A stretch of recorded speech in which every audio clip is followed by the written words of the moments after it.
Hello, hello, hello, hello. Don't forget to hit the like button on the way in. Right, everybody. Everybody.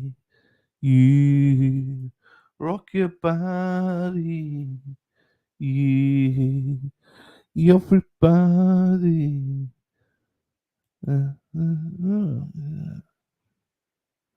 Batteries back. All right. Right. Sorry, I'm just trying to share this. I am so sleepy, people. Unbelievable. Right. Here we go. Bum, ba, ba, ba, ba, ba. Bum, ba, ba, ba, ba.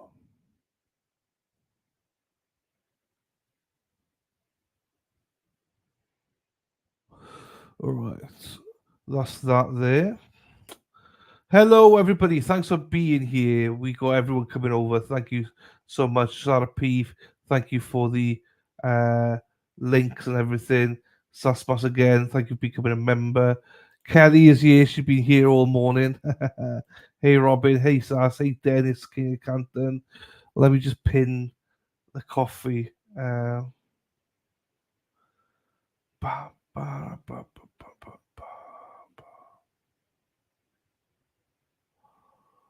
ba.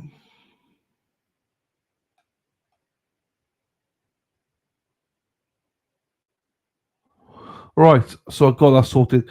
Please make sure you like the stream as well, please. I really appreciate that. We don't seem to be having many likes these days. Hello, Rehab.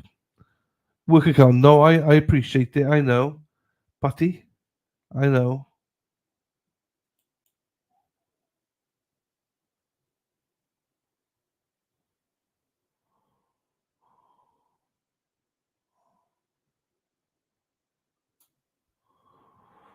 Right.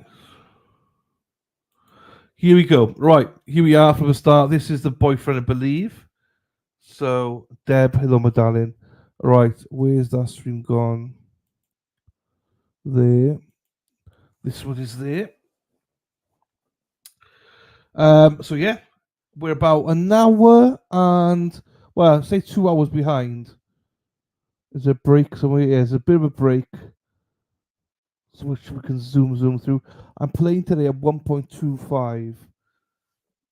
Basically because we got lunch and stuff, and now we're there. We can skip and stuff, so we'll catch up, but in real time. Here you go, everyone. Here you go.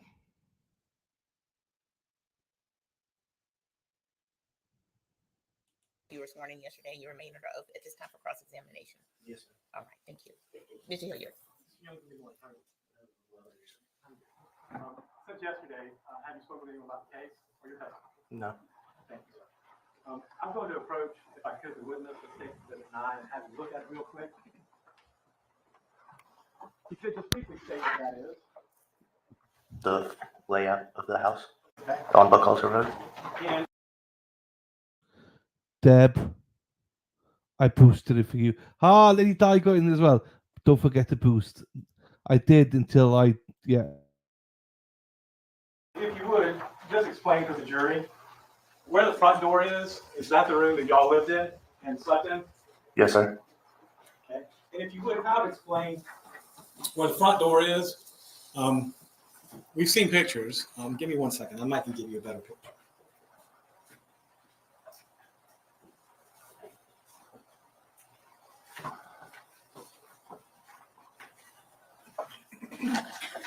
Number 10. Alter. Yes, sir. And is this, as you enter the doorway, a picture of the sofa to the left? Yes, sir. And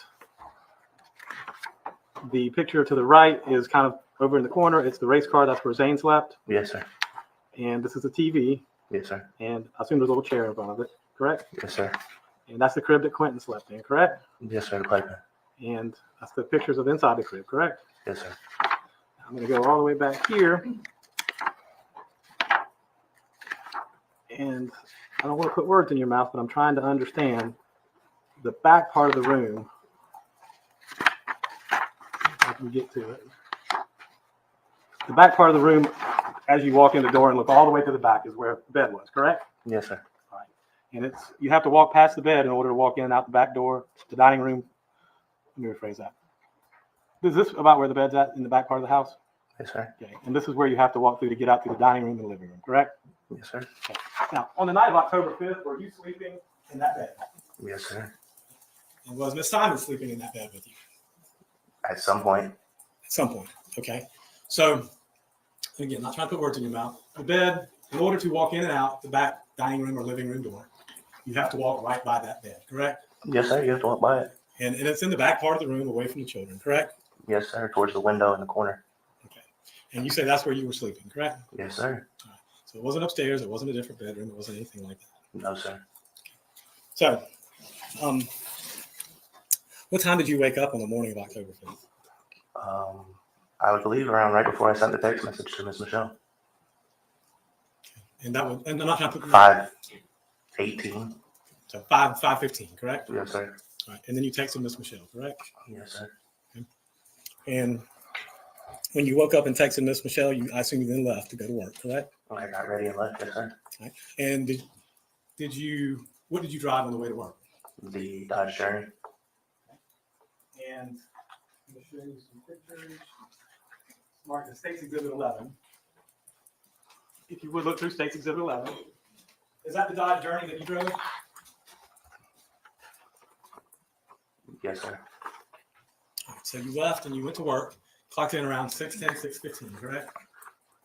Yes, sir. Whatever time the clock hand has me at. Yes, sir. All right. Did you make any stops along the way? No, sir. All right. You see in there a curveball, a fireball, and a natural light container, correct? As well as a orange vest or some sort of color. Fireball, Sprite, another shot, orange vest, natural light. Yep. And were those yours? Yes, sir. Okay. And when did you deposit them there? To be honest, I don't know. But they're yours. Yeah. And I'm going to assume on October 5th, police seized the van, correct?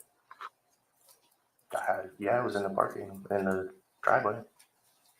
Just trying to set up. Okay. But were those fair and accurate pictures of the van that morning? Yes, sir. So do you know what time you left the house? Not precisely. Okay. And where exactly is the warehouse you work at? Port Wentworth. Okay.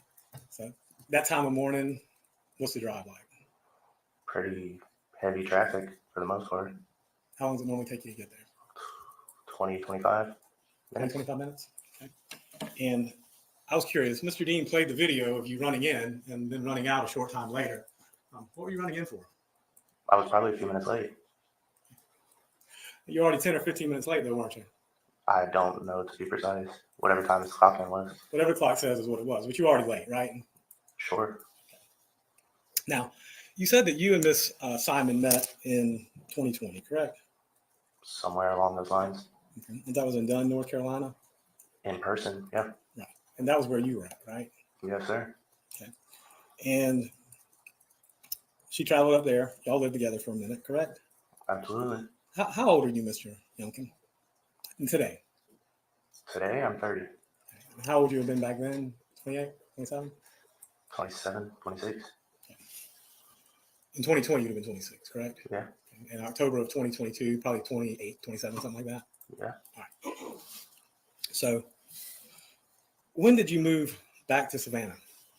I moved to Savannah. I moved back to Savannah. Or when did you move to Savannah then? 4 or 5 months into her pregnancy. All right. So when was Sky born? What year? What month? June 5th. 2022? Am I correct? All right. So it would have Yes, been, sir. again, February, March of 2022, you moved down here maybe? Sounds about right. Okay. And you lived at 535 Buckhalter, correct? Yes, sir. And that was Billy and Thomas's house, right? Yes, sir. Did you pay any rent while you lived there? Yes, sir. Okay. And you paid it to Billy and Thomas? Cash out to Billy. Okay. And you lived there, and again, I'm just trying to recount it. When you first moved in, it was Joe that lived there, right? Yes, sir. We lived upstairs. Right. And it was you and Zane and Quinton and Leilani and Billy and Thomas and Joe, right? Before Sky was born, yeah. Right. and then Sky was born. And then if I just remember correctly, then Joe moved out and Paul moved in, correct? Somewhere along those lines, yeah. So around the summer of 2022, that's an accurate picture of who was residing in the house, right? Yes, sir. Okay. Now, is it safe to say that y'all both took care of these kids and took the kids back and forth to the babysitter? For the most part, it was me. So the most part it was you? Yeah, So on a daily basis, who was the one that would normally take them over to the babysitter? me.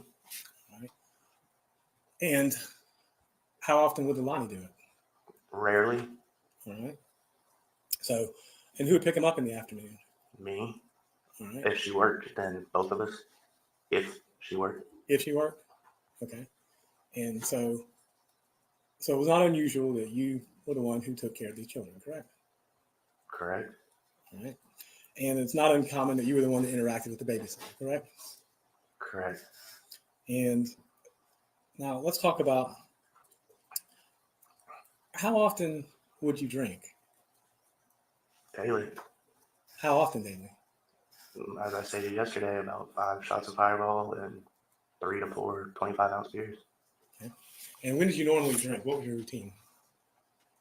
Well, I couldn't leave work, so I go to work and I get off work and I stop by the liquor store in Port Wentworth on the way back to the house. Did you ever stop by on the way to work? No, they weren't open. Did you ever drink before work? They weren't open. That's not the same question. No, sir. Okay, you can buy it ahead of time.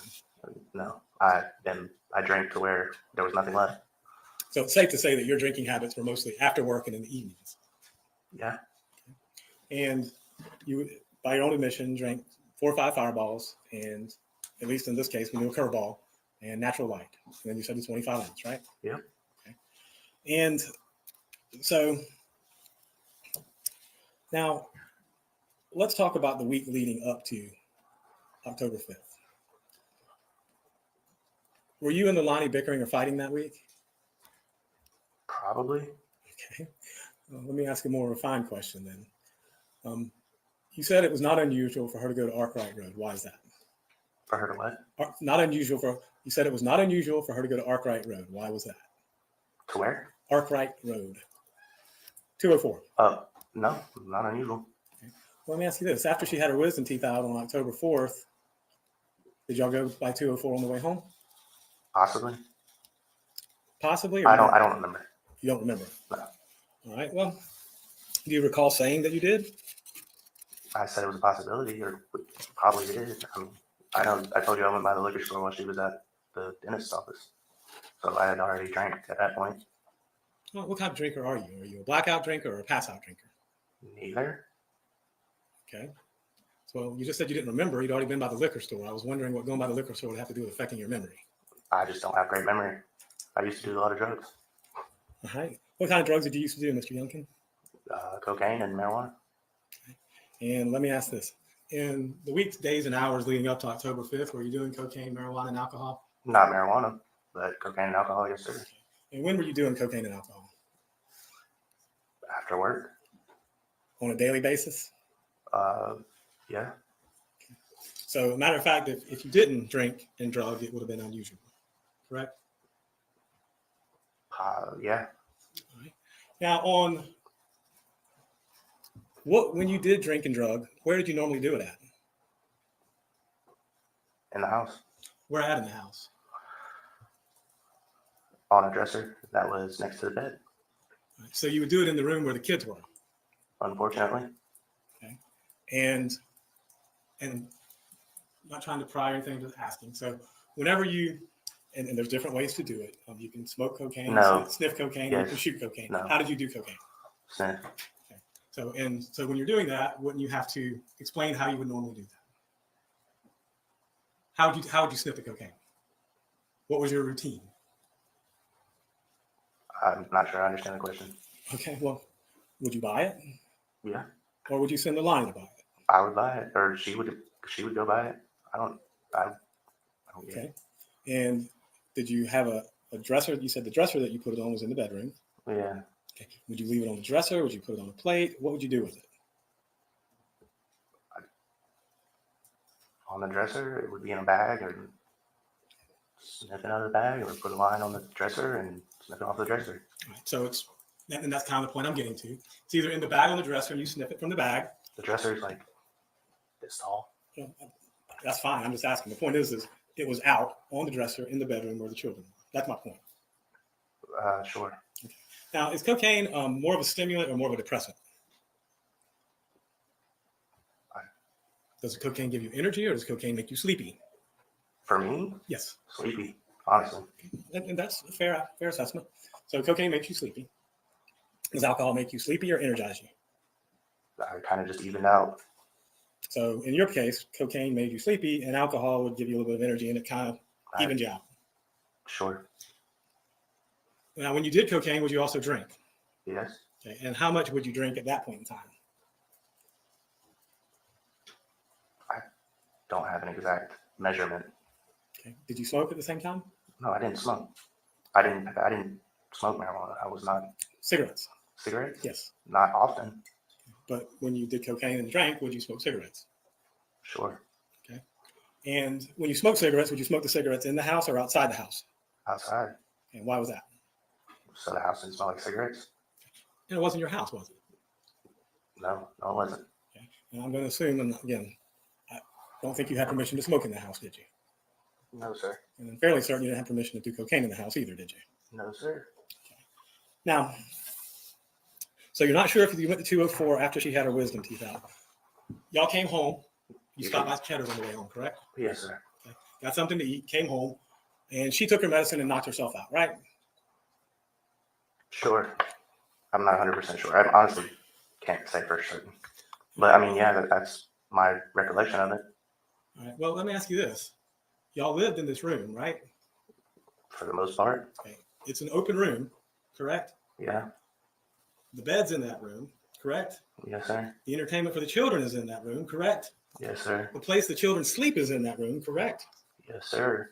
If you were interacting with the children, laying down, watching TV, or doing any of these things in your room, and she was sleeping, you would notice it, correct? More than likely, yeah. I mean, as I said yesterday, we were at a point to where I didn't really pay much attention to what she was doing. Okay. Well, do you recall telling the police that she went to sleep that afternoon? Yeah, I mean. Any reason why you make that up? No. Okay.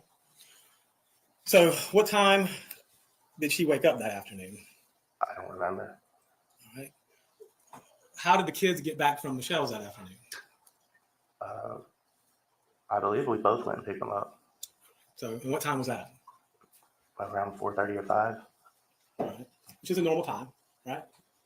I guess. I mean, it's a couple hours later because we normally get off at like 2 or 3. All right. So 5 o'clock, Quinton's fine, Zane's fine, and Sky's fine, correct? Yes, sir. At 6 o'clock on the evening of October 4th, Quinton's fine, Zane's fine, and Sky's fine, correct? Yes, sir. What are you and Leilani doing at that point in time? I don't remember. Okay. 7 o'clock, are the children fine? Yes, to my knowledge. What are you and Leilani doing at 7 o'clock? I can't say for certain. 8 o'clock, are the children fine? Yeah, to my knowledge. Absolutely. What are you and Leilani doing at 8 o'clock? I can't be 100% certain. I was probably making dinner. Okay. And 10 o'clock, the kids are laying down for bed, going to sleep at this point in time, correct? Yeah. As Zane's, was I. Zane's in his bed, correct? Yes, sir. Did you actually lay eyes on him? I mean, he's visible. Okay. Quinton's in his bed. Did you actually lay eyes on him? He's not as visible, but yes. Okay. And Sky's in her, I guess it's like crib or whatever it is, next to the couch, right? And you actually laid eyes on her as well, correct? Yeah, she was at the end of the bed. All right. So at 10 o'clock, the kids are fine. You're there. Are you drinking or drugging at this point in time? 10 o'clock? Yes. No. All right. And so at 10 o'clock, was there any conversation about going to 204 that night between you and Leilani? Yeah, there's text messages. And what was the nature of that conversation? She said she was going to go to 204 and come back. I said, okay, can you make it quick? I'd like to watch a movie and go to sleep so we can go to work. All right. And that's basically what your text message said. Yeah. Come on back. See you soon. Please, Let's watch a movie, right? please, yes. There was no at least I'm not putting your words in mouth. From text messages, there didn't seem to be any animosity between y'all at that point in time, correct? For the most part, Yeah, you're just looking forward to laying down, watching a movie together, right? for the most part. And again, were you drinking or doing any drugs that night? That night, Yes. you said 10 o'clock. And that night, after this, anytime that night. Prior to 10 o'clock, yeah, prior to when I laid down, yes. Okay, what were you doing prior to 10 o'clock? Drinking and the rest of the little bit of cocaine I had. So you were drinking and doing cocaine up to 10 o'clock. And is that why you sent her to 204 to get some more? I didn't send her to 10 to 204. She was the one who said she wanted to go to 204. That's in the text messages. Okay. So let me ask you this. Who would normally get the drugs, you or her? That would hurt people. All right. And would y'all share drugs or Yes. would you keep it separate? Share it for the most part. All right. So if you got some cocaine or some weed or some I didn't get weed. Percocets, I didn't get Percocet. all right. But if you got cocaine, you share. Yeah. And if she got it, she'd share. No. No. No. She was selfish. Okay. So you would share drugs, but she wouldn't. Yeah. Did that cause any anger or animosity between you? No, not really. Okay. Not for me. Really? Okay. So whenever do you remember speaking with the police on October 5th? I believe it was an FBI agent and a detective from Chatham County Police Department. Yeah. Okay. Do you remember when they took you down to the station and interviewed you? For a very long period of time. Right. And do you remember that conversation with him? There were quite a few. Let's just start at the beginning then. Do you remember telling them there's nothing weird about her going to Arkwright Drive? Yeah, sure. I mean, there's not anything weird about it. And when Leilani got back from 204, were you awake or asleep? I was asleep. You remember telling them that you were awake when she got back? No. I don't remember, to be 100% honest. I really don't. All right. And do you remember telling them you got up at 3 to take care of Sky? It's possible that I did. Okay. And do you remember saying that everything was fine at that point in time? Possibly. Okay. Let me ask you this. Whenever you would come and go from the house, did you come through the front door or did you always drive around back and come in through the dining room or living room doors? Never through the front door. And that's because the parking's in the back, right? Yes. Okay. And it would not be unusual or uncommon that those doors are the ones that get all the movement, are they? No, not uncommon. Okay. And whose responsibility was it to lock those doors or secure those doors at night? Everybody's? Whoever came in last. Okay. But would it surprise you if those doors opened and closed a lot and weren't locked and stayed open? Yes. Okay. Would that be unusual? Yes. Okay. And do you remember going out, and again, you said you didn't smoke often, but would you go out on the patio to smoke when you did smoke? The front or the back? It would depend. Okay. But you would? Sure. Okay. Now, do you remember just a few minutes into the interview with the FBI agent and Chatham County police officer, you got a little angry? Possibly. Remember saying it feels weird, I'm having a bad day, and No. okay. Well, it's been a long day. So you remember telling them that you were a little antsy and you need a drink? Probably. Okay. Now, you remember telling them that when you woke up at 3 a.m. that Leilani was asleep? No. Well, if I did, then that's probably something she told me to say. Okay. And you remember telling me Quinton was okay at 3 o'clock? Probably based on what she told me to say. Mr. Youngkin, are you sitting here saying what you've been told to say? Right now, no. Okay. So you have free will, correct? Absolutely. All right. Now, let's talk about that first day as well. Was that the day that you authorized the FBI to tap your phone for 90 days? 30 days at a time, I guess I should say. What day? The date started on, I think it was the 8th. I think it was 10/8, 2022. October. All right, well, I'll ask that question. Let's just go back. That day, October 5th, did y'all go back to Buckhalter Road that day? I believe it was like 2 or 3 a.m. Okay, so it was October 6th. Yeah. Okay. And when was it y'all went to the hotel? The 7th, maybe? I don't know 100%. But you would agree to Absolutely. have the video done, the audio done, and then give them your phone done, correct? The phone happened later, but yes, I did. Okay. And you say the phone happened later. They didn't dump it that day, October 5th? Permission. I thought you were talking about the 30 days at a time. No. I'm talking about just actually giving them your phone. Yeah, on the 5th, absolutely. Right. Because I remember you asked on the 5th to get your phone back, if I'm not mistaken. Yeah, I did. Right. So, And I got it back. all right. So now, did you notice anything about Quinton's crib the evening of October 4th? No, Early morning hours of October 5th? no. Anything unusual about it? No. I wasn't really looking at that point, but no. Okay. And I wonder if I could approach the witness for 1 second.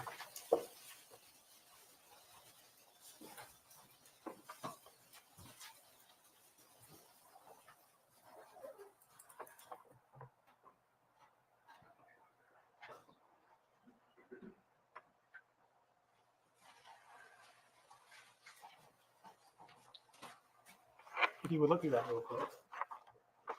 Don't say what it is, just look through it.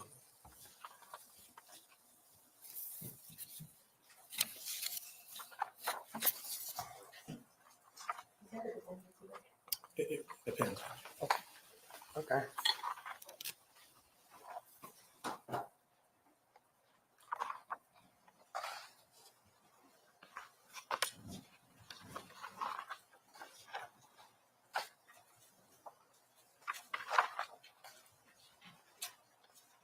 Okay. Do you recognize any of these messages? Yeah. Okay. And what are these messages? Text messages between me and Leilani. Okay. And if you would turn to, I guess, the very back one. Let's start in the back and kind of work forward.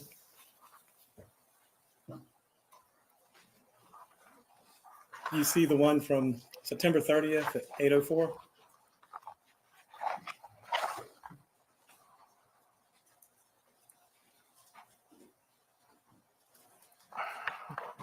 Yes. Okay. This is about 5 days prior to Quinton's disappearance, is it not? Yeah. And it's from who to who? From me to her. All right. And if you would, what did you say to her that particular day?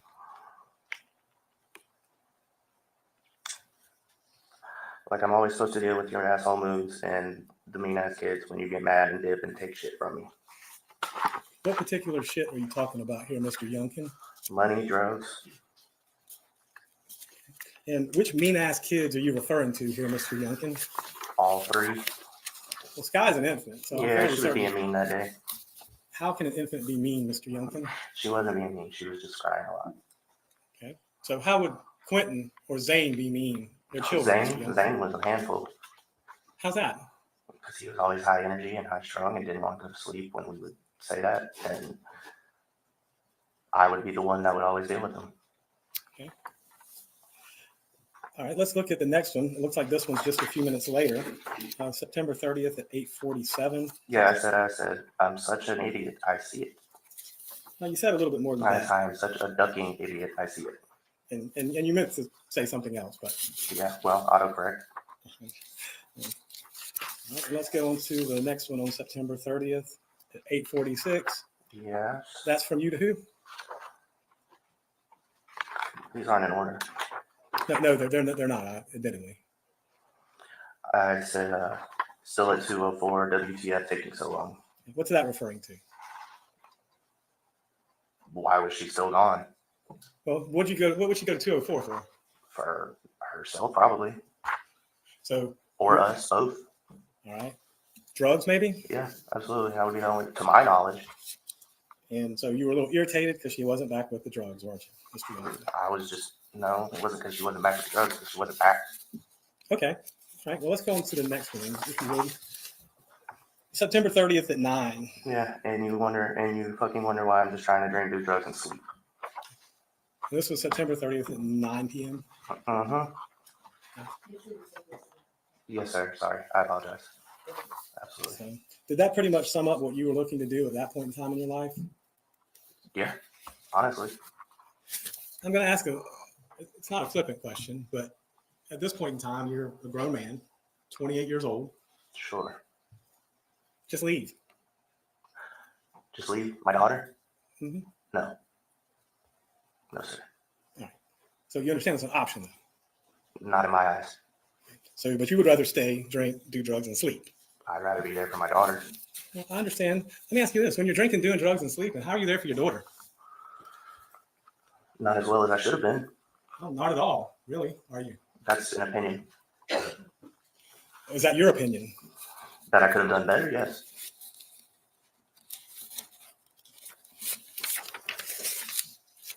Well, that's all the ones for September 30th.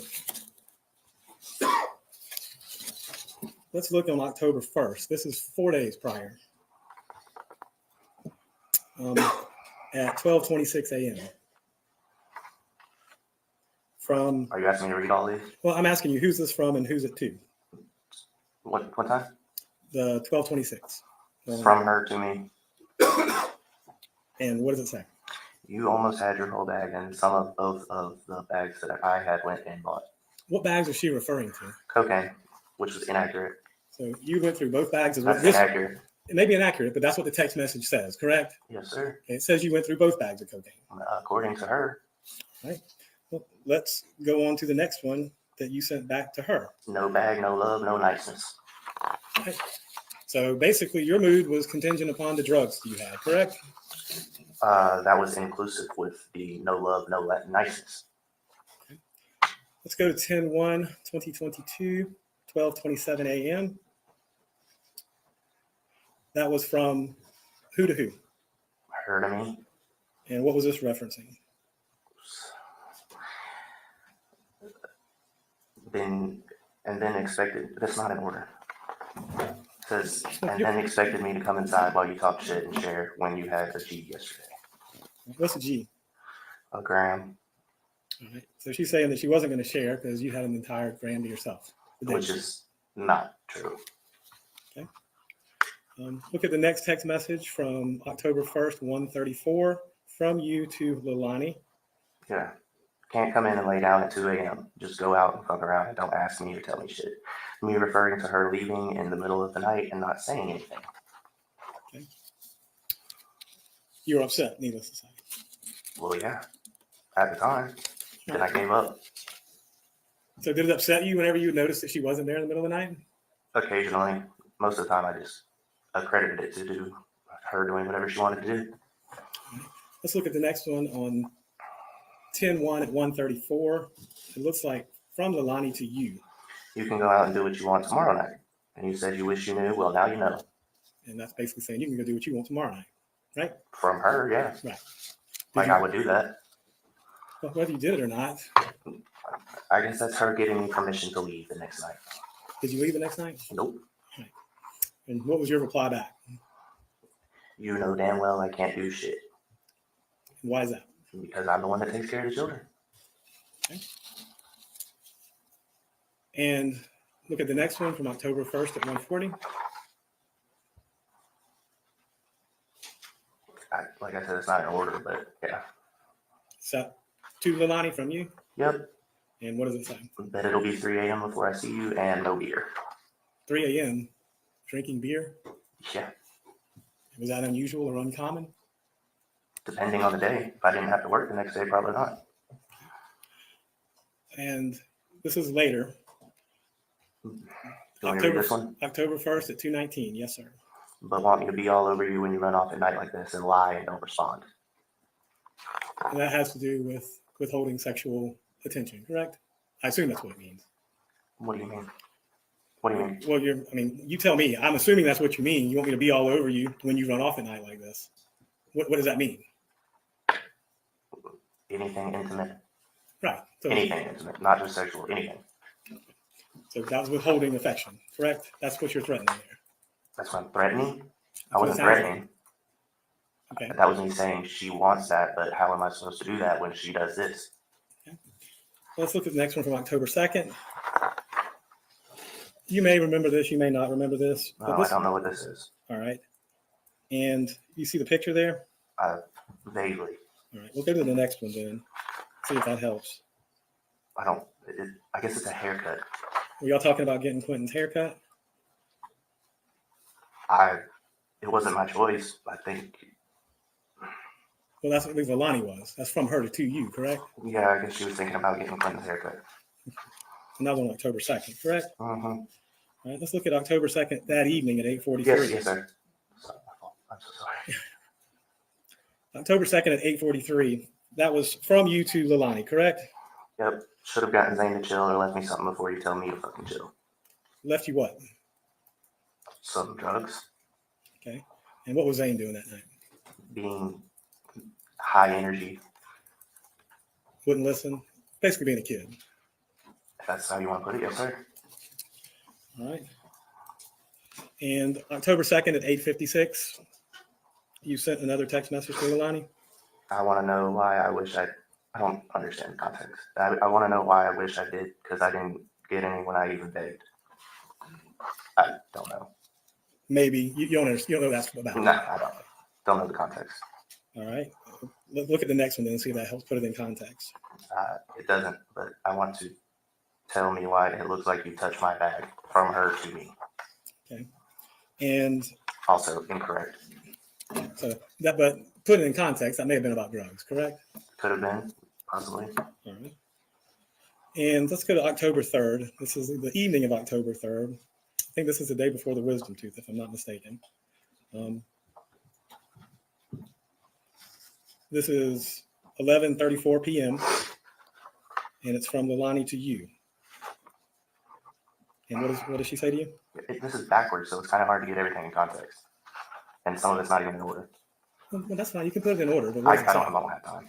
It says, so I've kind of been waiting for you at the same time, which is why I asked what you were doing. I do not know what that's referring to. All right, well, that's fine. Let's go to the next one then. It's just an okay, right? Yep. Just me saying okay. And what's the next one? Her saying, oh, I guess she was outside, sitting on the front porch. All right. I thought you said you was going to hit that line and come smoke the city. All right. If I hit that line, what does she mean by that? What she had left on the dresser for me. For you to do? Yep. And by do, I mean cocaine, correct? Drugs, absolutely. And this was about 11:30 at night, give or take. 11:33:47. And let's look at the next one from her to you. 11:33:32. Yep. Just put out my blunt and lit a cig. All right. And the next one, 11. This one's kind of out of order. I said, are you coming? As in, are you coming to bed? Yeah. At 11:32:19. And let's go on to October 4th, which we kind of have a little bit about this already. There's one from October 4th at 10:41. 10:41:37. She said, I'm about to turn on 204. And the next one, I said at 10:44:24. Thank you for the little bit left. So sweet. No lie. and what little bit left were you referring to? Whatever she left me on the dresser. Drugs. Yep. All right. So at least at that point in time, on the night of October 4th, you were at home with the children under the influence while she's out getting more drugs, correct? Yes. Okay. At any point, did you ever tell them this? Yes. When? The interview? Okay. Initial interview? All right. Well, let's go It was a ahead. very long period of time, so I'm pretty sure I told him everything I knew. All right. That being said, Or could remember. you were doing cocaine at least at 11 o'clock at night on October 4th. And drinking. 10:45. 10:45. And I 10:45, probably did that and then fell asleep, because cocaine makes you sleepy. as we stated. And you were drinking as well. Probably the last year I had left. But when you went to sleep, Quinton was fine, Zane was fine, and Scott was fine, correct? Yes, sir. At around 10:45, 11 o'clock. So do you know what time Leilani got back that night? Nope. Do you remember telling the police that you were awake when she got in? Probably initially. But you changed your story, didn't you? Possibly. I don't know. Okay. Well, if I say, stated based on memory and what I was recalling at the time. well, if you say A is true and it turns out that B is true, they both can't be true, can they? Depending. Well, either you saw her and you were awake, or you were asleep when she got in. Yeah, very true. Now, you got up at 3 a.m. to feed Sky, like you always did, you said. Probably initially, that's probably what I said. And you told them Quinton was fine, Zane was fine, and Sky was fine, correct?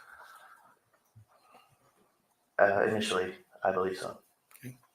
And you also said you, of your own accord, called the babysitter and said the kids were staying home. I texted her at 5:20 and Sorry. said the kids will be with her. Excuse me, texted and said the kids were going to stay home with Leilani, right? Yes. Did you discuss this with Leilani? She wouldn't wake up. But that was something that I've done in the past, because if she wasn't going to get up and go to work and I was going to go to work, and why am I paying for the babysitter? So for you, you were a little bit angry she wouldn't wake up and go to work, right? No, not really. I was just going to get my job done. Mr. Young, can I have a few? I may sound irritated at the moment, but no. Now let's talk about Azalea Mobile Home Park. Okay. Buckhalter Road, you have 3 different trash cans out there, right? Yes. Okay. And you're the one that collects those trash cans and takes them to the Azalea Mobile Home Park to dump. Well, that was your testimony to Mr. Dean? Yeah, for the most part I was, until Okay. Paul got there, and Paul was the one that had the keys to the truck, so Paul liked to take the trash out. Well, I'm curious, do they have trash collection out there? We didn't, at that residence, I don't know. That wasn't my house. Well, it just seems a very odd thing that, That's what I was told to do. okay, well, who told you to do that? I don't remember exactly, but that's just one of the things that happened. I don't understand. So Paul, either you or Paul were the ones that took the trash off. Yes. Okay. In the Silverado, Right. never in the Dodge Journey. You're absolutely correct. In the Silverado.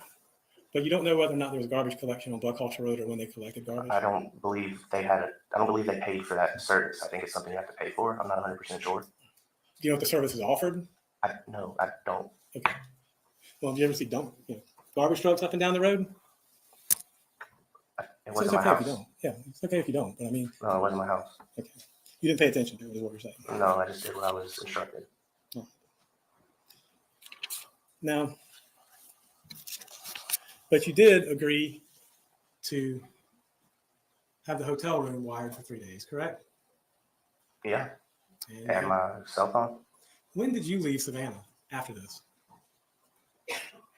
I believe it was the day that I signed the paper for my cell phone to be tapped. You left Savannah that day? I believe so. And that's when you moved away from Savannah? I went and stayed in Atlanta for a weekend, and then I moved back with my parents. So whatever day is on that particular item, that was the day you left Savannah. I believe so. If not, it was the next day. Do you have custody of Sky? No, I wasn't even legitimized. Do you have And I was threatened multiple times that my daughter would be taken away from me by Leilani. Okay. Well, let me ask you this. Do you have custody of Sky now? No, I don't. Who does? Objection, Your Honor. What's What is the wrong? relevance? What's wrong? Call the question I got. Okay, just a moment. Mr. Dean may have some further questions for you. Sorry. I do have some regret, Your Honor, but I do agree. Okay. So I suspect. I'm sorry. Yeah, it's a good time to take a break. Let's take a 15-minute break, ladies and gentlemen. It's 10:02. Let's be back about 10:20. We're in recess.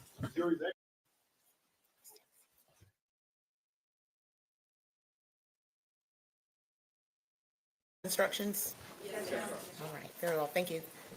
Mr. Dean? Danny, I think you were asking questions on cross-examination about where you all kept cocaine. Yes, sir. Can you tell me again where you kept it? There was a dresser across from the bed that was like 4 feet tall, 5 feet tall. Was there also a dresser next to the bed? Yes, sir. Which one was taller? The one across from the bed. And you're saying that's the one that you all kept the cocaine in? Yes, sir. Why that dresser and not the other one? Because it was taller and less. They couldn't reach it. The kids couldn't reach it. I'd like to show you a picture and ask if you can just explain to us which piece of furniture you're talking about, okay? Yes, sir.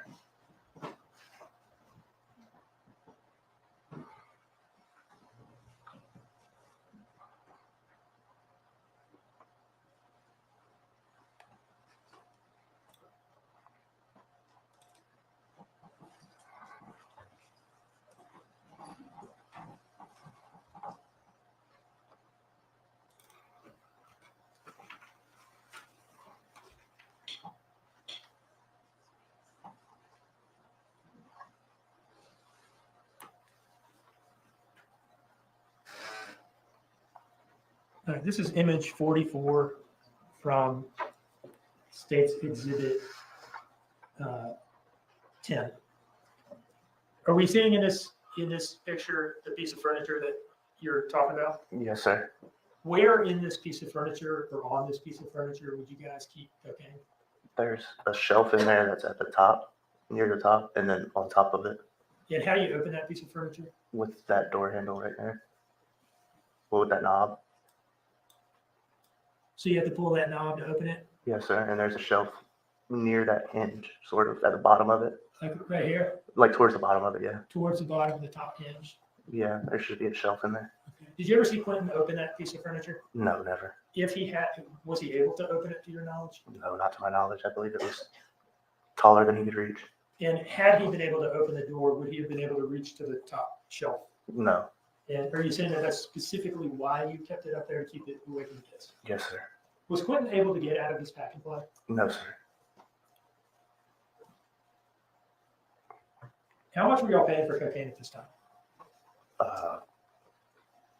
Quite a little bit, actually. What do you mean by that? 20 to 40 a bag. And how much is a bag? Like how much are we talking about in the bag? 0.3, 0.5, something like that. 0.3 or 0.5? Put up a gram. Okay, so less than a gram. Yes. And how much money is that, you said? $40 would get you probably like a 0.5, maybe. So did you consider cocaine to be expensive? Yeah. Were you all in the habit of just leaving it lay around? No. Once you bought cocaine, would you be careful to take care of it and safeguard it? Yeah. As much as possible. Now, I want to ask you some questions about Defense Exhibit 1 that was shown to you that I don't think was introduced into evidence. Is that right, Madam Clerk? Was Defense Exhibit 1 introduced into evidence formally? Yes, It was. that's one. Or That's defense defense one. exhibit. Oh, no, it was not. I've marked it, the copy that I was given, it states Exhibit 87. Danny, you've identified these as text messages that you sent to the defendant over a period of time. Yes, sir. Your Honor, I would introduce this, it states 87. No objection. I was going to wait till the detective just cross mark it if that's one. If that's okay. It states 87. I'm good with that. Okay, that's fine.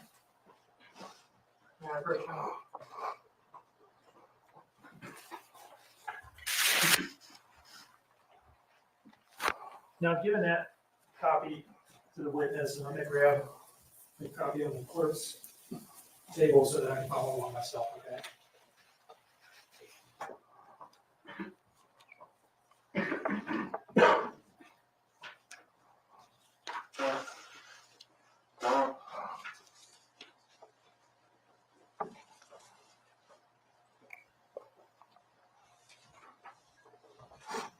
Danny, what's the date and time of the message that you're looking at on the page that I turned to? October 1st, 2022, 1:34:29 a.m. All right. And what did you say in this message? I said, can't come in and lay down at 2 a.m. Just go out and fuck around and don't tell me or don't ask me or tell me shit. What did you mean by don't ask me or tell me shit? Just, I was unaware of her whereabouts or that she left or what she was doing. What did you mean by fuck around? Just can't come in. Do whatever she wanted to do. Did you know what she was doing? No, I didn't ever ask. And that was at 1:34 a.m. Yes, sir. Can you flip to the page in front of that?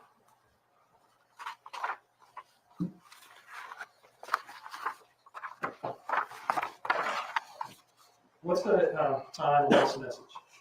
Is this the one from her? Is that what you were saying? Or is it, wait, at 1:34 or 12:27? We'll just go up there. How about that? Yeah, sorry. This is the one we were at. So are you talking about this one? Yeah, that one. Okay.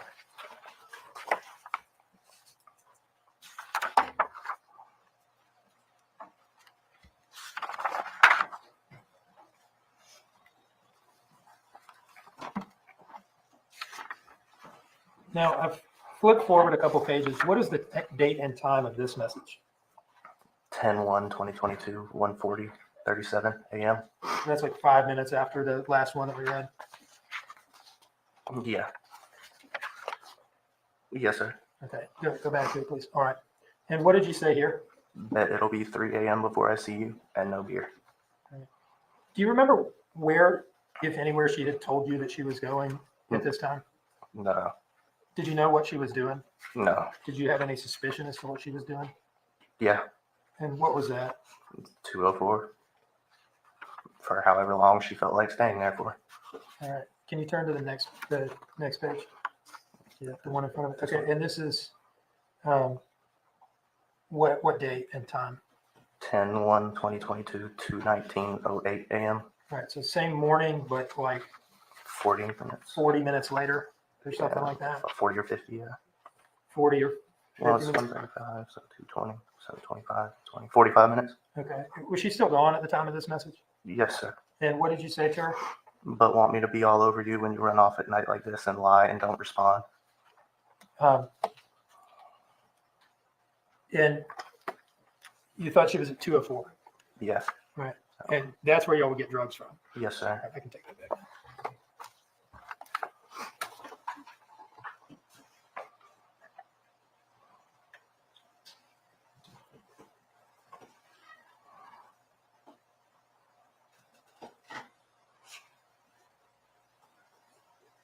How far was let me ask you this. When we say 204 and Arkwright Lane, are we talking about the same place? Yes, sir. The drug dealer's residence? Yes, sir. Okay. How long, if all you wanted to do was drive from 535 Buckalter, or all someone wanted to do, you, the defendant, whoever. Uh-huh. If all you wanted to do was drive from 535 Buckalter to 204, aka Arkwright Lane, and buy drugs and then come home, how long would that take? A maximum of like 40 minutes. Okay. Were there times, perhaps including the time period encompassed in these messages that we've just gone through, where the defendant would go to 204 / aka Arkwright Lane for longer than it would take to just buy drugs? Yes, sir. And is that kind of what you were complaining about in those messages? Yes, sir. And Mr. Hilliard asked you about those messages or some messages like them. Were you upset that she wasn't home with the drugs yet? Do you remember him asking you that? Yes. And you responded, no, I was just annoyed that she wasn't home yet, that she was still out. Yes, sir. Is that accurate? Yes, sir.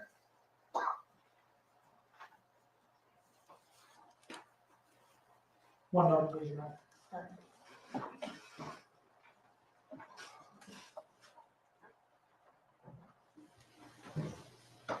All right, I'd like to approach with what I marked as State's Exhibit 86, Your Honor.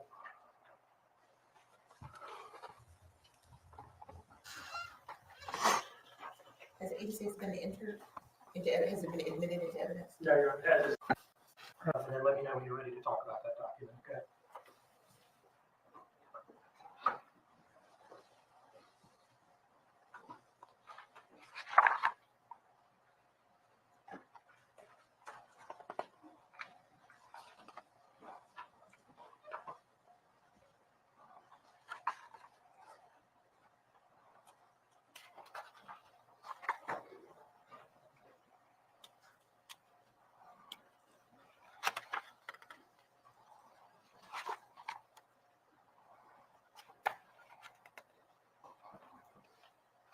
Okay.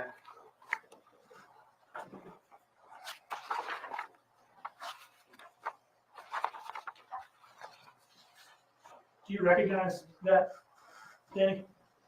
Yeah. Can you tell us what it is? Text messages between me and Leilani. What is the start date of those messages? 10 o'clock, 10:04 p.m. on the 4th of October, 2022. Okay. What's the end date and time? 11.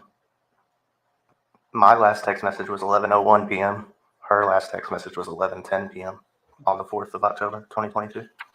Fair to say that these are your text messages from that night. Yes, sir. Does this fairly and accurately depict your text message communications that night? Yes, sir. Your Honor, I would offer this as states 87. Okay. And may I call it 86? Pardon. 86. Thank you.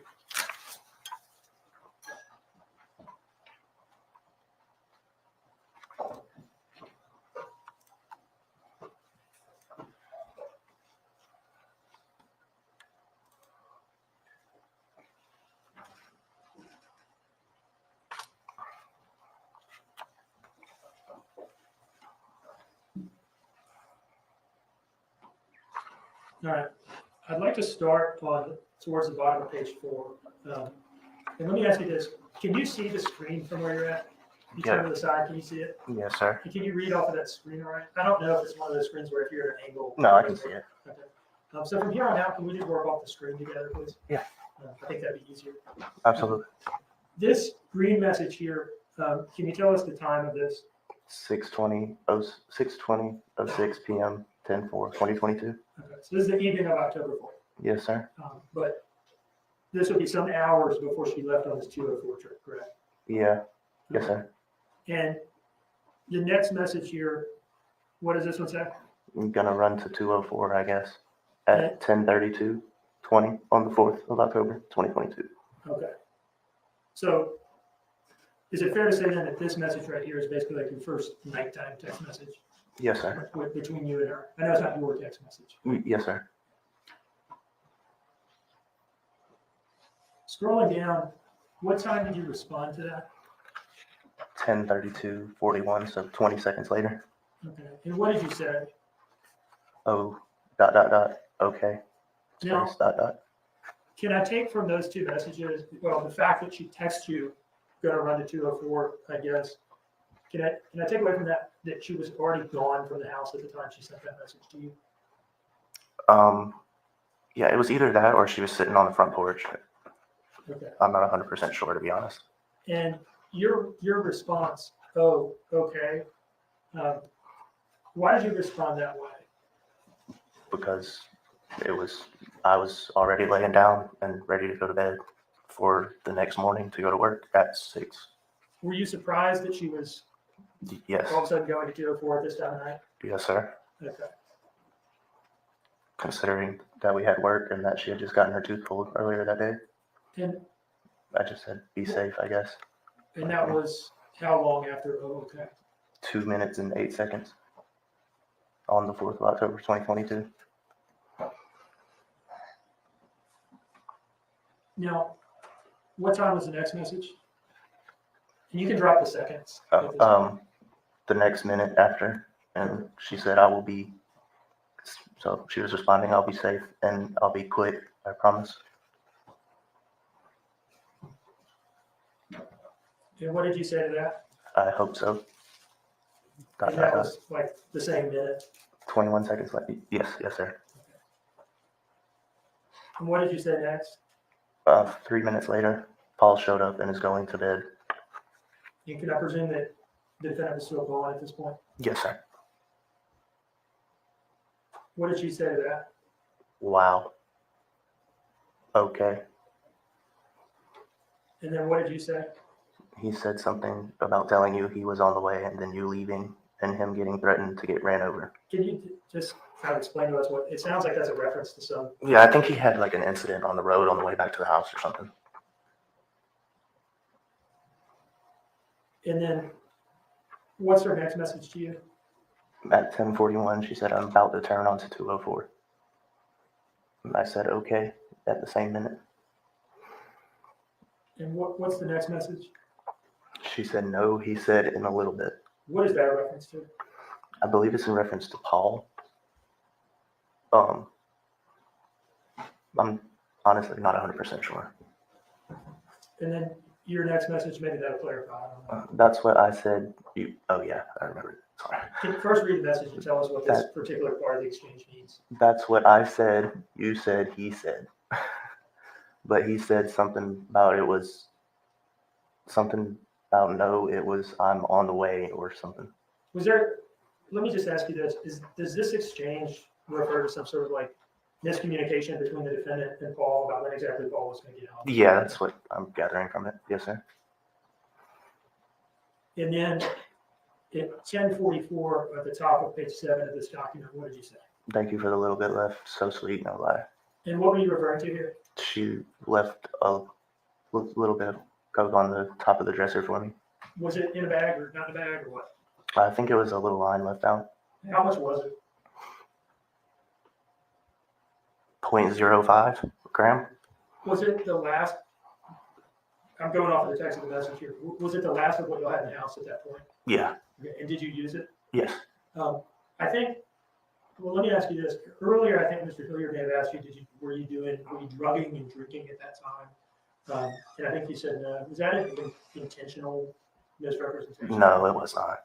Do you remember coming up to Savannah maybe a month or so ago and sitting down to talk to me in preparation for this trial? Yes, sir. And do you remember our going through all these messages together? Yeah, I do now. And do you remember my specifically asking you what that text message meant? Yes, I do. Do you remember freely admitting to me at that time? Yes, It was I a do. reference to a little bit of cocaine. Yes, I do.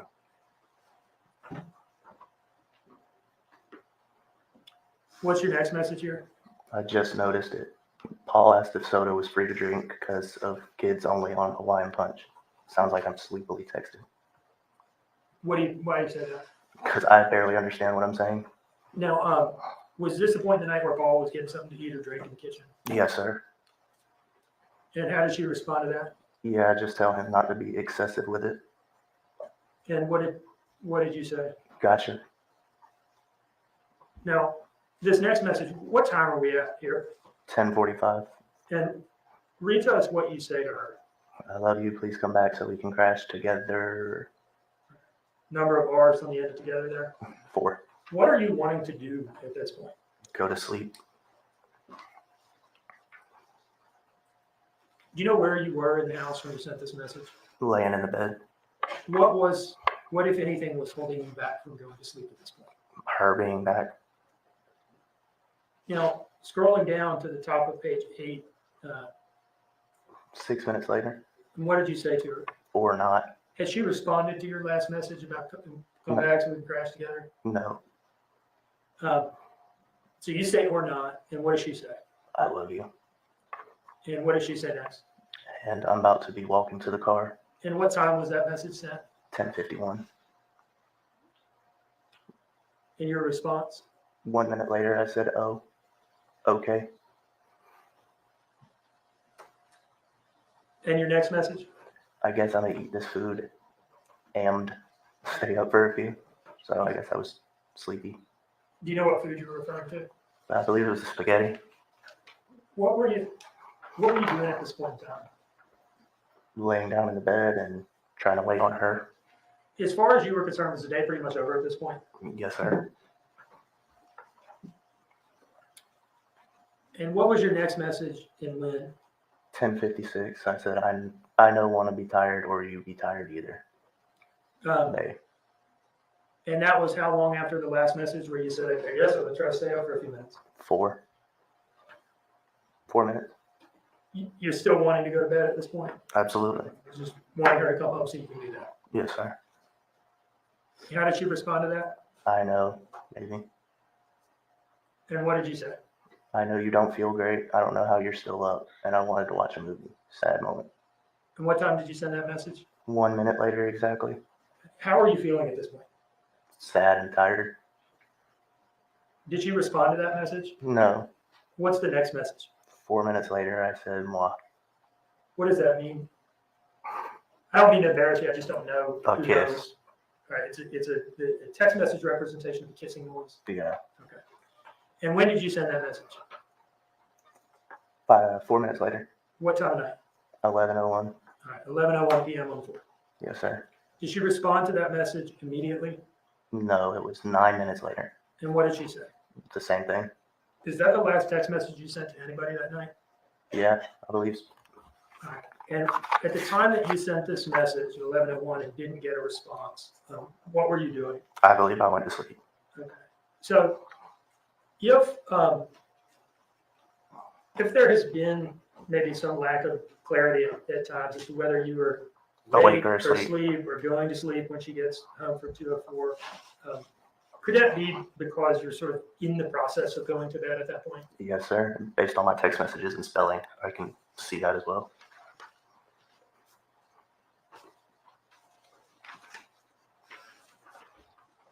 And my lack of remembering correctly.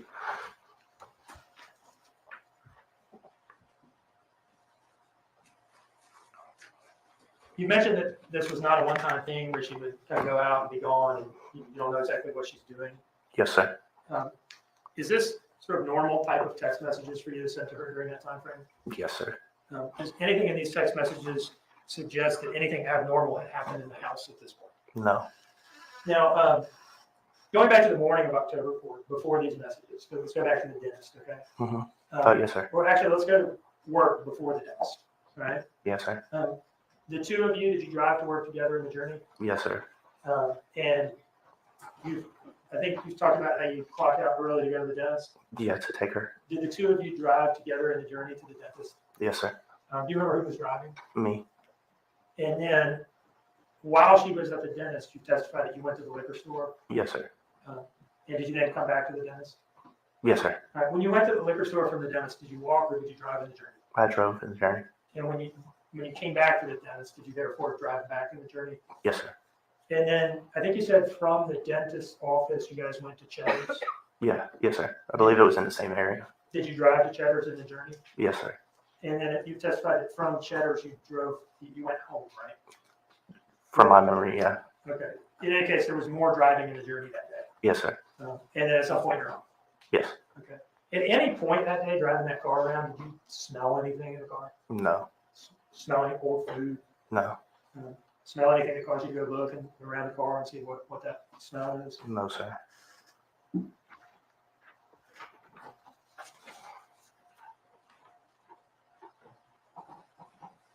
One moment, please.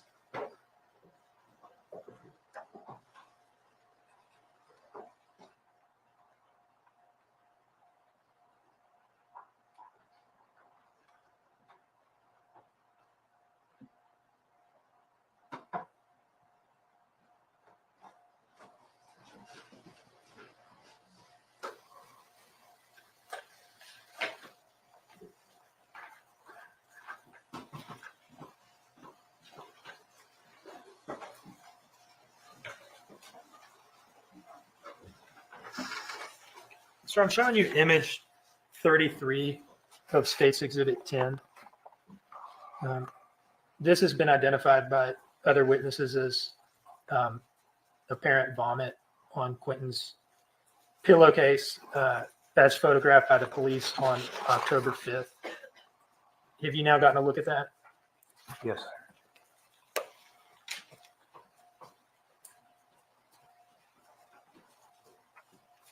Do you remember ever seeing that? No, sir. If the call to the police was morning of Wednesday, October 5th, right? Yes, sir. If that had been there Monday night, an all-day Tuesday, do you think you would have seen it at some point or been aware of it? Yes, sir. So do you think we can conclude from that then that it Objection, Your Honor, calls for speculation. Can't conclude anything. Testify what he saw or heard. Mr. Dean, first, may I ask that we don't have speaking objections? And second, I will withdraw the question. yes.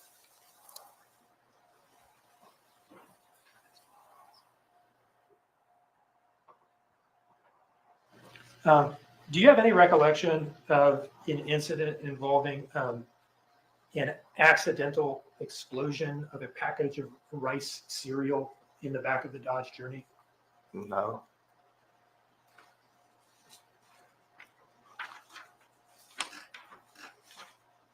And that's a car you drove pretty much every day. Yes, sir.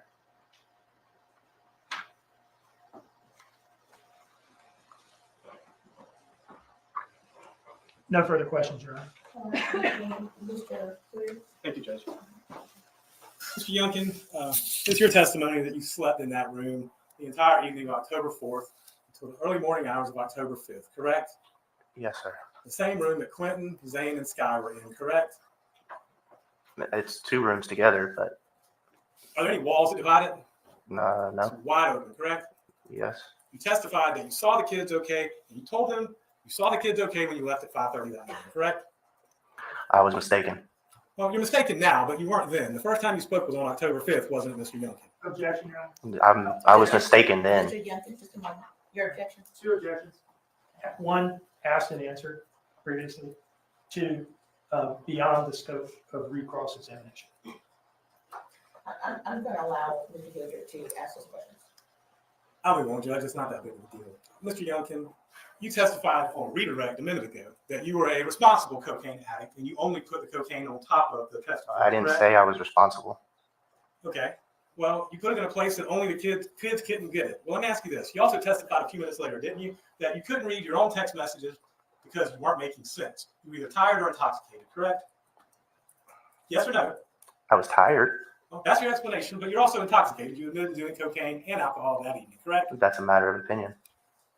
Now, you were asked whether or not you saw this pillow, right? Mr. Dean just asked you about that. He asked me if I had seen it prior to the 5th. Yes. Right. Let me ask you this. At any point in time on October 5th, did you ever speak to anyone about an overwhelming smell of vomit emanating from the crib? No. Did you smell vomit? No. Were you sleeping in that room all night? Yes. And you woke up, correct? Got ready for work and left that morning, correct? Yes. Did you ever mention that you smelled vomit? No, I was asleep. Call the question again. All right, Mr. Dean, anything further? No, Your Honor. Mr. Youngkin, you are excused, sir. Is there any reason to retain this witness? Let me ask that. Under subpoena. May I have one moment on that question, Your Honor?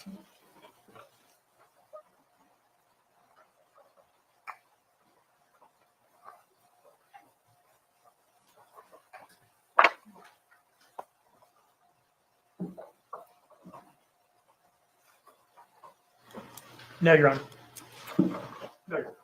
Thank you. Mr. Youngkin, you're excused, sir. Tits and clams, that's a shari D. Tits and clams, that's a shari D.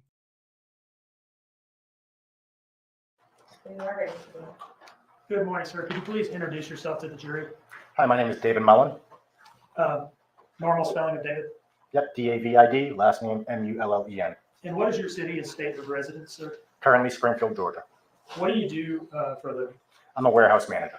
And where do you work? Currently work for a company called Eunice. How long have you been in warehouse or freight operations? A little over 12 years. In October of 2022, where were you working and what were you doing? I was working for a company called Eclipse Advantage. We were a warehouse labor provider. And where specifically did you work? In the Port Wentworth location, I was the facility manager for the company. And what was this location specifically? Inside of NFI's warehouse. Can't remember the street address. Does Littlehurst Yep. sound right? 101 Littlehurst. 101 Littlehurst in Port Wentworth? Yep. And you said this is an NFI warehouse? Correct. What is NFI? NFI is a third-party contracted logistics provider in that particular building. They were contracted by Target to process freight for them, and we were subcontracted by NFI to provide labor. Okay. So NFI has a contract with Target. It's their building. Yes. And then Eclipse, the company that you work for, did what now? We provided labor, the actual manpower of actually loading the boxes into the trailers for NFI. What exactly would go on there? Basically, it was a 24-hour day operation, scheduled for 7 days a week. Shifts were often canceled, however, by NFI due to lack of work. So we would have people that would unload containers, get the freight onto the floor, onto carts. The carts would be pushed over to the outbound side, where my team would take over and load the boxes into the trailers off the carts. And where do the trailers go from there? They go to Target's distribution centers. Okay. So what's happening here is taking stuff out of shipping containers and putting it in trucks to be driven where it needs to go. Okay. In your capacity as what was your position again, you said at that time? I was the warehouse facility manager. Okay. And in that capacity, did you meet the defendant, Leilani Simon? Yes, I did. And did you meet Daniel Youngkin? Yes, I did. And did you meet Paul Simon? Yes, I did. How did you meet all these people? They're all employed by Eclipse, so they all reported up through other people to me. And what did they do for Eclipse during the time period we're talking about, October 2022? They were responsible for loading trailers. So when the cart would get pulled over to the door, it was their responsibility to take the boxes off of that cart and stack it as high and tight as possible inside of the trailer. Is there security at that building, or was there security at that building at the time? Yes. That affected employees going in and out to Yes. and from work? Can you tell us about that, please? So there were metal detectors. There was a staff security operation right at the front entrance to the building. So all employees had to go through the metal detectors. For any reason, the metal detector went off, security would then wand them. Checking for metal objects, making sure that nothing was being brought into the operation. They're also responsible for keeping an eye on associates leaving to make sure that no product was leaving. All right, and what did that involve? Basically a cursory glance 9 times out of 10. If someone was leaving the bag, they would ask them to open the bag or peek inside the bag. Okay, so employees even leaving work have to go through security. Yes. Okay. How did you keep track there of what hours people were working? So we used a timekeeping system where every employee had their fingerprint that was biometrically registered. So when they would come in for the day, they would put their finger up against the fingerprint reader. It would record their time in, and the same thing for their time out. Did you have the ability to, if somebody had left and forgotten to clock out, did you have the ability to manually Yes. clock them out? And how would you do that? That would be off my computer terminal, either myself or the human resources manager, and the supervisors on the floor also had access. Did at some point during the investigation of this case, did the FBI make contact with you? Yes, they did. And was there a Chatham County Police detective there as well? Yes. Okay. And what were they asking you for? They asked me for if I had any time card records of the defendant or Danny Youngkin or Paul Simon. And were you able to pull responsive documentation? Yes. And did you give time cards for the 3 of them Yes. to the FBI? Do you see in front of you 3 documents marked as States Exhibits 36, 37, and 38? Yes, I do. Do you know what those documents are? Yep, those are printouts of the time cards. Are those copies of what you gave to the FBI during the investigation? Yes, they are. And did those time cards reflect when you hit export or print and produce them? Yes, they do. They are timestamped at the top, kind of date. And what was the date that you produced those to the FBI? That was October 6th. Okay. Are these timesheets we're looking at, are these maintained in the ordinary course of business at Eclipse? Yes. And do they reflect things as they happened at the time that they happened? Like they say somebody clocked in at this time, that's Yes. accurate? Yes. And they're kept on file? Yep. Do you consider them business records of Eclipse Advantage? Yes. Your Honor, I've offered these in as 36, 37, and 38. No objection, Your Honor. 36, 37, and 38 are admitted without objection. All right, I would like to, now, let me pull these up, and I just want to ask you a couple questions about them. Sure.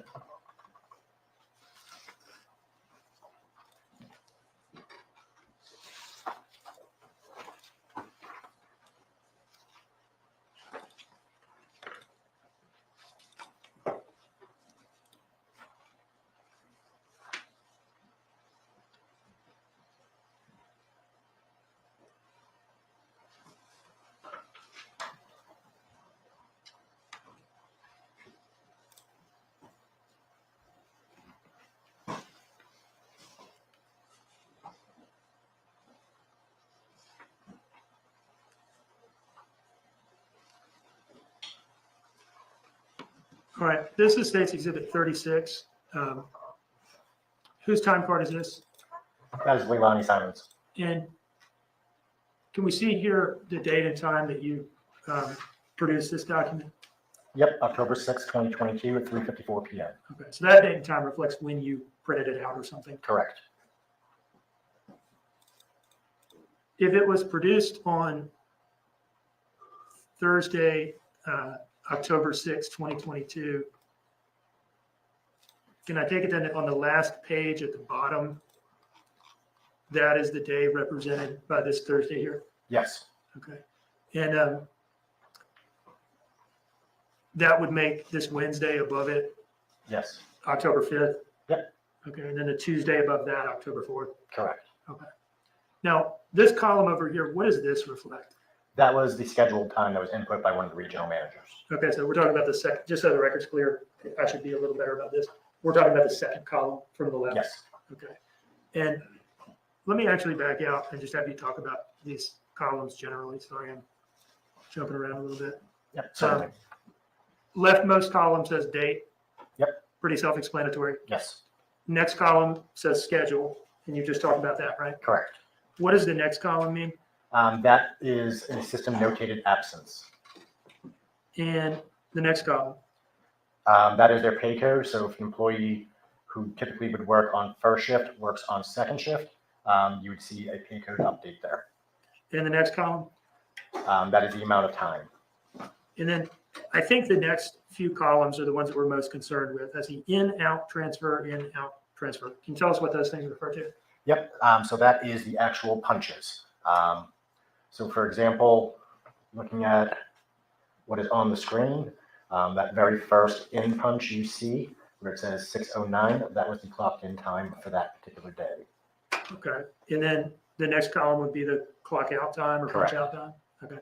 Let's go back down now with that background to Tuesday, October 5th. And again, we're in the defendant's timesheet right now, correct? Yes. What does this reflect in terms of what she was scheduled to work that day? She was scheduled to work from 6 a.m. to 2 p.m. And what does it reflect in terms of when she actually clocked in? She clocked in at 6:08, which then flagged for a supervisor to approve. That was approved. That's what that check mark is. The approval basically just means it was acknowledged that the employee was not on time or did not punch within the 5-minute parameters before or after the scheduled punch. And then what does the next column over reflect? That would be the out punch for the day, which was 7:57 in the morning. So that's pretty early, right? Yes. Do you remember why? She had a toothache. So her and Danny had, one of the two of them had texted my work phone and said that she had a toothache. It was reported to the supervisor on the floor. The supervisor agreed to let them leave for her to go and get the tooth looked at. Now, what does her time card reflect in terms of Wednesday, October 5th? She did not come into work. What is that? Yeah, I see the word excuse there. What does that mean? That is acknowledging that the employee was not in. We had to either mark it as no call, no show or excuse. No call, no show could lead to termination very quickly. So usually absences were marked as excuse. Now, Daniel Youngkin's timesheet, is it substantially the same setup? Yes. All right. And that Tuesday and the third line from the bottom, would that be October 4th? Yes. And what does that show in terms of when he was scheduled to work? He was scheduled to work from 6 o'clock in the morning to 2 o'clock in the afternoon. And is that the same shift as the defendant? Yes. And what does it show in terms of when he clocked in? He clocked in at 6:06 in the morning. Again, over that 5-minute threshold, so it had to be acknowledged. And is that about the same time that the defendant clocked in that day? Yes. And when does it show in terms of when he clocked out? He clocked out at 7:56 in the morning. And is that about the same time that the defendant clocked out that day? Yes. Is this early clock out also attributable to the dentist trip? Yes. Okay. Now, moving on to Wednesday, October 5th, what does this show in terms of when he was scheduled to work? He was scheduled to work from 6 o'clock in the morning to 2 o'clock in the afternoon.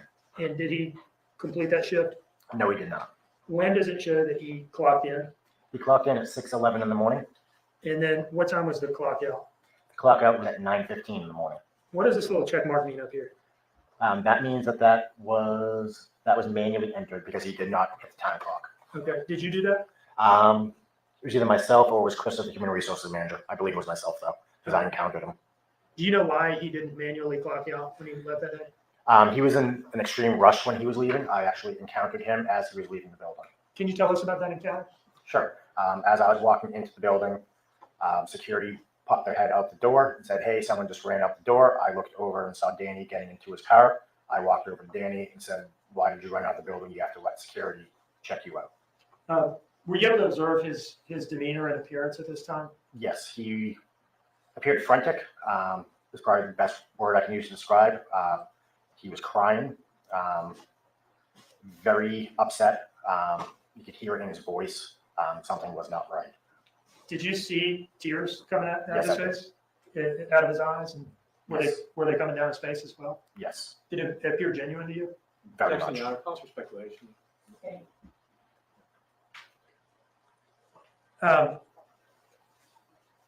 Did either Danny or the defendant ever come back to work in Eclipse after No. after Danny's departure on October 5th? No.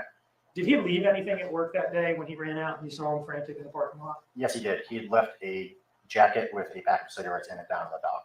And did you return that to him? Yes, I did. One of the leads had turned it into the office. We had it in the office for probably a couple of weeks. Danny then reached out, asked via text message if we knew where his jacket was. I got his address in North Carolina and mailed it to him. How long was it, as best you remember, between when you saw him run out of the warehouse or saw him in the parking lot after having run past security and having not remembered to clock out, that he asked you for his jacket back? It had to be at least 2 to 3 weeks. Did it seem to you that he had forgotten about it? Objection, Your Honor, calls for speculation. Withdraw. Let me ask you about Paul Simon's timesheet. States he's got 38, okay? Yep. Now, I just want to go to Tuesday, October 4th. First of all, is it the case that he did not work Wednesday, October 5th, 2022, or Correct. Thursday, October 6th, 2022? Correct. So the last day he worked there, at least at the time that this was produced, would have been Tuesday, October 4th. Yes. Now, there is a lot going on here in these columns. Yep. For Tuesday, October 4th. Can you, first of all, tell us, was he scheduled to work this day? In the system, no, but he was on the schedule for that. Okay, and can you tell us what these entries indicate in terms of what happened with his clock ins and clock outs that day? Yep. So he came in early that day. He came in at 11:58. Would that be AM? Correct. Sorry. Okay, so just before noon. Correct. All right, and what's the next thing that happened? The next thing you see is 2 o'clock in the afternoon. That was the end of first shift, so we had to allocate his hours from shift to shift. So in that next column where you see transfer, you see WG1 / unload. WG1 stood for work group 1, so first shift. And what's the next entry? That is a clock back in at 2:01. As he never did leave, that's the only way we could update his hours to reflect into that second shift. And the next entry? That would be his out punch for lunch break at 5:33. PM? Correct. Okay. That next column is allocating from 2:01 to 5:33 into second shift, i.e. WG2. And then what happened next in terms of his activity there on October 4th? Yep, so then he punched back in at 6:05 p.m. from lunch. And then he punched out for the day at 9:56 p.m. And was that it for Paul on October 4th? On that day, yes. Okay. Is it fair to say then that he clocked in for work around noon, took a half-hour break around 5:30, came back to work, and then left work around 10 p.m.? Yes. One moment, please, Your Honor.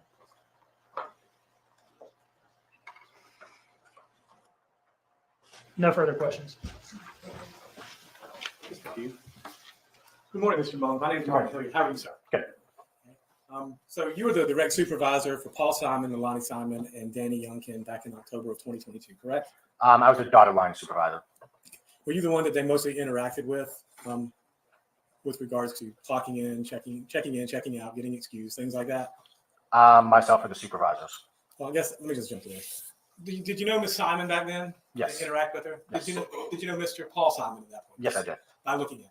Yep. Did you know Mr. Danny Youngkin by interacting with him? Yes. So if you passed them on the street, you'd know who they were, correct?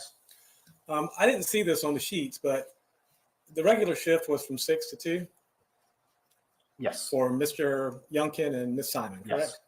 And the regular shift for Paul Simon, I think, was like 2 to 10. Yes. Okay. Those are the general shifts they worked. What was your shift usually? My shift was typically more of a mid shift. So I would get in typically between 8 a.m. or 9 a.m. and I'd work over into that second shift so I could interact with both shifts. So you could kind of bridge the gap. You would, Yes. you know, Leilani and Danny would get there a little bit before you, and they would leave a little bit before you left. And generally speaking, Paul would get there a little bit before you left every day. Yes. So and how often would you say you interacted with them? Typically at least once every 2 days. Again, my responsibility is more running the business. They would have a lot of interaction with the daily floor leadership.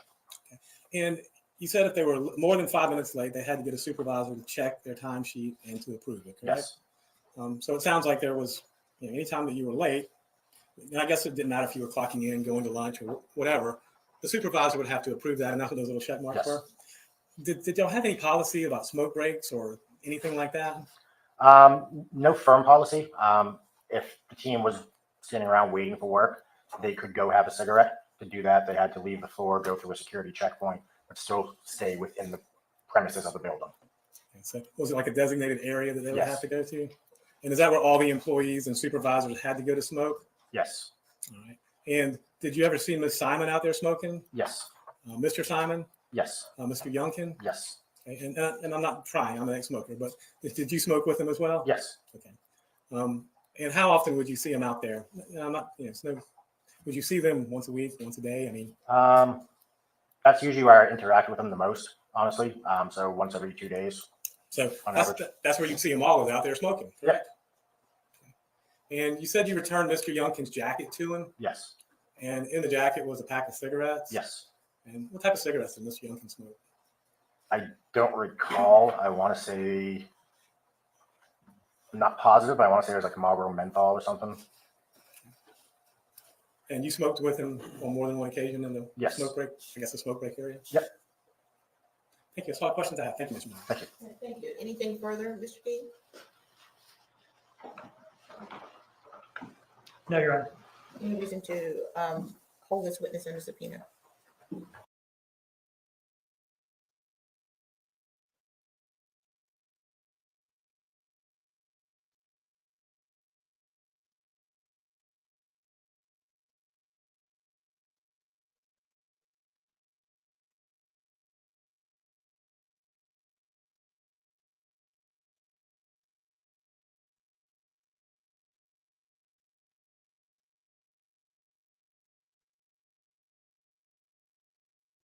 Simon has rejoined her counsel at counsel's table.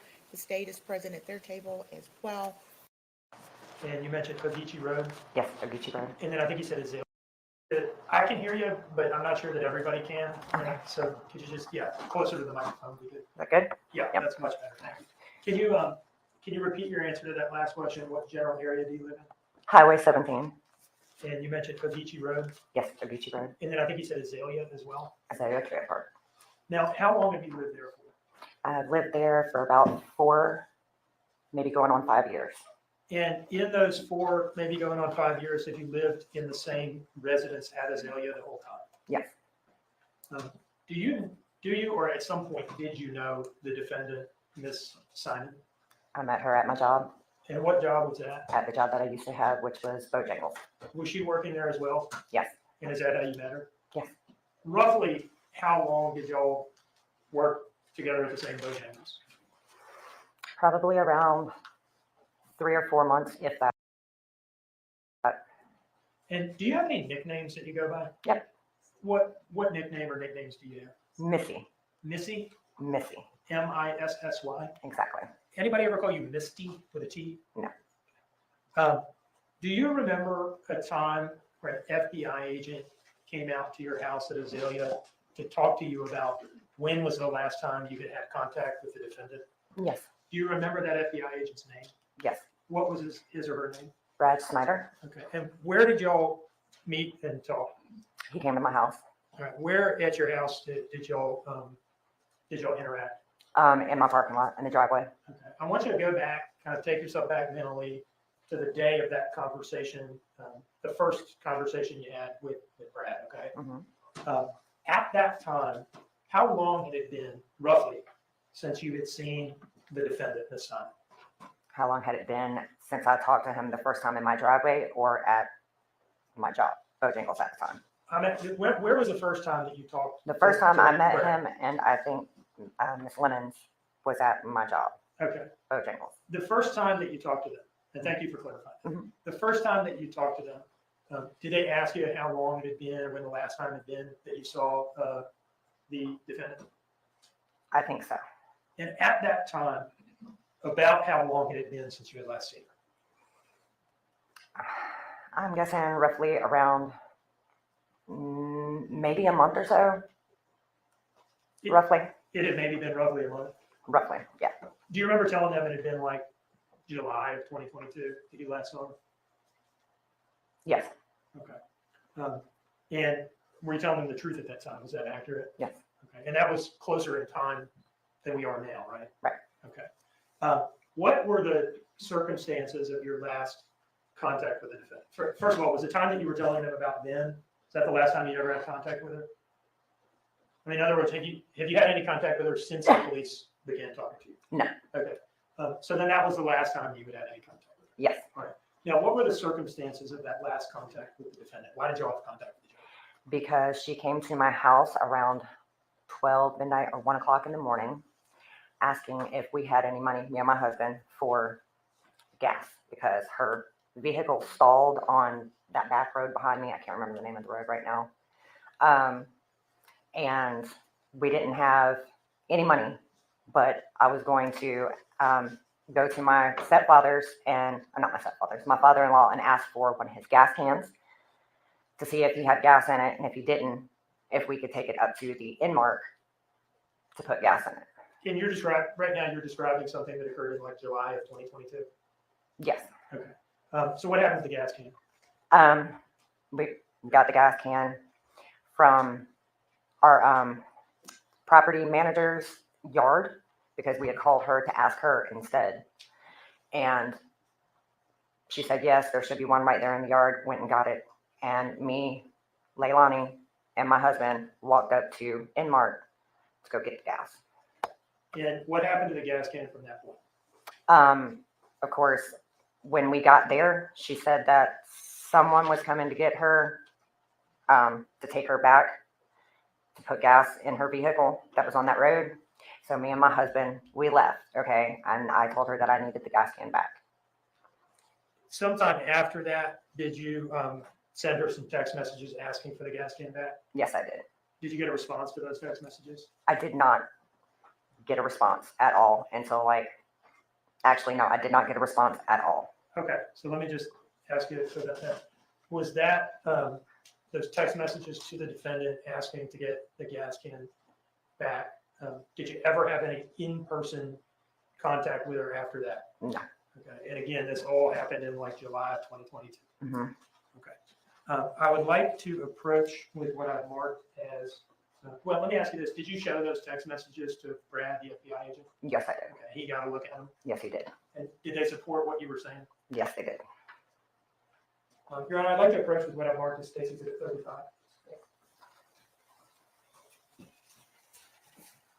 Do you recognize that? Yes. Okay. Now, is that a Google Maps screenshot showing the route to get to your residence at Azalea Mobile Home Plaza? Yes, it is. Does it fairly represent the route that you have to take to get to your place? Yes, it does. Your Honor, I would introduce this as Stacy Exhibit 35. No objection. Thank you, Mr. Parse. It is admitted without objection.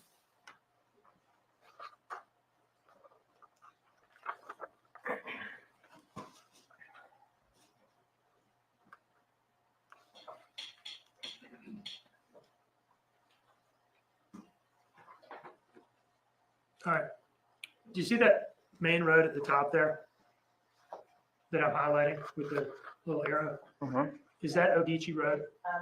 Say yes or no. Oh, The yes. court reporter's taking everything down. Yes. And that red arrow coming off of Odici Road, does that reflect the turn that you make to get into Azalea? Yes. Okay, and is that right next to the Chevron? Yes, it is. Okay. Now, this second arrow here, does this represent a right turn that you have to make to get to your house? Yes, it does. Do you live on a dead end? Yes, I do. Is that lower red arrow showing that right turn there, does that take you onto your dead end? The lower red arrow? Yes. This arrow here? Mhm. All right, so that's a right turn, takes you onto the dead end street that you live on, correct? Yes. Okay. Is there any other way to get to your house by car? No. One moment, please, Your Honor.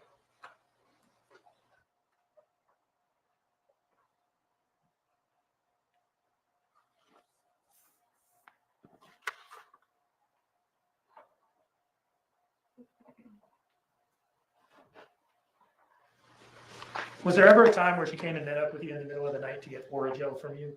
No. No, saying that never happened. I'm saying it never happened. No further questions.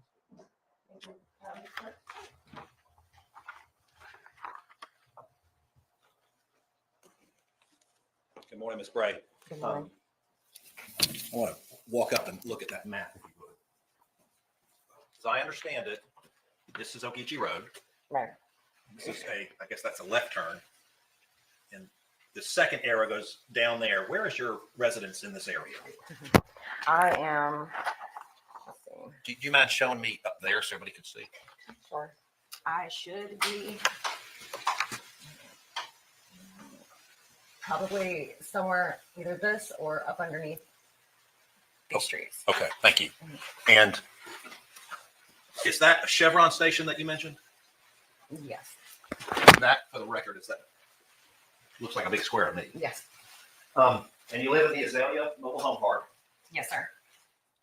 And you talked about knowing Leilani Simon. Do you know Daniel Youngkin? No, I do not. Have you ever hung out with Leilani Simon socially? No, I have not. Now, it's now October 2024. And the events that are, important to hear are October 2022. How clearly do you remember what happened back in October 2022 in your life? Clearly, as in, what do you mean? Well, who you saw, where you went, dates and times and things like that. I'm not that good with dates and times, I'm not either. but events, certain events, just like anybody else, certain events stand out. Considering the fact that I had to send her text message after text message because the gas can was that of my property managers, and I didn't want to get in trouble. Mhm. That is going to be something that I remember. I think those are all the questions I have. Thank you.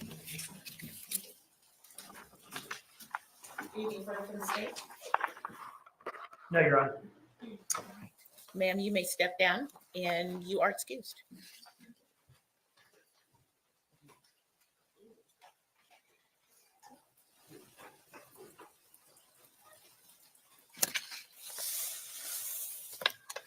Okay.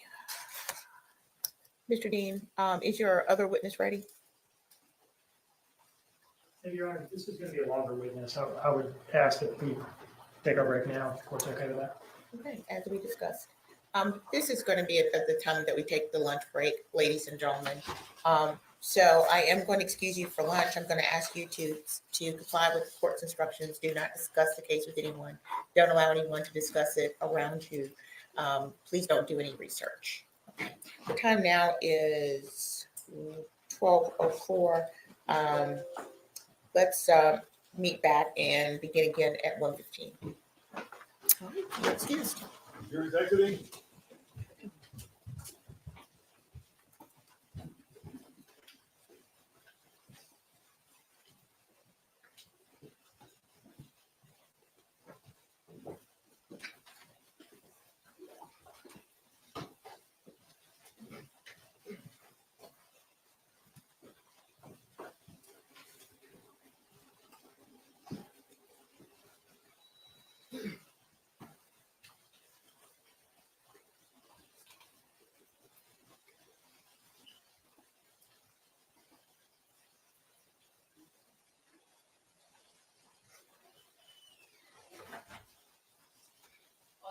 Thank you.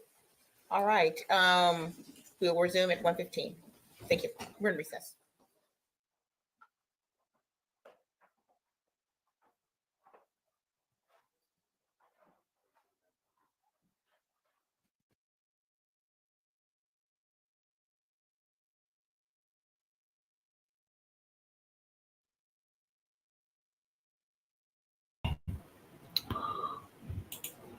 So you go 115, 1, 2, 3, 4. So that means now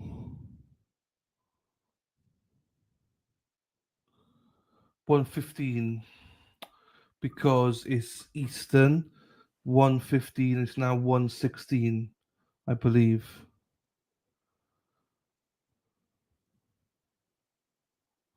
Okay, so that's it. Good. We are live, people. We are live.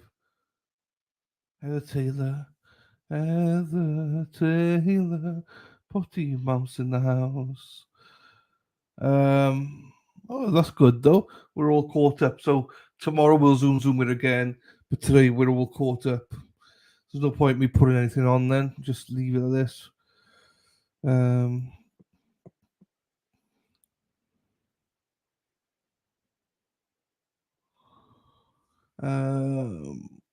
I've been on and off sleeping, so I've not listened to all of it. But rest in peace, Quinton Simon. What's it like then? What was the testimony like this morning?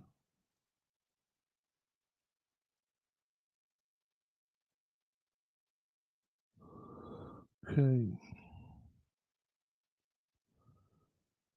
Let's make sure that this is live. I think it is live, yes. You're the one I want, girl. The one I need, girl.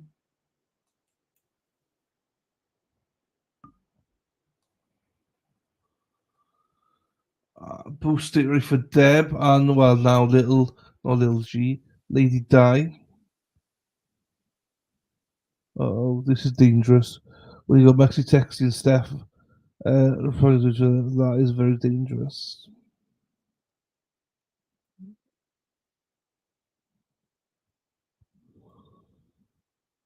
Okay.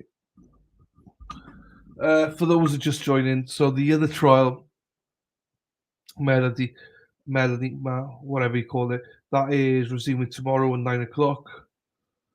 And this one's resuming now. Well, should be on now. Hey, Deb. And I'll continue for the rest of the afternoon. Oh, sorry. Fuck hell. So yeah, that'll be on for the rest of the day. And then Sean El Jefe McDonough is back on tonight at 5 o'clock for members only, and 7 o'clock then for everybody. Uh-oh.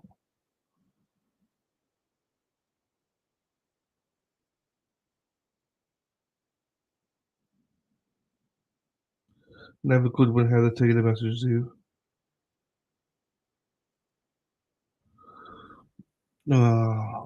Okay, let's play it then. Because it's you, Heather, I'll play it. Anyone else, I would never play it. There's no zoomy zoom. We are live. We are live. Sas, we are live. We've all caught up. Right.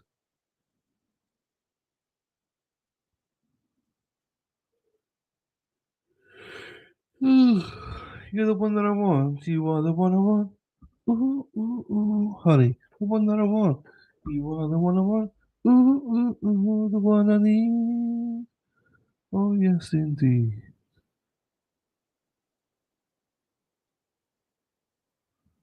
Honey. Right, hang on. Let's play this and I can zoom the rest of it then. So, this is Heather Taylor. She sent me something from Wade Wilson. It's not Wade Wilson, but people impersonating him.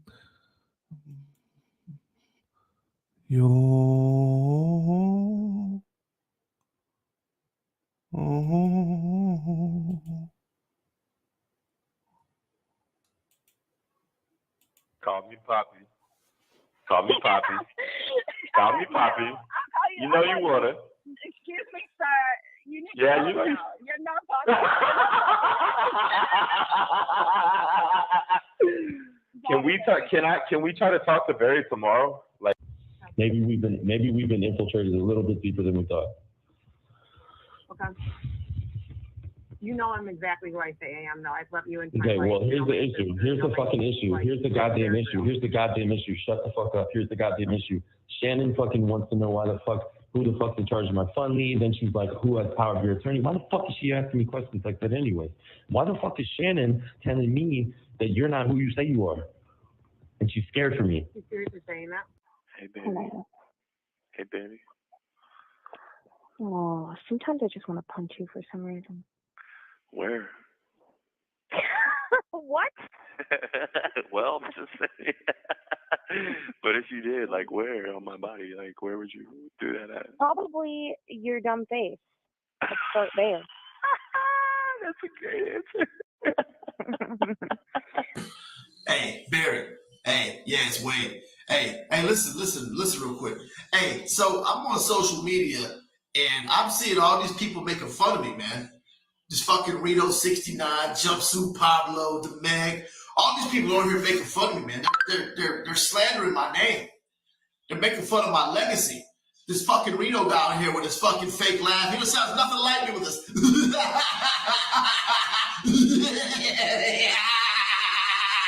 That don't sound nothing like me. Barry, that sounds nothing like me. Nothing like me. I'm sick of it. I need you to file some kind of charges against this. This is fucking, they're ruining my legacy right now, Barry. They're ruining me right now. Ruining me. All right, hey, wait, calm down a little bit, man. Calm down. Look, I've been watching the videos all morning, and I'm gonna tell you something right now. I've been in tears all fucking morning laughing at these fuckers. Hey, baby. Hey. Nah. Nah, I ain't mad at you. Nah. Nah. Yeah, I miss you too. So, hey, when you coming to see me? Oh, Wednesday? Did you already schedule it? Every fucking woman, listen, I'm not trying to sound like anything, like I'm anything, but it would be kind of hard pressed to find one that doesn't think I'm a bit attractive. I'm sure they're out there, but most of the ones that come around or are around or watch think that I am. I can't fucking help that. Don't blame me for that. But Call me Poppy. Call me Poppy. Call me Poppy. You know you wanna. Excuse me, sir. You need Yeah, to you know. know. You're not talking.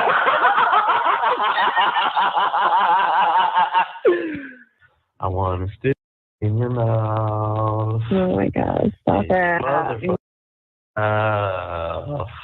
Did you see the other message that I had sent you earlier too? Yeah. Oh, now did you see the other message? Nice. Oh, you took a shower? How was that? Mm-hmm. Yeah. Was your butt all wet? Your butt was all wet?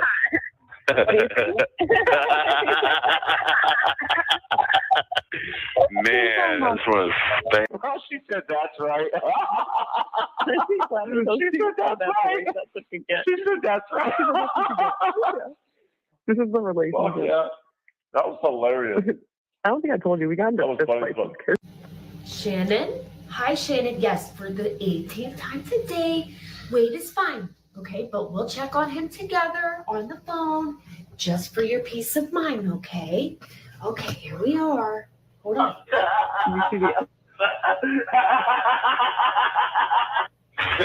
Good, go.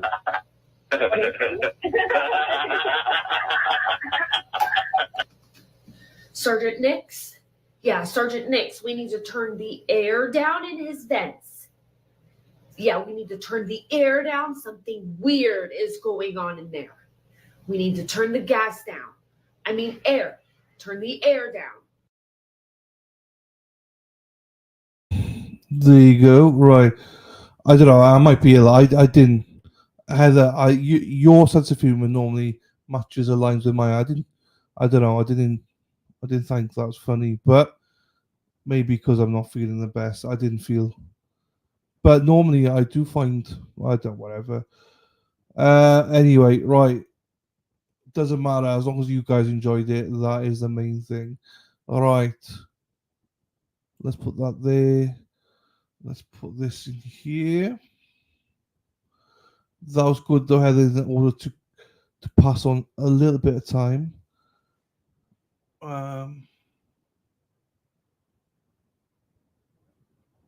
Oh.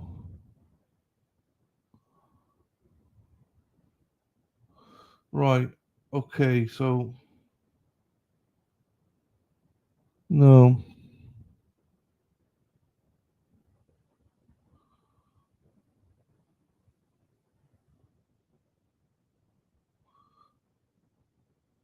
20 minutes. Somebody said in chat it's like 20 minutes before they come back. I was like, fuck, I thought that they were.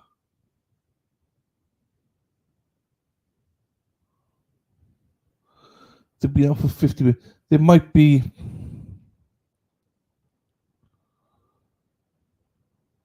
Yeah, I think they're out for a little bit.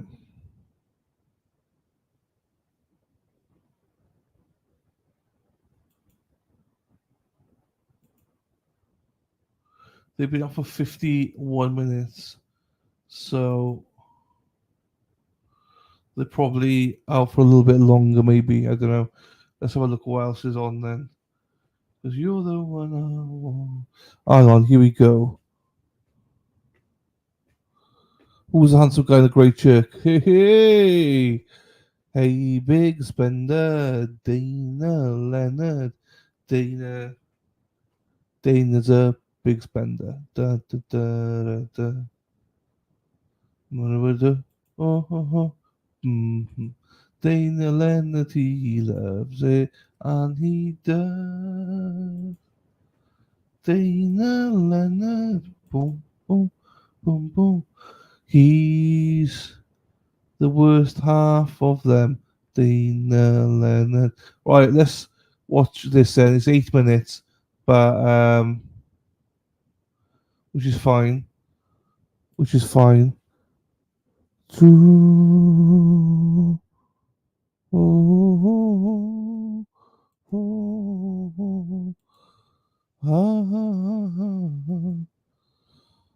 want to talk about pictures. I love talking about it. I've not seen it yet, Dana. I will watch it. First, we want to update you on what is going on in the Sarah Boone case. We're expecting opening statements in that case as possibly this afternoon, but more likely tomorrow because things keep coming up. And this morning, something came up, a couple things. The prosecution upset over some discovery that they were handed apparently this morning, some JPEG images on a drive. So they have asked the judge for a hearing, a Richardson hearing. They are crying foul. Let's see what the judge says outside the presence of the jury that still hasn't even been picked yet. But there's Sarah. She's in the courtroom. We'll also find out about her snack request. With regard to the Richardson hearing, with regard to item 6 in the defendant's 5th amended reciprocal discovery list, the court is going to reserve and have that hearing tomorrow morning at 9 a.m. Defense is to provide an edited version of only the records that pertain to anxiety or their lack of thereof to the state before 9 a.m. tomorrow morning. Judge, number 6 was cured by agreement. Okay. Did that happen when I was not here? No, it happened earlier while we were here. Then what specifically was the Richardson violation for then, if it wasn't for number 6? And I apologize. Number 2 was the 119 new JPEG pages, according to be from Winter Park Advent Health, and they're a little bit different than the 81 pages that I previously received. Okay. So the ruling remains the same. Court's going to reserve, address the Richardson hearing tomorrow. You were to provide an edited version of those records that you seek to offer into evidence. Mr. Owens, before 9 a.m. tomorrow morning. Regarding the paragraph number 2, regarding the Winter Park Advent Health records, the 119 that we gave him this morning. That is correct, sir.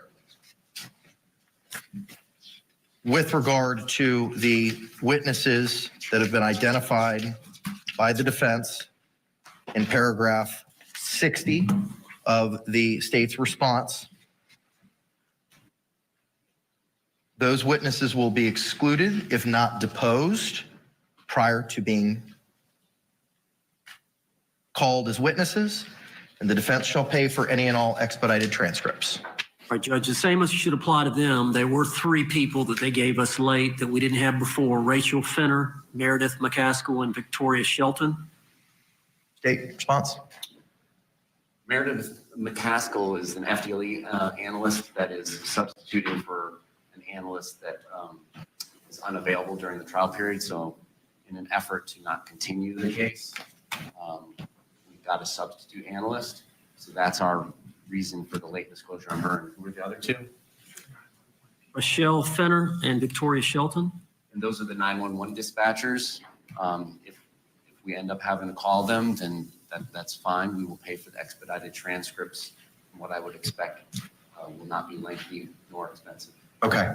Has the FDLE analyst that was originally set to testify been deposed in this matter? Mr. Cacciatore does not believe that the defendant ever deposed that person. Okay. Any other positions, Mr. Owens? Okay. All right. State will afford the same opportunity to the defense as provided by the state to the defense. Court's going to be in recess. It's 11:27. Hang on. Juror number. Yes, let me address that. Can I have the thing again, please? If you all still have yesterday's sheets from jury selection, Madam Clerk has advised that jury services has told us the juror in seat 25 wearing badge 63 called. Sick child? The nephew that she cares for is ill and that she is not here due to caring for that child. He is not here due to caring for that child. State's response, if any. For cause. So stipulated, juror number 25 wearing badge 63 will be struck for cause. We'll advise the jury services to call them and tell them they do not need to report.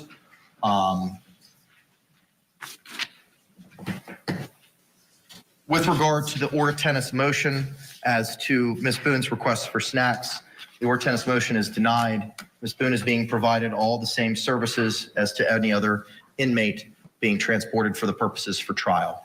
Anything else we need to address, State, before we report back to 23 at 1 p.m.? Defense? No, sir. All right, we'll see you all at 1 p.m. Thank you very much. Court's off the record.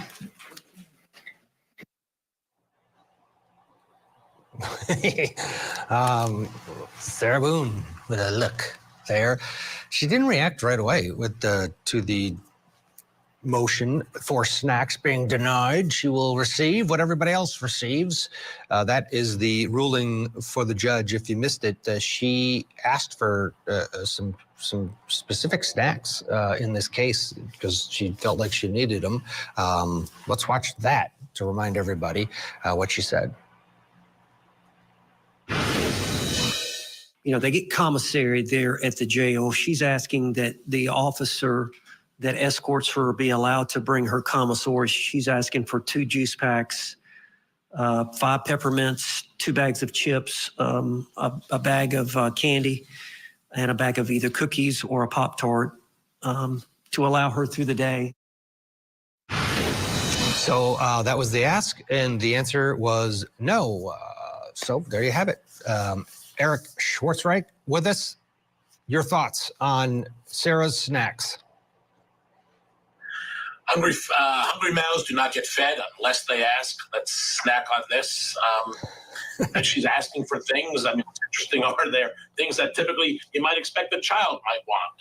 Peppermints, the other list. I don't know if there were cookies on there, but yes, here's cookies. the reality. Well, this case is a suitcase, and the lever being placed into a suitcase and the game of hide and seek. She is seeking the battered spouse syndrome. It's an evolution that's come a long way, which really is an extension of self-defense, the castle doctrine, no duty to retreat. So just that type of request, that permission. It's a very sad case. Can I have snacks? Can I have these peppermints? Can I have these cookies? Someone that was battered, someone that was abused. I mean, I find that aspect interesting. I mean, her look, she seemed more concerned about the snacks. I mean, she's on trial for very, very serious charges with very serious consequences. But she's saying, and the defense is going to try and say that she was battered. And if they lay that foundation, and they put on the proper witnesses, the doctors, and you battle the experts, they're going to try and help towards her self-defense claim that she was in fear, that she had no choice but to do this. As far as the Richardson hearing, discovery, fair play, the judge is trying to wrestle with, whether or not discovery for the viewers, discovers all the evidence, police reports, everything the state or the defense is going to use in trial that the defense didn't timely pursuant to our rule of procedure here in Florida, discovery. It's 3.220, turn over all the documents. They didn't do that. So in time, according to the state, and the judge is trying to wrestle with that. But it's a very drastic remedy. Courts don't like to do it, to exclude and to get rid of evidence. Yeah, and he's postponed the decision on that. The Richardson hearing for tomorrow. Jury selection continues.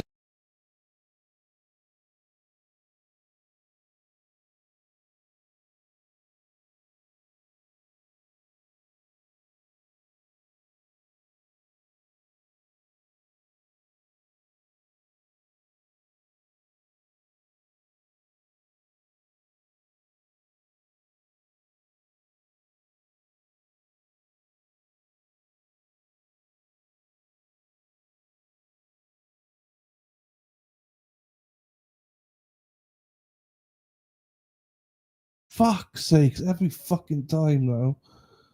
Jeepers. What the fuck?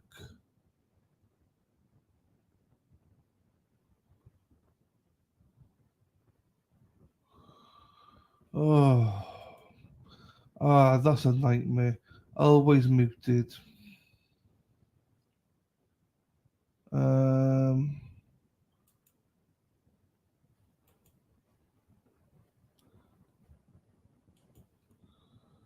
Shit, screen right. Hopefully it's not going to be too much longer. They should have been back by now.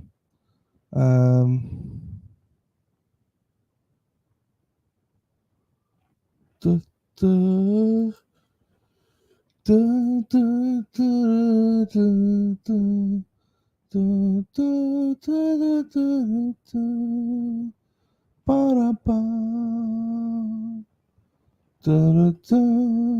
Ba-ba-ba. So yeah, I mentioned it on, didn't I? So Sarah Boone will deliver narrative testimony. So if you don't remember it, that's what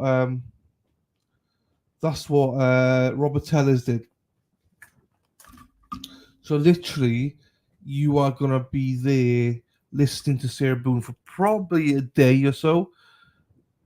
Just saying whatever she wants. Just saying whatever she wants.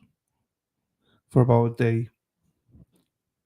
She's gonna be just sat there saying, obviously she's gonna be restricting everything she's saying because there's some things she probably can't say, but I mean she's gonna go into it, and then obviously then the cross comes in, fine.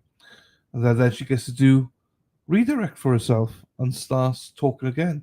That could, no joke, that could take close to a week just for hers.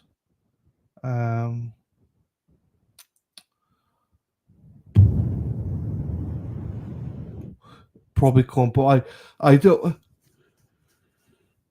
Oh, sorry, people. That is, yeah, it's gonna be intolerable to watch that.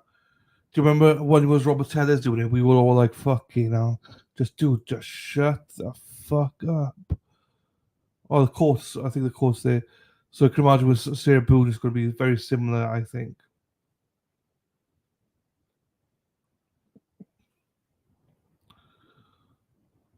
Ba ba da da da da da da da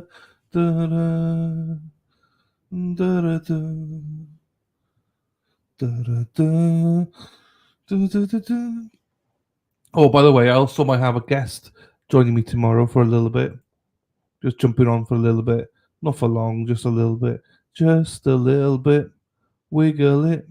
Just a little bit. So they might be jumping on tomorrow, I'm not sure. Maybe just for first hour or so, maybe they might be here. I don't know. We'll see. We'll see. Sarah uncuffed. Yeah, she's uncuffed.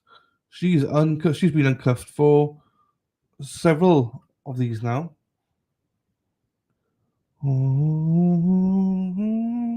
Ah, sorry.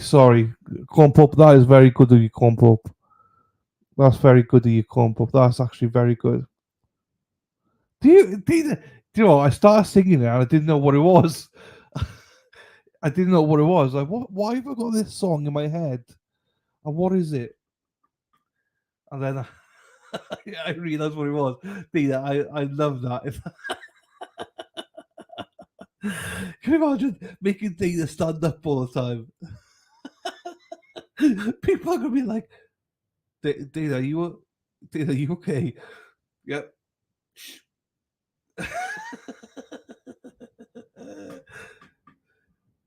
Up and down, Dana get it up and down. I love it. Ugh. Right, I did see a little bit of movement in court. I need to get my dinner as well. Do you know what my dinner tonight is? A corn pop will be happy with this. Corn pop is not going to be happy with this. It's well, a 6-incher. I'm going to get a 6-inch Subway. It is it's the BM, no. I don't remember what's in it. I know it's pepperoni and salami in it. And I got, obviously, the cheese bit. And then I got lettuce, tomato, cucumbers, and a little bit of onion, and a sprinkle of barbecue sauce. I'm in the office. People think I'm fucked. Well, to be fair, they probably thought you were fucked anyway. Dana, what the fuck? You're fucked, Dana. You're fucked, Dana. You should get turkey. No, yeah, I don't remember what I got, but it's only a small one. That's what she said. But yeah, I don't know. I just got one for dinner tonight. So yeah.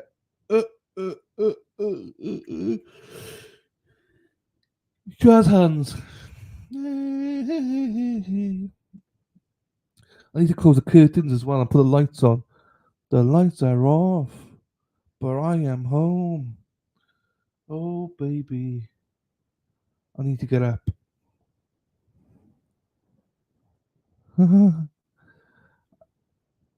Star Bangles. That is Star Bangle. I need to learn that whole song. I love that. I think it's a really good anthem, by the way. I love watching it for the NFL games, hearing it. Oh, I think they're back. Right, I'm going to be off if they're back, and I'm going to make some dinner. I might not be around for the next half hour or so, because I'm going to go eat my dinner. Donna was doing that in the shower yesterday, yeah. That's why I was saluting. When she kept saying salute, I kept going like that. And she was like, no, salute. I was like, what do you mean? She goes, stand to attention. I looked down and I knew what she meant then. She goes, good boy, stand to attention. That's a good boy, Daffy would say. Ba ba ba ba da, ba da, ba. Daffodil, she loves Bill. Daffodil, she cheats with Will. Daffodil still likes Bill and Will. Daffodil. Right, Heather Taylor says that and posts apart them.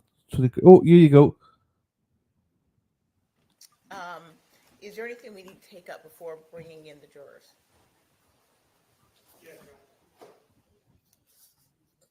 Mr. Dean?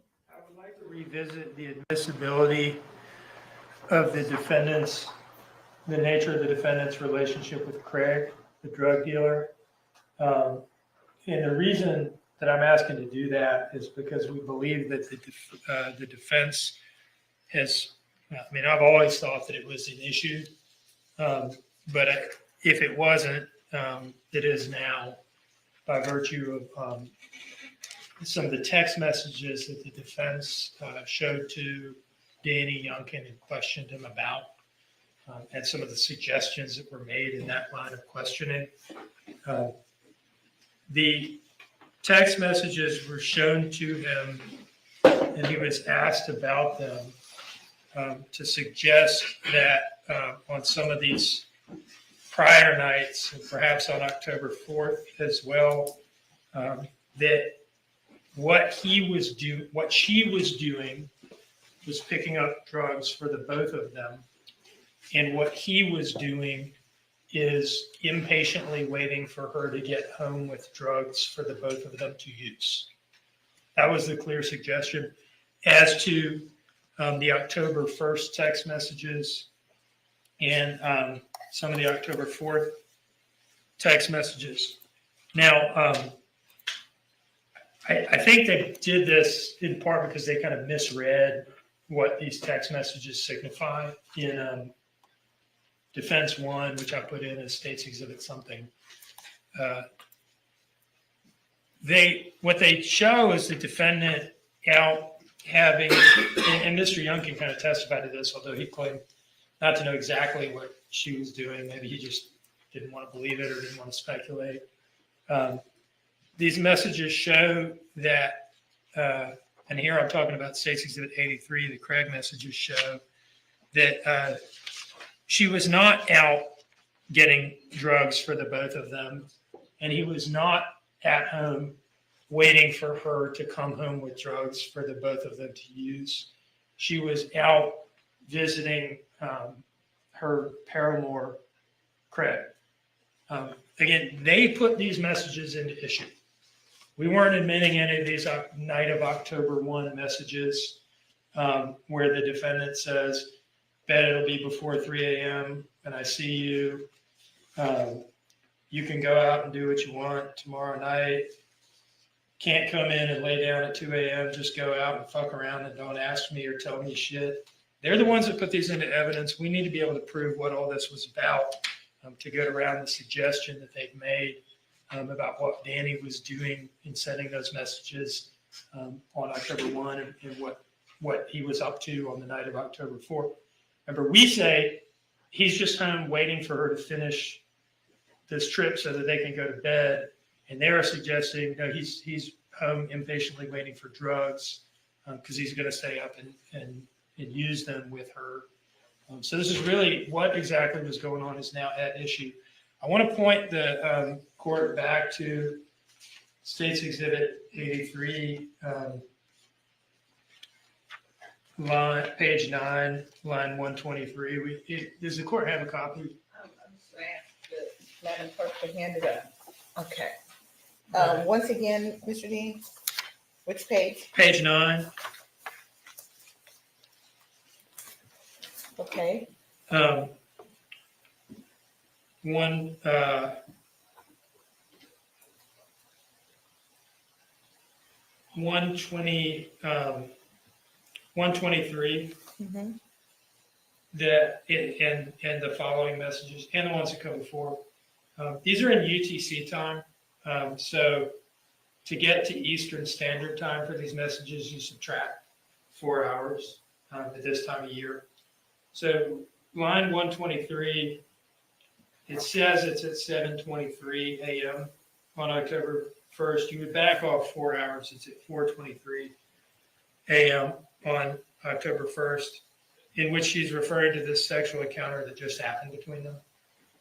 So that is what was going on between them in the early morning hours of October 1st, 2022, when Danny was sending these messages to her, urging her to come home so that they could go to sleep, as he testified to.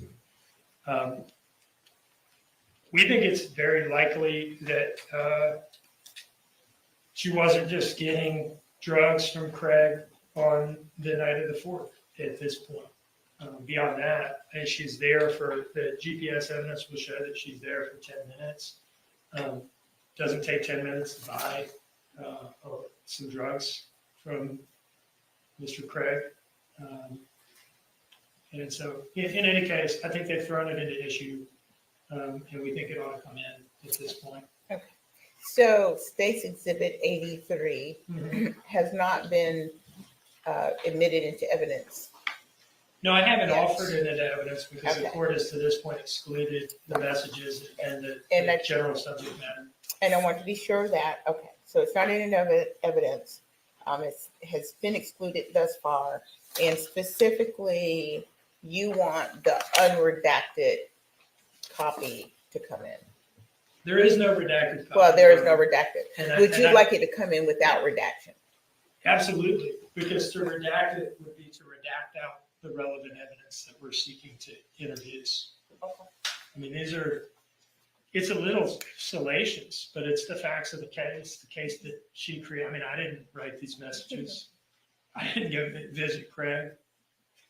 This is the evidence. Sometimes it's a little unseemly. Murder cases are like that. Thank you, Mr. Dean. Mr. Hilliard? Your Honor, absolutely everything Mr. Dean just said has already been litigated. Number one. Number two, we didn't open the door to anything having to do with Craig. He doesn't like the fact, he's right. He's absolutely right. He could have asked Mr. Youngin about these text messages, but he didn't. Okay? I did, and he didn't like that. Two different animals. But finally, the Supreme Court of the state of Georgia agrees with me on this one. Harris versus State decided June 22nd, 2022. Supreme Court case number S22A0092. It's about a 155-page opinion, Judge. And it has to do with basically the salacious sexual text that Mr. Dean's talking about. And it directly on point says these do not come in. It's not relevant. It doesn't help prove anything. It's just to get into the salacious aspects of the case and to try and ask the jury to judge this case on character or character defects rather than the evidence in the case. So the court's ruling was right the first time. Nothing's changed. I'm sorry Mr. Dean believes that, but the facts haven't changed of the case. So the court was right the first time, and the Supreme Court of Georgia agrees with me on this one. Okay, Mr. Dean, May I address the Harris case, Your Honor? you can. It is a long opinion, and I've read all of it. I don't know about my counterpart. The holding in Harris was about a broad swath of 404B type evidence about the defendant, who was alleged to have intentionally left his child in a hot car, having a motive to do so, because as evinced by all these text messages and things like that between him and women, and in some cases underage girls online, and his having visited prostitutes and things like that, I think, over a period of a couple of months. Now, the holding in which the Georgia Supreme Court said it was an abuse of discretion to allow some of that evidence in, it was as to some of it. As to the older evidence further in time away from the crime, in the opinion, I think the opinion actually supports us. Because where they start from is, look, a lot of this stuff was admissible. Some of the more recent things closer in time to the crime. But the state went overboard here, and the trial court allowed them to do it. If you read that opinion and you kind of compare the timing and nature and volume of the evidence that we're seeking to get in here to what the state did in Harris, the court will see very clearly that we are well on the right side of the line here. And there is, especially there never was any chance that this would happen, especially now. There is no reviewing court, certainly not the Georgia Supreme Court, that would find an abuse of discretion for allowing this evidence in at this point when the defendant has introduced text messages from Daniel Youngkin to her, in which he's urging her to come home. What he was urging her to come home from, whether he understands it or not, is from the relationship, the infidelity that was keeping her out and awake all night and affecting his ability to sleep. And they put these in, and they've suggested, and even point blank asked and insinuated, that he's impatiently waiting for her to bring drugs home because he wants to use the drugs. We need to be able to prove that no, she was out banging the drug dealer, and he just wanted her to come home so they could go to sleep together. That is where we were at right now. Right. And this evidence should come in at this point. I feel very strongly about that. Mr. Hilliard, I'm going to step away from the bench and take a look at what we have, but I'm going to allow you to go ahead. I was going to say, Judge, I don't see the drug dealer on the witness list. I don't know what Mr. Dean's talking about. He's talking about his interpretation of something his witness has already testified to. He can make that argument in closing unless he wants to bring in Mr. Weston or whoever they are and put them on the witness stand. So what he's actually talking about is his interpretation of something, which is for argument's sake. I understand. And I'm going to step away because I have a feeling we could go on for a while. And I'm going to take a look at the case and take it under advisement for a few minutes. Let's figure 15, 20 minutes at this point, and then I'll come back out. All right, we're in recess.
What's going on? What's going on? No, I was having dinner. I was having me dinner. I just wanted to stretch my legs, and I was falling asleep, but I just want to get my dinner. Oh, they're back. As I fucking come back, they come back. Oh, Okay. That's fine. that's fine. Thank you, Judge. The judge gets it. Judge gets it. She said it's fine that I was having some time away. Thanks, Judge. Tammy Stokes. Judge Tammy Stokes. Perfect timing. Gee, thanks a lot. Oh my, now I'm getting shit now. We've been sitting here with nothing to do, nothing. Sorry everybody. I didn't think. Do you know what? I thought So we are now back on the record. We need Miss Simon. I didn't think there'd be a break straight afterwards. We were, that's good though, Lil G. Thank you, Robin G. Lil G, good. We're all being very busy, good. I did not think that they'd have a break so quickly after lunch. I was yelling. Smallest hand signal. You start seeing out of the corner of your eye, and it helps. What baby you on about, Daffodil? Not sure what baby you're on about. Baby, Larry, baby.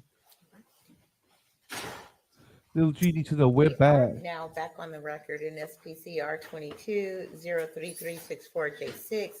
The state of Georgia versus Leilani Marie Simon. Ms. Simon is present in court with her counsel. The state is present as well.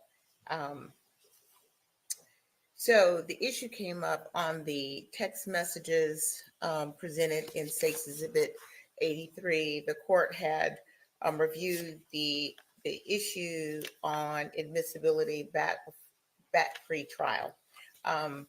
However, I've had an opportunity to consider the positions of both parties, as well as I've reviewed the case presented by the defense.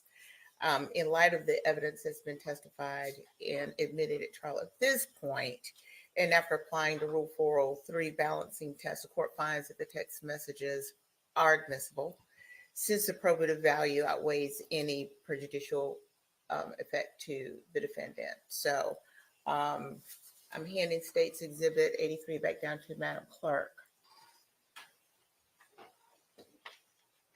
All right. Is there anything further to take up before we bring in the jury? Just so I don't have to keep popping up, Judge, just note for the record my objection, and I won't keep popping up whenever we get to that point, if that's okay. Yeah. Thank you. All right. Mr. Dean? We're ready, Your Honor. Okay.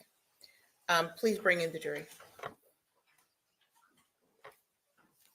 So there we go. Well, so they took a break. Oh, sorry guys, I didn't realize that. I thought they were back in court in session when I went. I just need to get away from the computer for half an hour. You know what I mean? Daffy called me and was like, "Hey, jump in the shower, babe." I was like, "All right, I'll jump in the shower." So me and Daffy had a call for a bit, stretch my legs, stretch other parts of my body, and then yeah. Thank you, Lil G. That's fine as long as you're busy. Heather Taylor interrupted my FaceTime call with Daffodil. She wanted to join in. Heather Taylor wanted to join in. I was like, Heather, fucking one at a time. Like, yeah, this is it. Heather Taylor's like, touch your toes, touch your toes. I was like, bloody hell, I can't. The one you wiggle it just a little bit, Josie. Hey, prayer of surprise visited. Thank you. Ladies and gentlemen, please have a seat. And welcome back. Thank you. Look, you Hope you had a good lunch break. We planned to start back a little bit earlier. We had to take up some issues out of your presence. We are going to resume now. were you able to comply with the court's instructions not to discuss the case? Yes, Your Honor. Has anyone done any research? No, Your Honor. All right. Well, let's get ready to begin.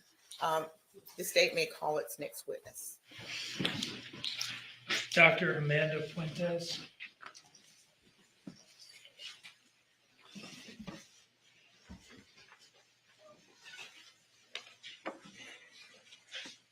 Right this way.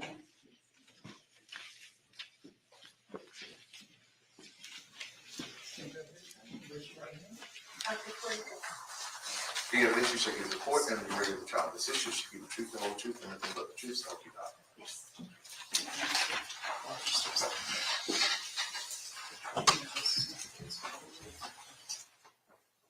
All right, good afternoon. Mhm. All right, Mr. Dean. Good afternoon. Could you please introduce yourself to the jury? Yes, my name's Dr. Amanda Puentes. And what is your city and state of residence? I live in Dade City, Florida. And what kind of doctor are you? I'm a pediatrician. Where is Dade City? It is about 26 miles northeast of Tampa, Florida. And where do you work? Currently, I work at Premier Community Healthcare Center in Dade City, Florida. Is that do you work in like an outpatient pediatrics clinic? Yes, it's an outpatient pediatric clinic. Okay. Are you, what type of pediatrician are you? I'm a general pediatrician. And how long have you been doing that? I graduated or finished residency in 2006. And you are here today, just to kind of put it out up front, because you were Quinton Simon's last pediatrician. Yes. Before moving to Florida, did you work in the Savannah area?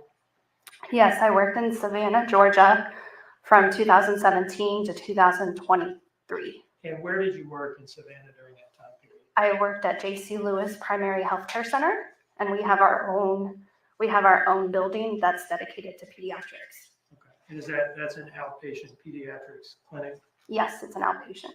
And is that where you saw Quinton? Yes. Okay. Let me go back now to education, training, and experience. Can you tell us about your undergraduate education? Yes, I completed a Bachelor of Science honors degree through the University of South Florida in Tampa, Florida. And did you go immediately to medical school, or did you work after undergrad, or what? I was able to start medical school right after I graduated with my undergrad in 1999. I'm sorry. Where did you go to medical school? At the University of South Florida Medical School as well, in Tampa, Florida. And when did you finish up medical school? In the year 2003.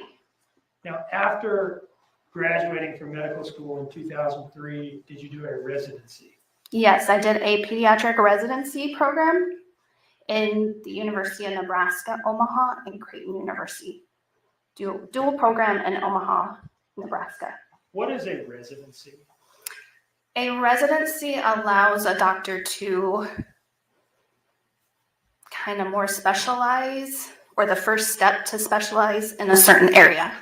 So you have pediatrics, you have internal medicine, which is primarily adult medicine. You have surgery, for example. And dermatology, emergency medicine, all the different specialties? Yes. Right. So you did your residency in pediatrics? Yes. And is that essentially the first step to becoming a pediatrician? Yes, it's, well, the first and only step to becoming a pediatrician. And how long was your residency program at, you said, a 3 dual years. program at Creighton and University of Yeah, Nebraska? just both of those school funded and provided that education. Okay. 3 years of that pediatrics residency. What did the residency involve? It involved different areas of pediatrics, so not only outpatient, but inpatient, intensive care unit experience with the real small babies that are premature, as well as children, say that are very sick in the hospital, emergency medicine for pediatrics, psychiatric experience just under pediatric age group. So during residency, you do a little bit of everything peds related? Yes. Okay. When did you finish residency? I finished in 2006. And at that point, did you become, did you get any kind of board certification or anything along those lines to be a pediatrician? I was taking the board exam. And do you hold any certifications or member? I'm a board certified pediatrician And how long have you been? since 2022. All right, since finishing residency, have you worked as a pediatrician uninterrupted through Yes. today? Okay. And so how many years would that be total? So that would be 18 years. I'm sorry to ask you to do that. Going on 18 years. Okay. Your Honor, at this time, I would offer Dr. Quinton as an expert in pediatrics. No objection, Your Honor. All right. Okay. I'd like to turn now to your involvement with Quinton. Okay. Can you tell us where, when, and under what circumstances you saw him? So I saw him as a new patient in February of 2022. He came in for a 12-month well visit, although technically he was 13 months. And what is a well visit? So a well visit is a physical exam type visit that we go over safety in the household, developmental questioning to see where a child and make sure a child is developing normally, as well as administering vaccines if the parent would like their child to get the shots. Is it fair to refer to a well child visit as essentially like a normal checkup? Yes. In other words, was he brought in because there was any specific health complaint, or was it just a routine visit? It was a routine visit. Okay. And tell us about your examination of Quinton that day. That day, I mean, he was healthy, happy. I saw him with his grandmother, who he was in care of at the time. And developmentally, he was appropriate for his age, talking, walking, everything on time. And then on physical exam, I did detect a heart murmur. Okay. And can you tell us what you did in response to that? So because of the heart murmur and at his age, and oftentimes my patients through this clinic, I may never see again, I referred him to a cardiologist. And what cardiologist was that? It was through the Savannah Children's Heart Center here in Savannah. Do you remember the specific doctor? It's, according to his records, is Dr. Birch. Was that heart murmur something that caused you any serious concern? No. Can you tell us why not? So a heart murmur doesn't automatically mean there's something structurally wrong with the heart. It can just tend to be, at the time when you hear it, a difference in pressure through the heart, so a difference in blood flow. Oftentimes, sometimes the next person, even within minutes, another doctor could have listened and not heard a heart murmur. Did Dr. Birch did Quinton then have a visit with Dr. Birch? Yes, he then, within a couple weeks, had a visit with Dr. Birch. And did Dr. Birch get back to you about his assessment of Quinton's heart murmur? Yes, he sent me the office visit notes. And was there anything about what Dr. Birch told you that altered your initial impression that this wasn't anything to be especially concerned about? No, there wasn't. No concern. Overall, would you describe Quinton as having been in good health, happy, normal child when you saw him? Yes. And did you ever see anything that changed that opinion one way or the other? No. Okay.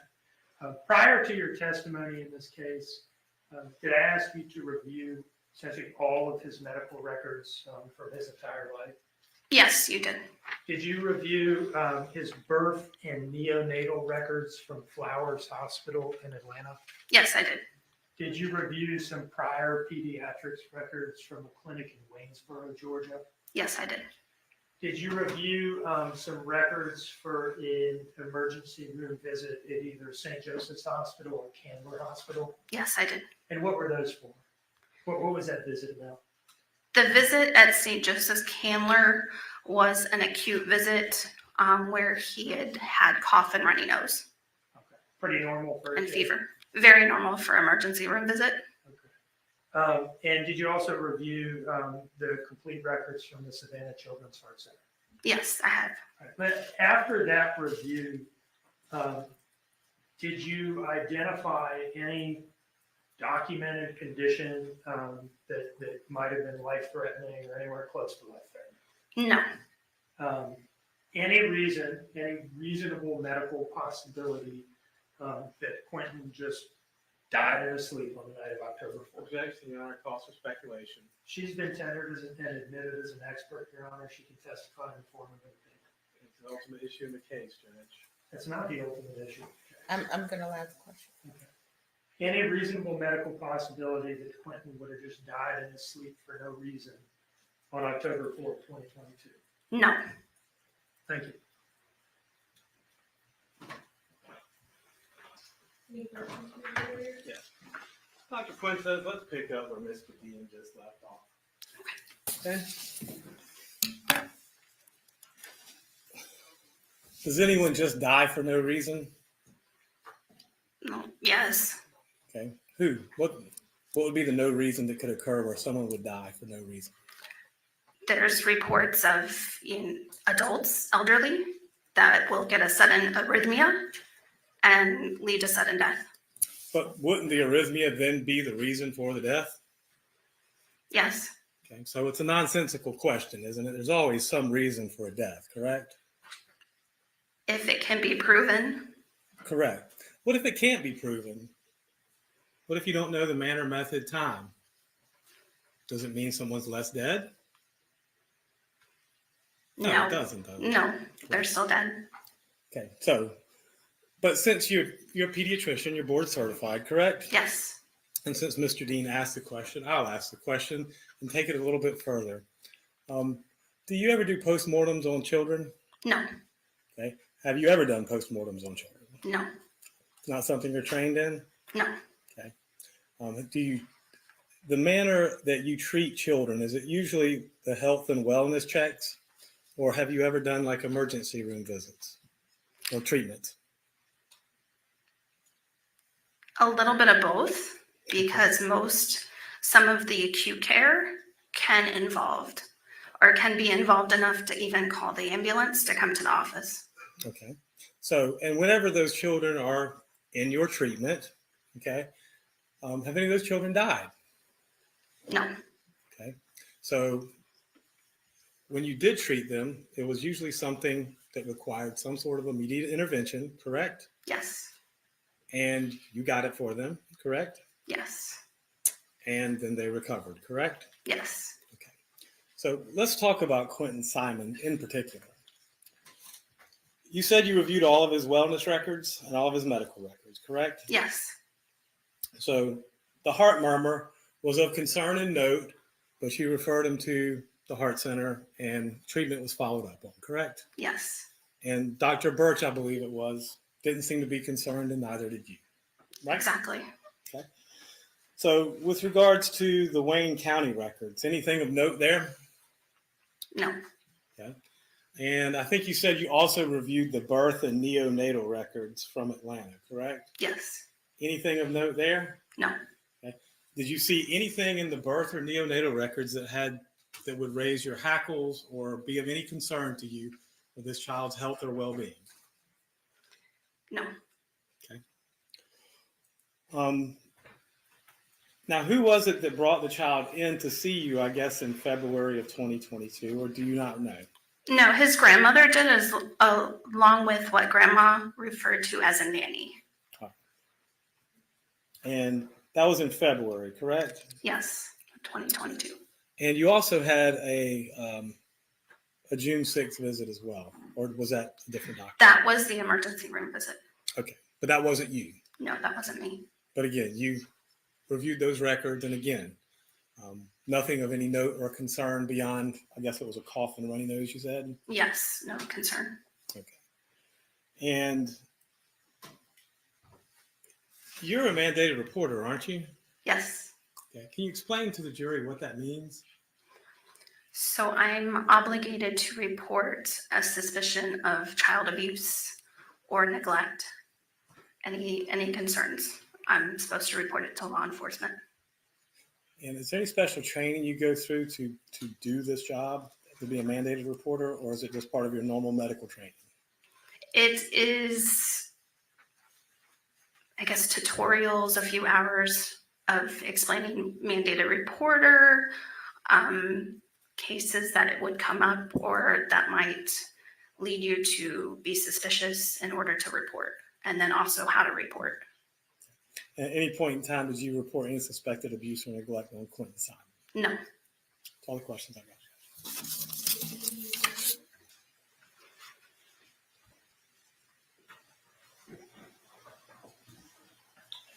You mentioned that it was his grandmother who brought him in when you saw him. Yes. You didn't report any abuse or neglect, right? Yes. But at the time you saw him, it seems that he wasn't even in his mother's custody. Is that right? Correct. He was. Speculation. The objection. The objection is the cause for speculation of a legal matter, not a medical matter, for which you qualify. Mr. Dean, do you want to respond to that? I'll withdraw the question. Thank you. No further questions. Okay. Anything further, Mr. Hilliard? Okay, doctor. Thank you. Your excuse.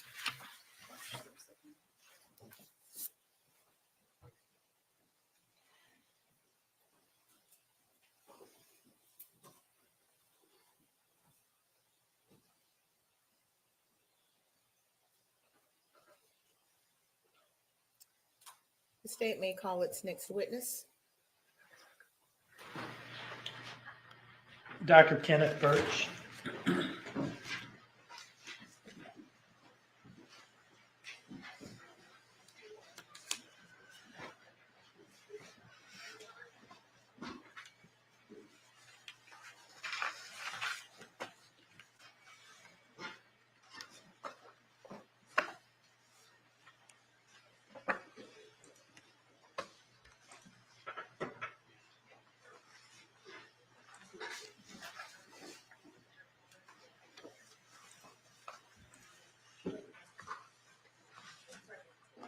Dr. Burke, if you would just come forward. You come right this way, sir.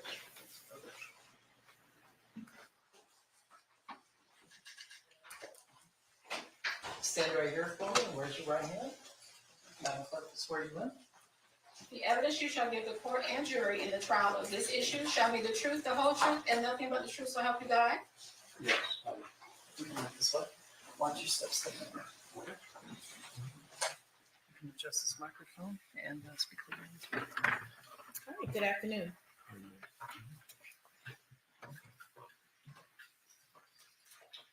Good afternoon, sir. Could you please introduce yourself to the jury? Yes, Kenneth Birch, pediatric cardiologist And where do you work, sir? at Savannah Children's Heart Center in Savannah. Are you a medical doctor, sir? Yes, You said you're a pediatric cardiologist. that's correct. And are you here today because you briefly treated Quinton Simon, the victim in this case? Yes. Now, let me ask you a little bit about your education, training, and experience. Mhm. Can you tell us about your undergraduate education? Undergraduate, I went to Augusta College in Augusta, Georgia. And For 4 did you go- years. I'm sorry to interrupt you. Mhm. Did For you go- just went 4 years, yeah. 4 years, okay. Did you go immediately to medical school? No, didn't,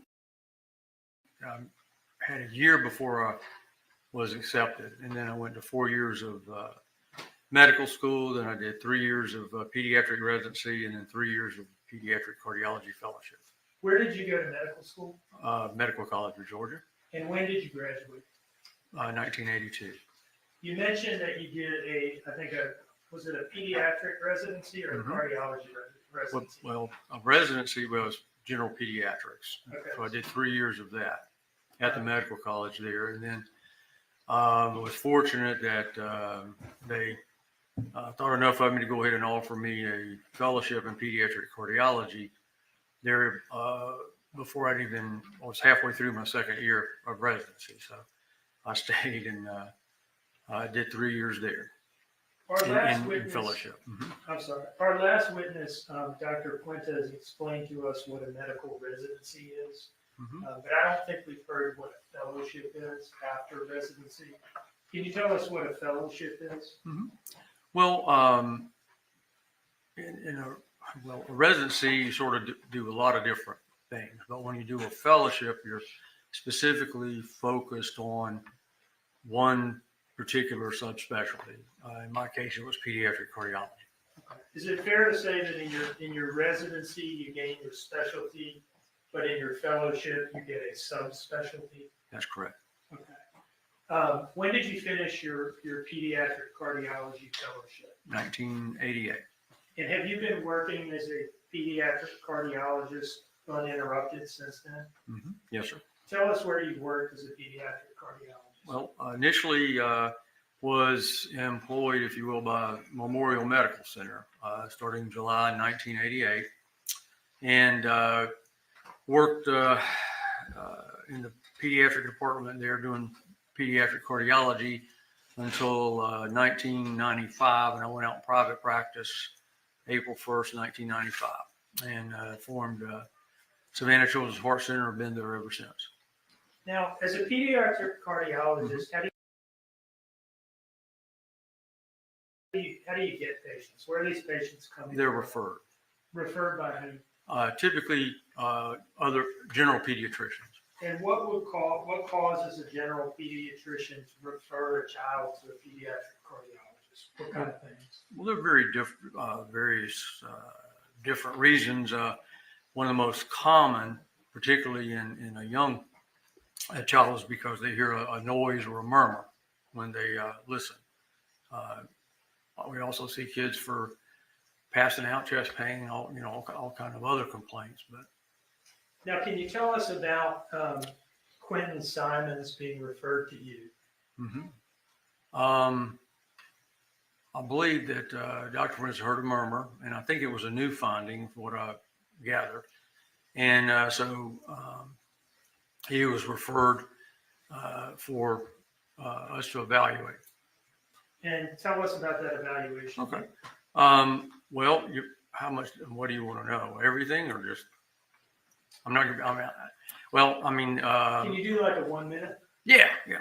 So basically, when he came into the office, he had a EKG performed, which was normal. Then I went into the room, and he was there with his grandmother, and he looked fine. Respiratory rate was normal, heart rate normal. His weight was above the 75th percentile for his age. He looked like he was thriving. And so I listened to him and examined him. He had a soft little murmur. So then we went and did the echocardiogram, where we actually look at the heart. And that's where we, so two minor things. One was a patent foramen ovale, and the other was a very small, what appeared to be a coronary artery fistula into the PA. The first thing you said was you said it really fast. Patent foramen ovale. PFO. What is that? Well, patent foramen ovale is a normal structure, actually, that all babies have before they're born. Okay, it's open in such a manner so that the blood that's coming up from the placenta, because mother's providing everything, is preferentially directed across that opening, if you will, to the left side of the heart. So most of it gets pumped out, to the body, as opposed to going back into the lungs, which are full of fluid and the vessels are constricted. And then after they're born and the pressures change in the heart, then it just sort of flaps shut, if you will. But very commonly, it doesn't necessarily meet like it's supposed to, and takes time to close up and go away. Typically, large patent foramen ovales, about 80% of them close. Small ones, 95%. But a small patent foramen ovale is restrictive, doesn't have a lot of shunting going from, because the shunt direction changes after they're born. Okay, the pressure in the lungs goes down, so now the left side of the heart has a higher pressure than the right side. Okay, because it's got your blood pressure, i.e., and your pressure in your lungs is like a third of that. But anyway, so the direction of the shunt changes, and then what the criteria for intervening or closing it or whatever you want to say has to do with how big it is. You mean surgically? No, you can close it with devices. Okay. But sometimes it's surgical, it just depends.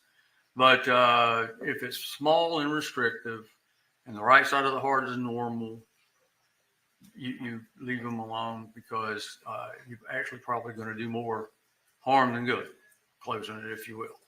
And his was very tight. Okay. And Mr. Before you go further, was that PFO, FPL? PF, foramen, FO, yeah. Okay, and Madam for I can help that. yes, please. Is that spelled Patent? Peyton. Mm-hmm. New word FORAMEN. Mm-hmm. New word OVALE. That's correct. All right. Look at it. Thank you, Mr. Mm-hmm. You're welcome. I can say PFO if you don't need to.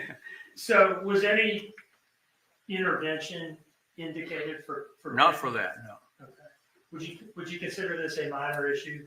Mm-hmm. I would consider, you're talking normal activities, no limitations on activities, typically shouldn't have any effect on life expectancy. And like I say, he was only 13 months old when I saw him, so there was still a good or a high probability that it was going to close up anyway. By around what age? Usually, most of them close around 12, 15 months of age, but I've had some that were a little older, 2, 3 years, that, some that you're looking at thinking, well, these may be large enough for us to do something about. And we typically, if we do need to do something, if they're large enough, we typically don't address that until they're 3, 4, 5 years of age.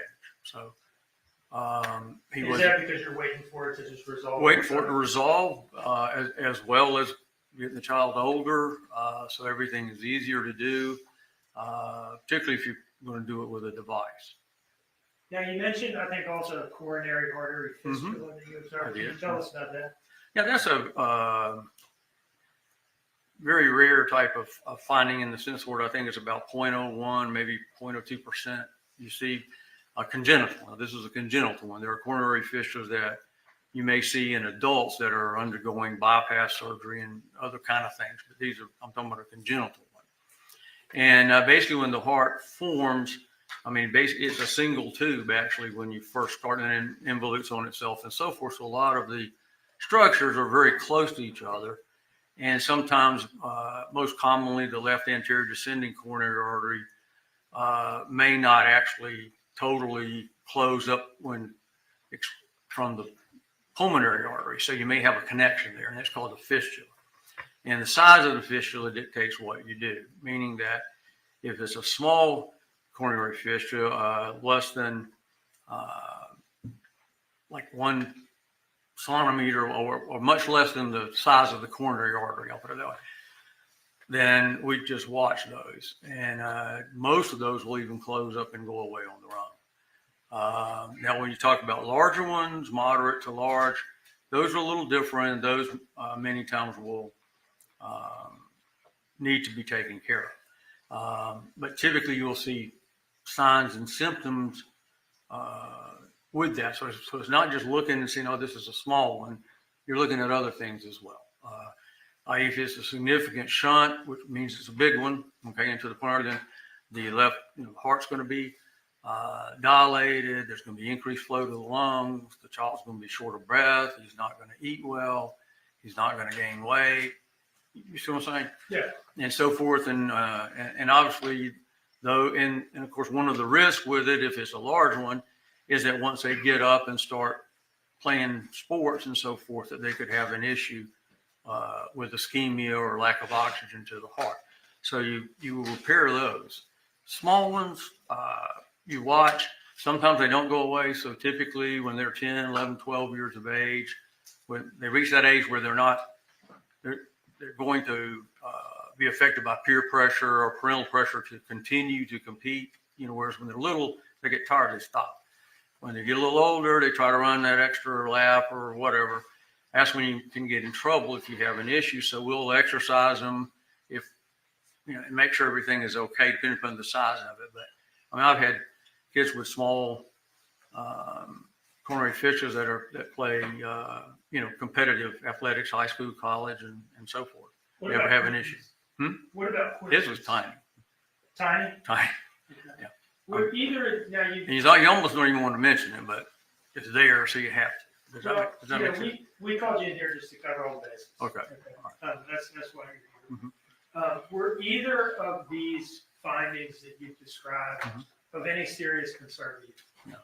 And you say this as a pediatric cardiologist with 30-some years experience? That's correct. I've only had one coronary fistula that we've ever had to repair, and that was back in the 90s. The Only rest of one? them. Only one that you've ever had to repair? And the patient did well. And how many kids have you seen with It's not these very things? common. I don't know, 20, maybe 15 over the years. I don't, keep that number because of most of the time it's almost an incidental finding, if you will, because they're so small that you don't want to make a major issue out of it, because then it may interfere with the child's normal activities and so forth, because everybody's going to be worried that something may happen. How many times did Quinton come to see you? Just one time. What was the plan going forward? He was supposed to come back in 6 months. And so I saw him on February 28th, 2022, if my memory is correct. And so he was supposed to come back in August, and he didn't show. And then, I don't know the details of the dates right in there, but somehow we were trying to track him or get him. It came to light that he had died. I don't know that I did this earlier, Guy, but I would offer Dr. Birch as an expert in pediatric cardiology. No objections. Okay, thank you. In your opinion, is there any reasonable medical possibility? Well, let me ask you this. Were either of these conditions life-threatening in your view? No. Even remotely so? No, sir. Is there any reasonable medical possibility that they just caused this sudden death one night? I guess anything is possible in the world. However, I would say this: I've never seen an issue with these defects this small ever creating an issue. I mean, any symptoms or whatever, much less death. Thank you, sir. 1 moment, please.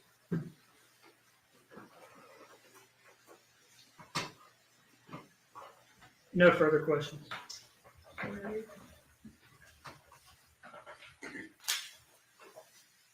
Dr. Birch, these are rare conditions, correct? No, patent family valley is very common. The coronary fistula is a rare condition. And it's not often I get to talk to a cardiologist, so I'm going to ask some questions. I know it's probably for you, stuff you're used to dealing with, but just out of curiosity, you said the PFO. How common is that in children? Well, actually, it's a normal structure that all babies have. It's the ones that don't close after the burn. Like if you were to go into the nursery, hypothetically, and do an echocardiogram on every baby that was born in the first 24 hours, they probably 95 to 98% of them will still have a patent frame, no valve. Okay. And let's talk about the fistula. How common is that? That's not common. It's like less than 1%. Okay. And since one is fairly common and one is not very common, the combination of the two, how common is that? I have no idea. I mean, have you ever seen it before? Oh, yeah. Okay. So I assume what you were talking about with Mr. Dean, I'm not trying to put words in your mouth, about the 15 or 20 times, I guess you would say, since one is something to that effect. I mean, like I said, I could go back and probably look it all up for you, but it's not very common. It's not a very common thing. Okay.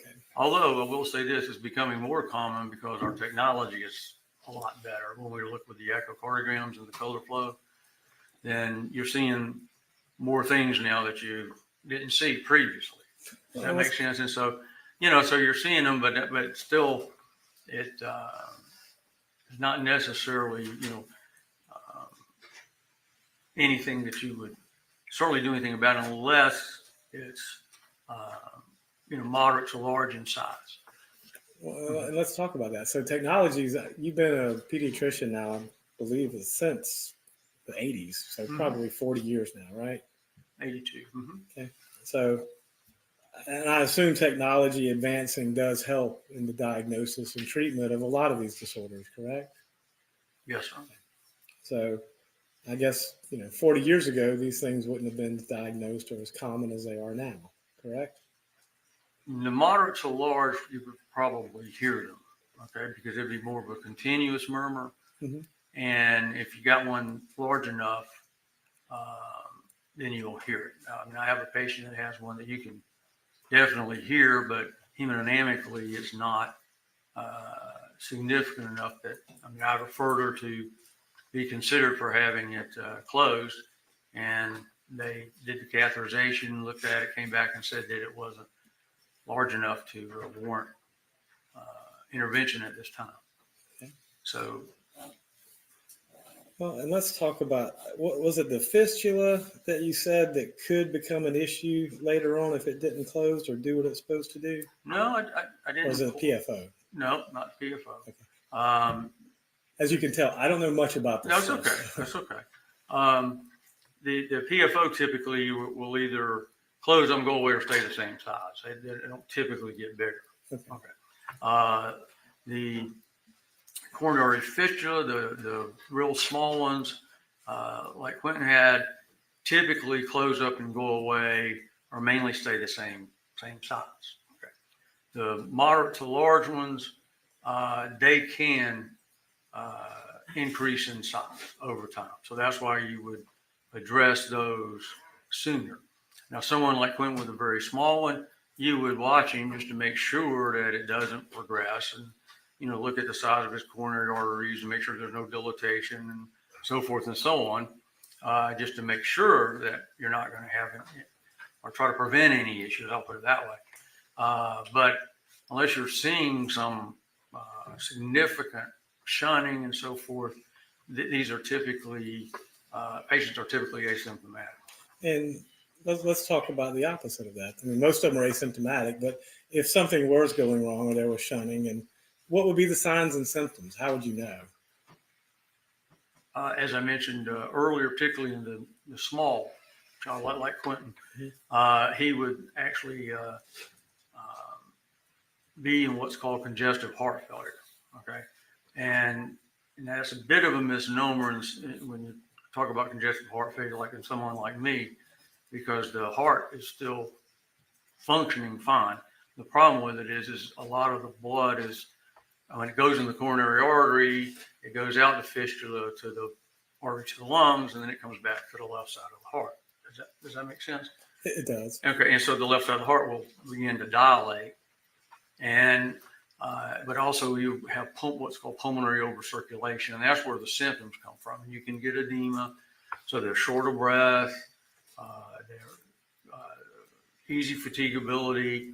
In youngsters that are nursing or bottle feeding or whatever, they're usually tachypnic or breathing fast, and so their major activity obviously is eating. They don't get them run around, so what happens to them is they can't coordinate sucking, swallowing, and breathing. Okay, so they tire, they don't finish the bottle or whatever, and they don't gain weight. So that's one of the parameters you always look at in a situation where if there's a question in your mind, is this child doing fine or not? Because I think the heart was a little big or whatever, you look at their weight and so forth, and if they're above the 50th percentile or so, and like Quinton was above the 75th percentile, so he wasn't having any issues eating or any of those types of things. So, Doctor, thank you so much. You've been very informative. Well, thank you very much. Thank you. Just a moment, Mr. Dean. No redirect. Thank you. Doctor, thank you. You're excused.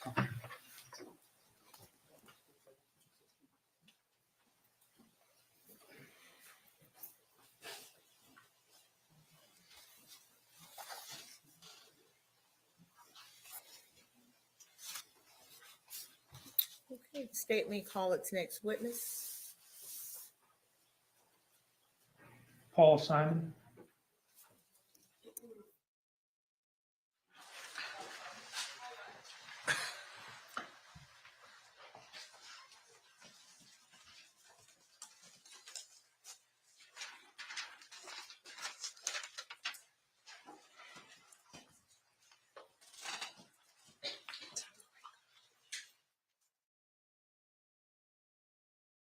Raise your right hand, please. The evidence you shall give the court and jury in the trial of this issue shall be the truth, the whole truth, and nothing but the truth, so help you God. Step this way.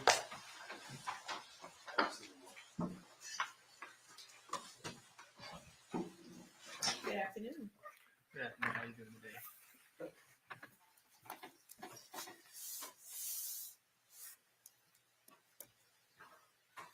Good afternoon, how are you? Doing good. How about you?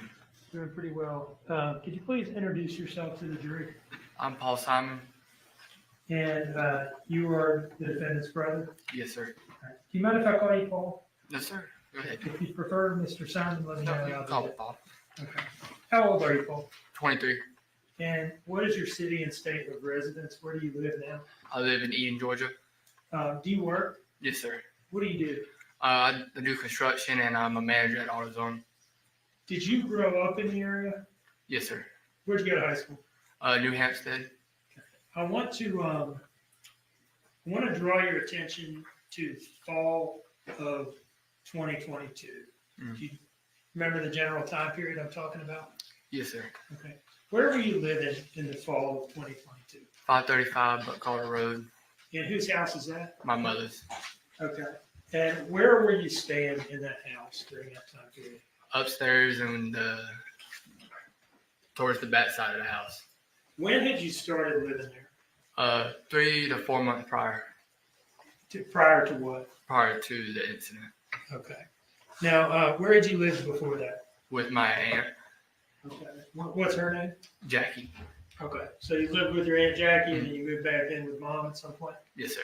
Were you working in that time period? Yes, sir. I was working at a warehouse. I can't remember the name. It was Eclipse, I believe.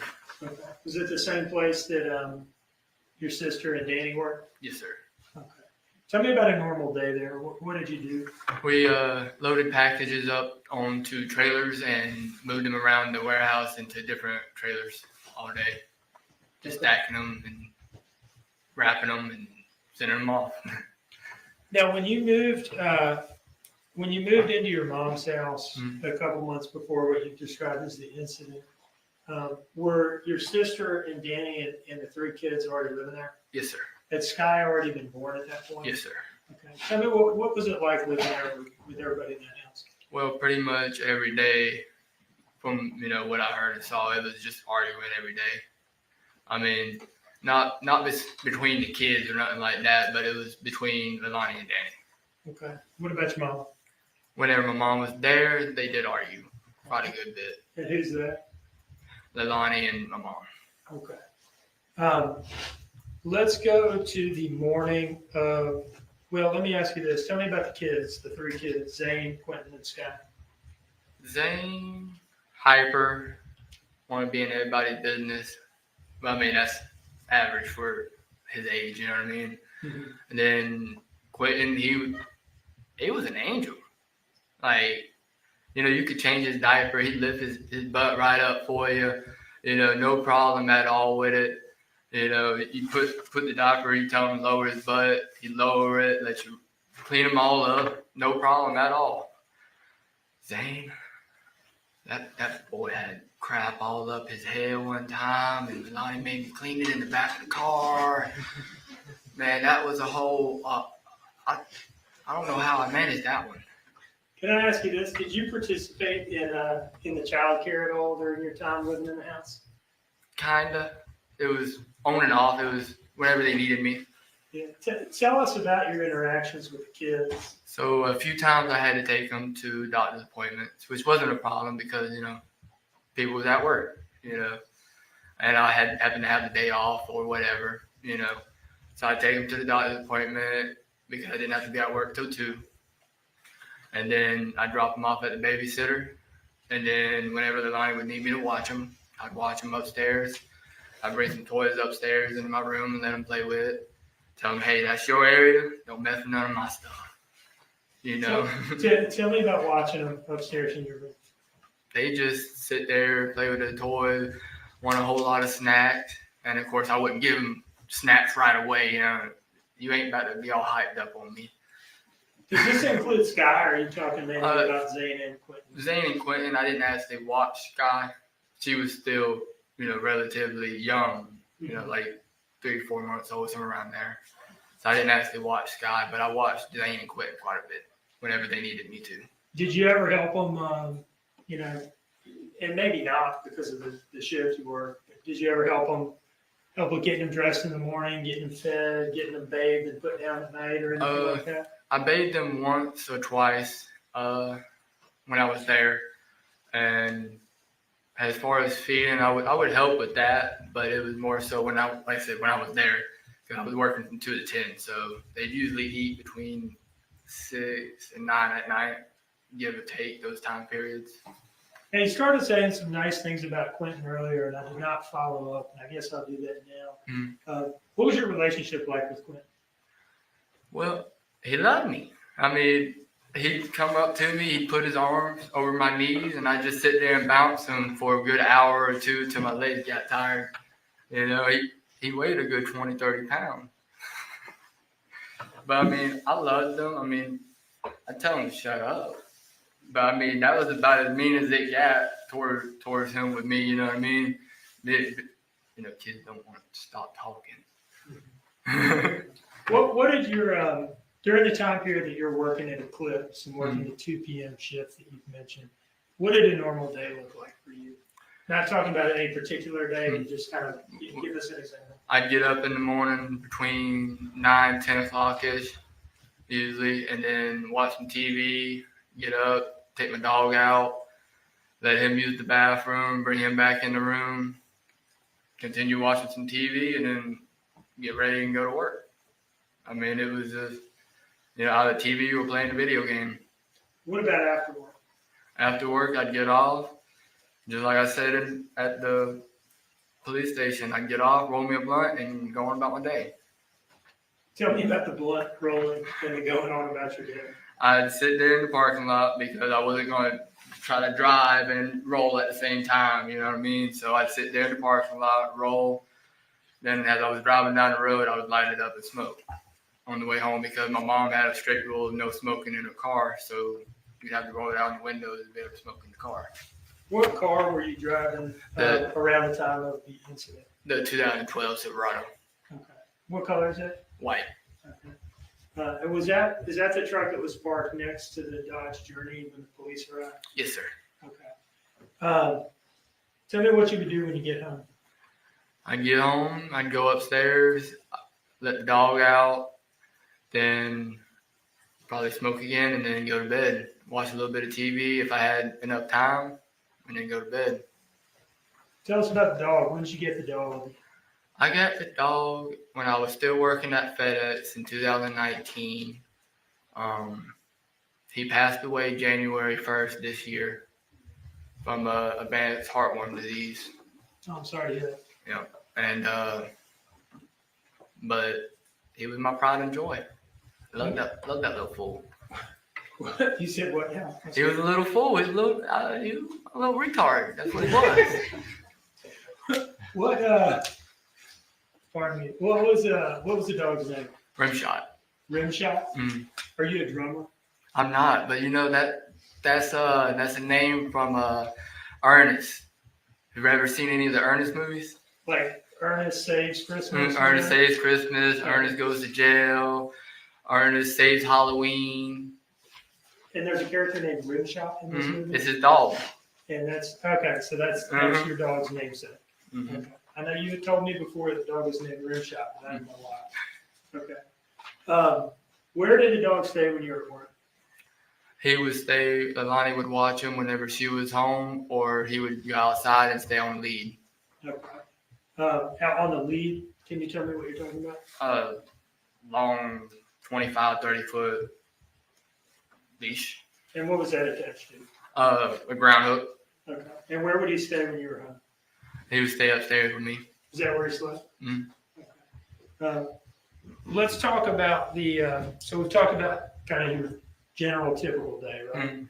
Let's talk about the day before the police came to your house, okay? We'll talk about that day, October 4th, 20. Did you sign it else for mine? Did you respond with yes or no? Yes, The court reporter is trying to take it all down. I'm sorry. It's okay. It's all right. All right. The day before the police came to your house, did you work that day? I did. As far as you remember, was it pretty much a normal day for you? Yes, sir. And is it not until the next morning that it became abnormal? Yes, sir. Okay. Let's talk about going to work. What time were you scheduled to work that day? I was scheduled to go in at 2 p.m. I had went in early that day. I don't remember exactly what time I went in. And do you remember why it was that you went in early? Because Leilani wasn't able to go in that day. And so Danny had texted her and asked if I could come in early, is what I believe was what happened. Okay.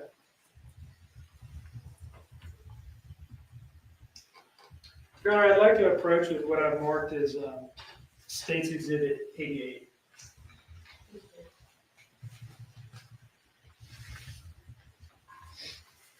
Can you take a look at this? Just read it carefully, taking a look at the phone numbers, and I want to ask you about it, okay?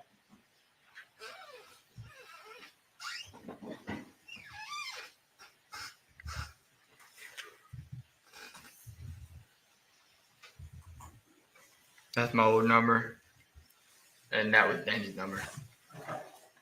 The document that I just handed you, is that the text message exchange between Danny Young and you Yes, sir. from October 4th of 2022? Yes, sir. Does it fairly and accurately depict the text messages that you exchanged? Mm-hmm. Your Honor, I would offer this as State's Exhibit 88. No objection, Judge. Now, the first message on there is from who to whom? The first message is from Danny to me.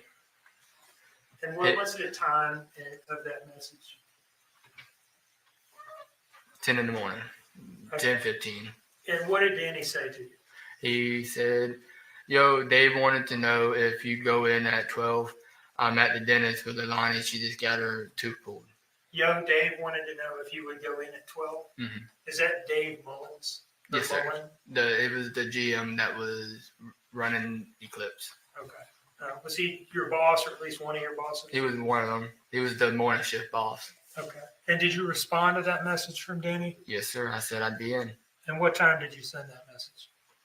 20 minutes after I received it.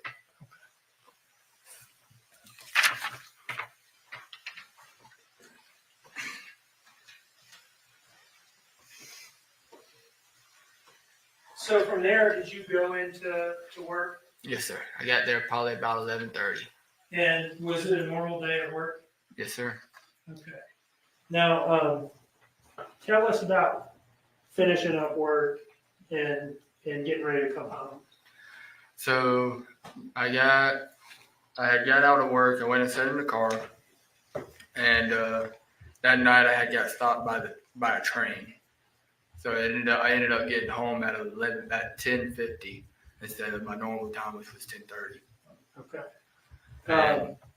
I'm sorry. Go ahead. And that night before I had left work, Leilani had texted me and asked me if I had any relos, which was blunt wraps. And I had responded to her and said, yes, I'd be home in about an hour. And when I had got home at 10:50, I went in there to give her the pack of relos, and she wasn't there. Okay.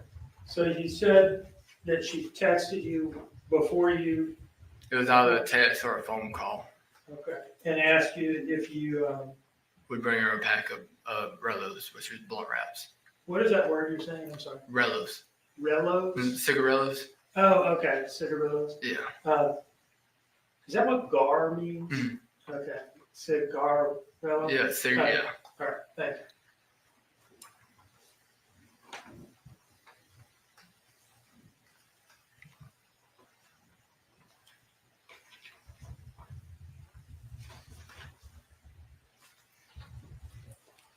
Your Honor, I'd like to approach with what I've marked in State's Exhibit 89.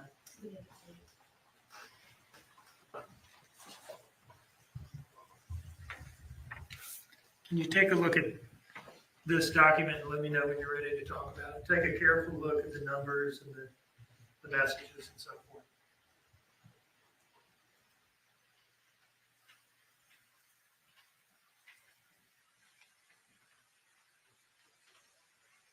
Yes, sir. Flip to the second page here, if you would. My bad.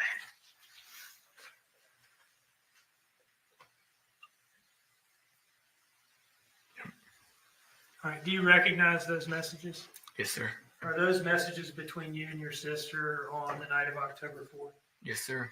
Do they fairly and accurately depict the messages that you exchanged with each other? Yes, sir. And around the same time, because at that time, it took me about 30 minutes to roll. So I was sitting there in the parking lot for 30 minutes. Your Honor, I would introduce this as State's Exhibit 89. No objection, Judge. I don't know. I know you talked about your general practice of rolling a blunt in the parking lot after work. Would you smoke it there as well? I would be driving on my way home smoking. Like I said, that night I had got stopped by the train, so it took me an extra 20 minutes to get home. Okay. So let me ask you, do you see this message here, this 9:46 p.m. message? Right. And that is that one from your sister? Yes, sir. And what does she say to you? Can you grab me a gar on your way home, please? All right. So are you still at work at that point? I was. Okay. Had you clocked out yet? No. I had my phone on me, but I wasn't supposed to, so. Okay. I see. The next message is from who to whom? From Leilani to me. She was sending a question mark after words because she always forgets to send her question marks. Okay. So we got, can you grab me a gar on your way home, please? At 9:46 with no question mark. And then she adds the question mark a few minutes later. Yes, sir. Okay. And then I saw it right as I was clocking out. All right. And you responded to that at what time? Right before 10 o'clock. Okay. And what did you say? I got some minis in the car. I got minis, but. All right. Yeah. So we'll read the message just as it appears on the page, and then I'm going to ask you what you mean. I got minis. I got some minis. I got some minis. And what does that refer to? Mini cigarillos. Okay. And where were you at the time you sent that message? You said you just clocked out? Just walking out the building. Okay. And what's the next message? She said, okay, you on the way. I said, in a minute. And what time did you say in a minute? At 10:03. All right. And would you have been in the parking lot at that point, I guess? Getting in the car. Okay. And then what was the last message? Okay. And that was from her to you? Yes, sir. At 10:03 p.m. All right. So no more text messages between the two of you that night? No, sir. My bad. So that brings us to your getting home and her not being there, you said, right? Tell us about your arrival at the house. So I got home and I noticed that the Dollar Journey wasn't there. Okay. And so I had went inside, I had the minis in my hand, and I had asked Danny, I said, where's Leilani at? Where was it that you encountered Danny? He was sitting on the bed right in front of to the door going into the bedroom. Okay. He's sitting on the bed in his bedroom, his and your sister's bedroom? Yeah. Okay. Yes, sir. And you've got the minis in your hand? Yes, sir. And because you were coming to bring them to your sister? And she is not there? Yes, sir. Okay. Now, did you see the children at this point? I did. I don't remember exactly what they were doing, but I know that Quinton was awake. He was in his playpen, and Zane was laid down on his race car bed. Did you have any how do you know Quinton was awake? Tell me what you saw. He was saying Danny. He was laying there, but he was saying Danny, just like that. Is that something that he would do? Yes. Can you describe, was it just like normal kind of babbling from a child? Or? He would say Danny's name repeatedly. I don't know if it was because it was easy for him to say, because it's only 2 syllables. Danny. You know what I mean? But that was one of the key words he said 95% of the time. From your perspective, did Quinton seem to like Danny? Did they have a good relationship? They had a decent one. I mean, Danny would get fed up with taking care of the kids all the time, but you signed up for it, brother. I mean, there's nothing else I can say to you. I can't sit here and say, don't be upset. You signed up for it. So anyway, Quinton's you said he's laying down in his bag of play? He was laying down kind of more or less. He was still getting so he does a lot of talking before he would go to sleep. So he'd just sit there and say Danny or throw a little tantrum and then pass out, or it was one of the two. He didn't like being in a dark room. Did anything seem to be out of the ordinary in that room at that time? Not that I saw. I walked in there, told Quinton to shut up and go to bed, and went upstairs. And did Danny seem to be acting abnormally? He seemed a little agitated that he was having to watch the kids again. Okay. Yeah, anything beyond that? I mean, no more than his normal whining about having to do something he didn't want to do. Now, how long did y'all interact with each other? About 10 minutes in the bedroom before Leilani got home. What was the nature of that? Just talking. He was complaining about Leilani, which I was already used to and kind of getting a little bit annoyed of him whining. You don't like it, leave. I mean, it's not that hard. Now, did you have anything to eat when you got home that night? No, I didn't. Don't remember getting anything to eat? I don't remember it. Would it refresh your memory to look at some text messages between Danny and Leilani about that, perhaps? Yes, sir.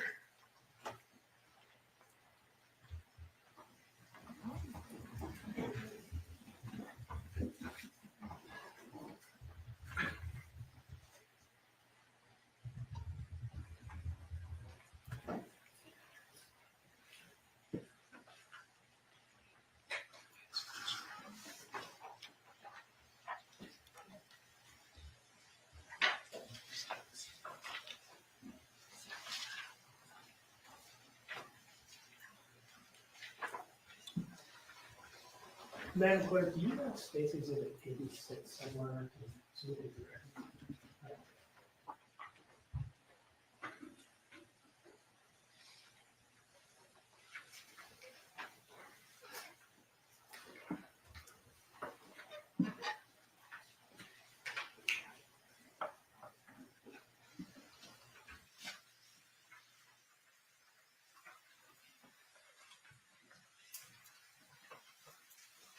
Can you take a look at that second message from the top?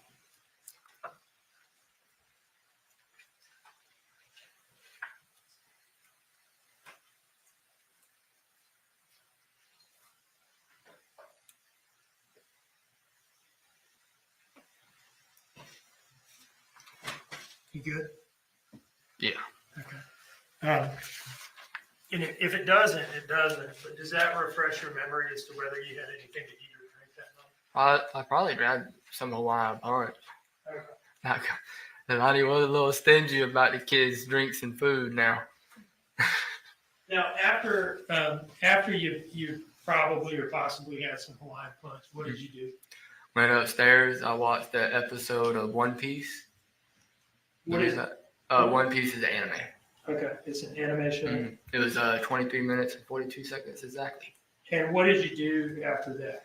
Went to bed. Did you come downstairs anymore that night? No, sir. Did you have to let the dog out or anything at any point? No, sir. Not till he woke me up in the morning, needed to use the bathroom, which was about 8:30ish. I got up at 9 and took him out. Okay. What do you remember about that morning? Just hearing yelling, and I thought it was the normal yelling. Then I come downstairs, and next thing I know, the house is surrounded by police. Was that before or after you took the dog out? After. Okay. Well, it was kind of like during, in the motion of me taking the dog out, all the police was pulling up. All right. What do you remember here? Just a whole lot of yelling. I couldn't make out exactly what it was. I was still half asleep. And I just kind of laid there until I heard it kind of die down or move away from where I could hear it. And then I got up and took the dog out. Did you have any interaction with your sister that morning? Not before she told me that Quinton was missing. And where were you when she told you that, as far as you Downstairs in the parking area. out in the driveway? Yeah, next to the drive, next to the garage. And what she look like at that point? Complete mess, complete wreck. Trying to figure out where her baby was. And what happened from there? She had called the babysitter over to see if she saw anything, if she knew anything. And then the police was showing up at the same time as the babysitter had just showed up. And then the next thing I know, Danny's showing up. And did you help look for Quinton? Didn't get a chance to. What do you mean? By the time that everything was going on, we all got told we had to go down to police annex, and we was interrogated for over 17 hours by the FBI. Did you 17 hours? Yes, I kept track of it because they were supposed to get me pizza. I'm still mad about my pizza 2 years later. I think we saw you on some video bringing your sister some food at some point. Yeah, then they bought the pizza afterward. Okay. So you got some food that day in any case? Yeah, because I bought it. Okay. Because you bought it? Yeah. Did you? I DoorDashed it. You're saying you DoorDashed pizza at the police station? So after 12 hours of sitting there being interrogated, people get hungry. Okay. So,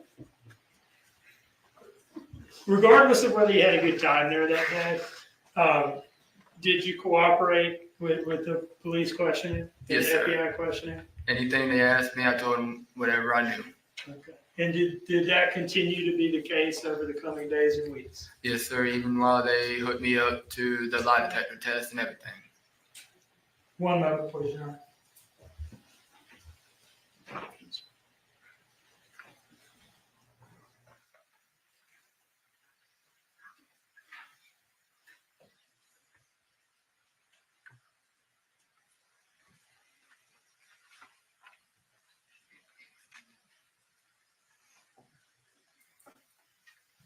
This might be a good time for a short break.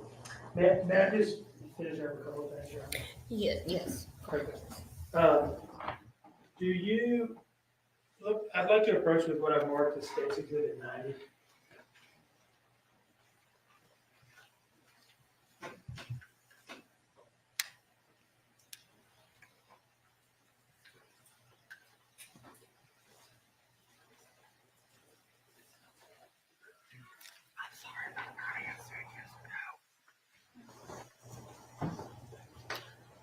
I'm showing you what I've marked as State's Exhibit 90. Okay. And let me just say, just so that everything can be on the record. So Mr. Simon just apologized for not responding yes or no, and that's fine. Okay. Okay. Can you take a look at these messages starting from the back, actually, and tell me if you recognize them? Mm-hmm.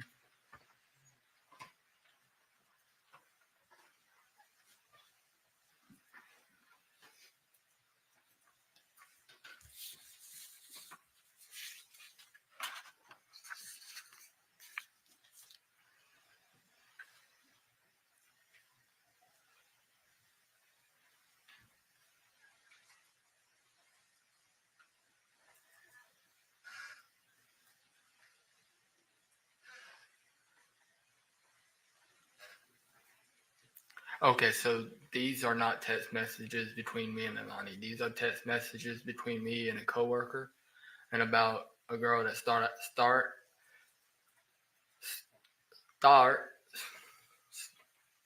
thought that I was making a rumor about her, and I wasn't, and she threatened to hit us with her car. So we all kind of dipped out of there really fast. Is this something that happened at work on the 4th? Yes, this was nothing related to Leilani or Danny or anything like that. I wouldn't. Yeah. Okay. Your Honor, I would like to introduce this as State's Exhibit 90. No objection, Judge. Okay. Exhibit 90 submitted. Let me just ask you this. On the last page here, do you see this message where this person ask you at 11:40 p.m. what time you going in tomorrow? I said 12 because I was already planning on going in early regardless because I needed the extra money. And that response from you was at 11:40 p.m. That's why I was already getting up. But then when they asked me to come in, it made it even easier to come in without asking for permission from the boss. Okay. And this was on the night of October 4th, right? Yes, sir. Were you already up in your room at this point? Yes, sir. He had texted me after I had laid down to go to bed. Okay. And was this your last phone activity that night? Yes, sir.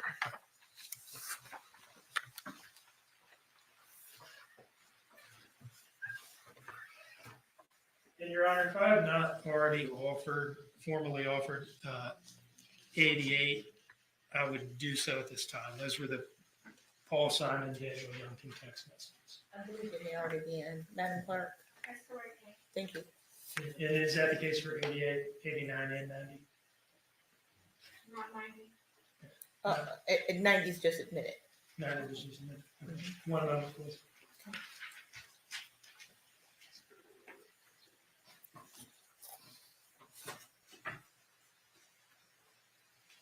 No further questions, Your Honor. Okay. All right. So there's mention of a break. I think this is a good time for a break. The time is 3:13. Let's come back at 3:30. Jury's exiting.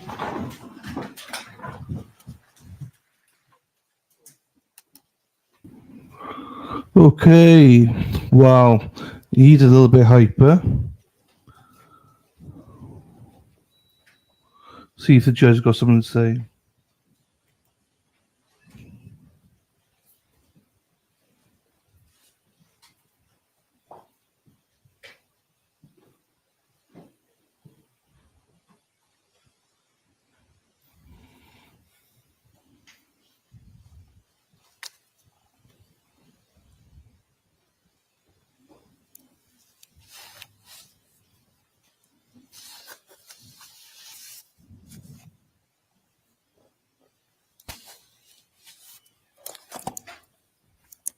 Okay.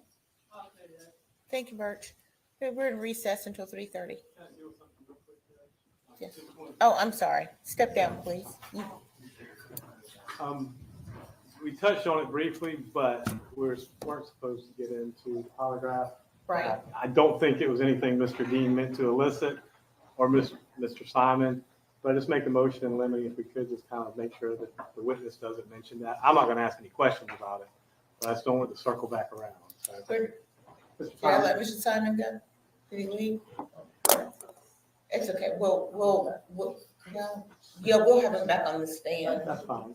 I just want to go ahead and address it. Like I said, I don't think it was anything intentional. Didn't want to make a big deal about it in the middle of it, but it's something we probably should deal with before we get started. I'll address that with the witness when we return. All right, thank you. Okay, thank you very much.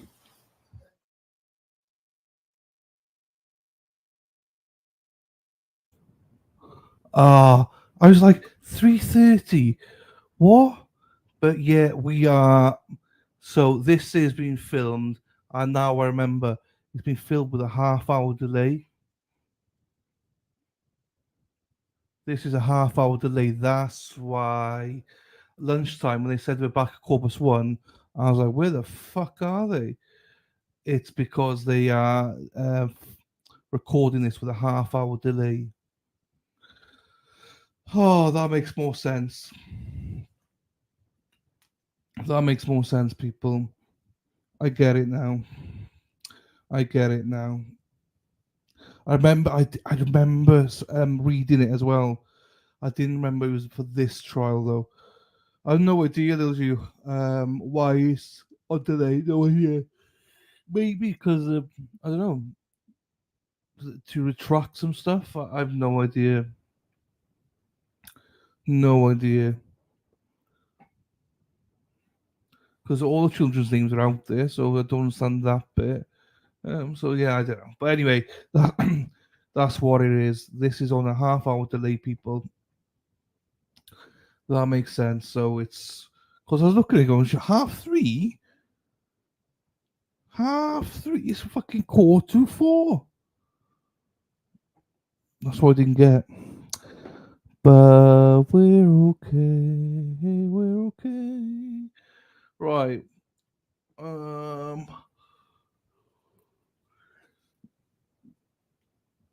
Yeah, it's weird though, Robbie. I'm not sure what they think they will be shown. I don't know because no other ones are. I know they mentioned about kids' names, but kids' names are out there. It's been done. I don't think there's anything to be shown in this one. I don't really understand it because they all named the children and everything at the start. So anyway, it doesn't really matter. Maybe it's just a rule the judge wanted to implement. But whatever. Whatever. It doesn't make that much difference to us. They're not showing images for us, are they? So I don't. But anyway, again, it is what it is. Well, no, actually, we've seen some images. I don't know. Doesn't matter. We get to see the trial anyway, so it doesn't matter. It's fine. Right. Ba-da-ba, ba-da-ba-ba, ba-da-ba-ba-ba. Dee-dee-dee-dee-dee-dee-dee-dee. Noel, Noel, Noel, Noel. Let's wake up a little bit. Shari D's in the house. I'll play this, Shari D. Sexy. Everything about you so sexy. Oh, yeah. That's what. There's a couple of brunettes over there for you, Shari D.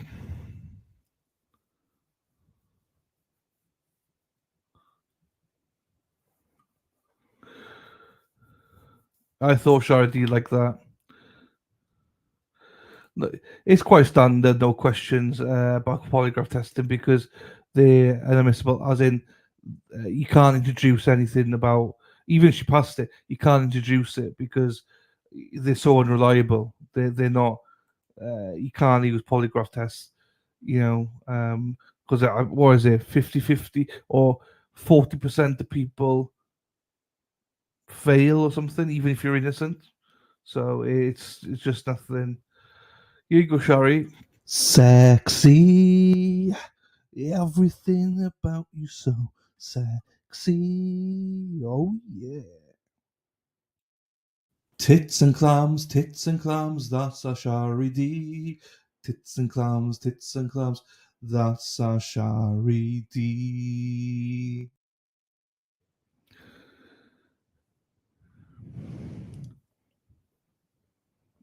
Yeah. Again, yeah, it doesn't matter if she failed it. It's not reliable. Polygraphs are not reliable. The one on the right. Which one's on the right? The pink one. I said, sexy. Everything about you so sexy. Oh yeah. So the pink, light pink one, yeah? Light pink one. Okay, you can, yeah, that's fine. That is fine. So yeah, just to reiterate that polygraphs ain't worth the paper they're written on. Ain't worth the paper they're written on. They should never be used, and they can't be. That's how unreliable they are. Is because courts don't allow you to use it as evidence. So it doesn't matter if she failed it, passed it, whatever. It doesn't matter. It doesn't count. Sexy, ba-da-ba. You got your house in tip top shape, Shari D. Yes, in the pink. There you go. Well, I'll give you first choice, Shari D. There you are. You made your choice.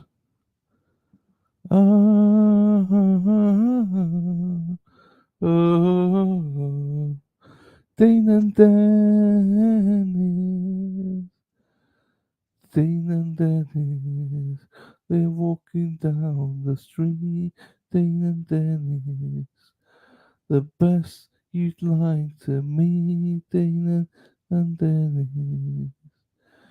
Right. All by myself. anymore.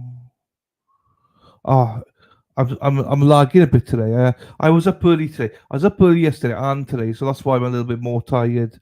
I think I'm shattered. I'm sleeping a lot today. All by myself anymore. Oh, we are the champions. Hey, hey, hey, hey, Shari D. Just send me a message. Shari D. Tease. Shari D. Yeah, I agree. I don't know. I quite like the yellow one. So anyway, so it doesn't matter. I'm not, as we said before. If they got a pulse, you're in for a winner. Got a pulse, you're winning. You're winning. Right. We hopefully this is not going to last. This will put another hour and a half, maybe. After we get back from break. Ugh. Fuck. All by myself. Another 6-7 minutes. Anymore. We are. Yesterday, Tilly said something to the effect of licking tacos, and I'm all licking tacos, tits and clams. Where's Shari D? Yeah, no one likes a taco more than our Shari D. Shari D is the queen of tacos. Lickety lick. Shari's. I was gonna say lickety lick, Shari's dick, but that doesn't make sense. She ain't got a dick, so. They order. It's the police. They normally just do it. Because if you pass it, pass it, but it's just so unreliable. You cannot use it in court.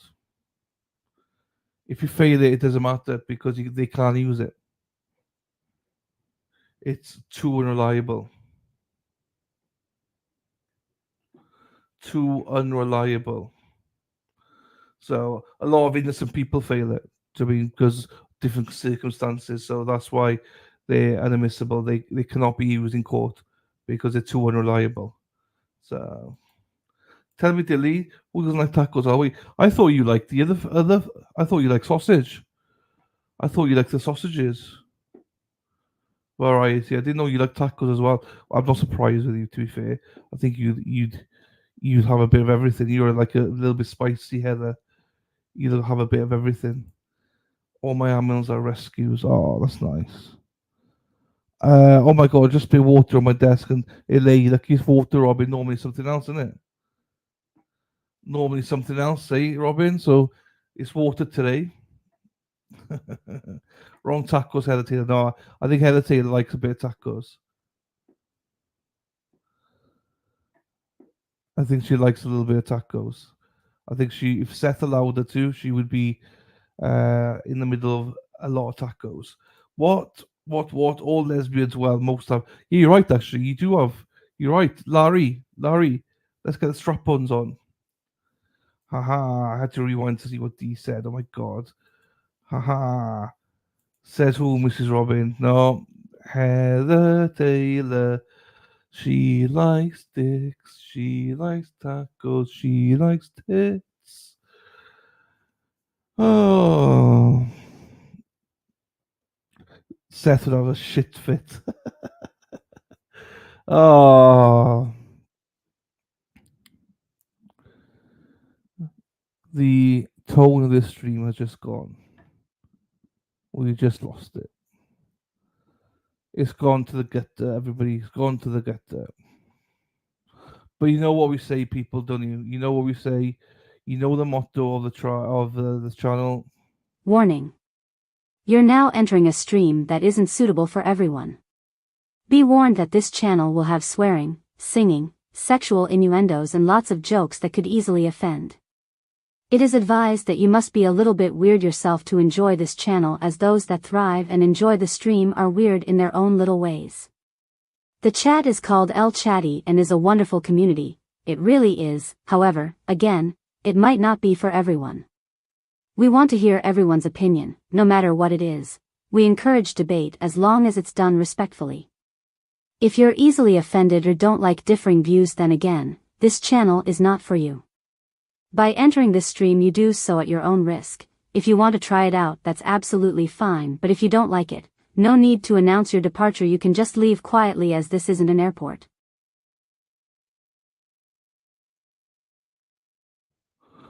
You threw out all your toys.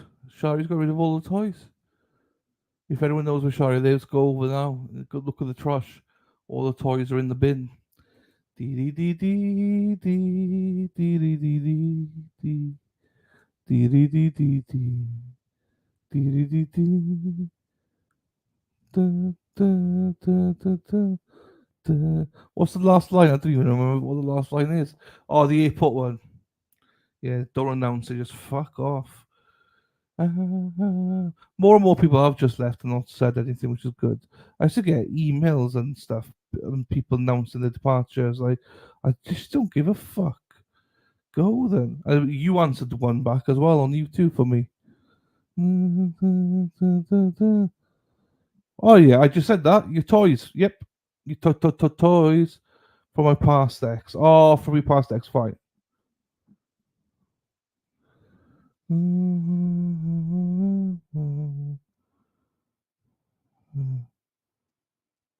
I threw out the lunch beads. Jeepers, daffodil, jeepers. Heather, poor Seth. Poor Seth. Da, da, da, da, da, da, da, da. Bow, bow, bow, bow, bow, bow, bow, bow, bow, bow, bow, bow, bow, wow, bow, bow, wow, bow, bow, wow, bow, wow, wow, wow, bow, wow. Also, it's a good time to say this now as well to you, all of you. Or Judge Knox, it's about time Judge is saying. Judge just arrived. Would you bring Ms. Simon out, please?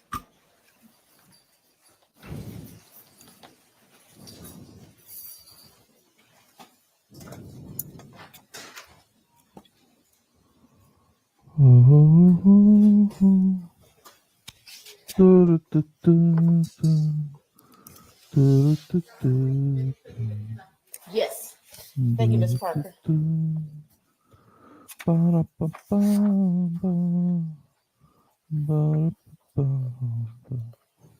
right, Mr. Simon, please have a seat. And you are still under oath. Mr. Simon, oh, I'm sorry.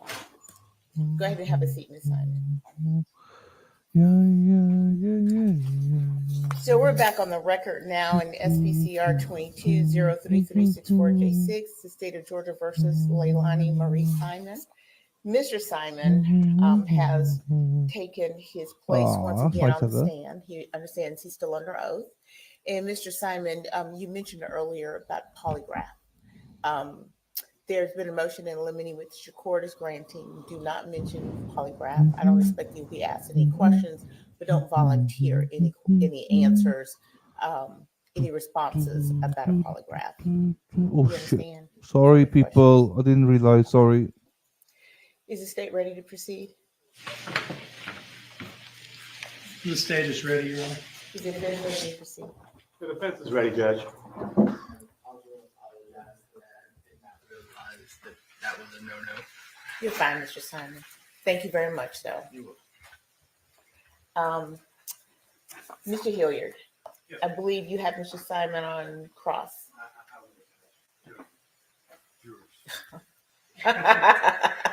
When we have them. Jurors, please. Thank you, Solomon.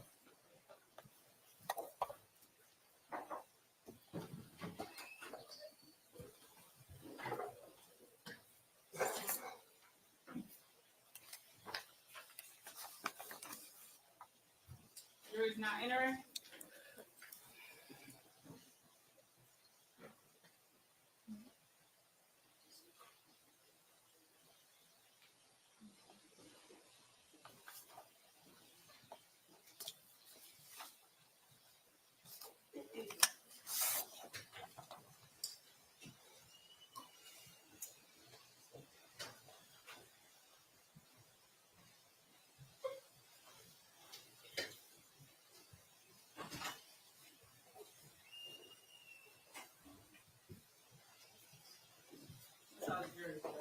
Thank you, Birch.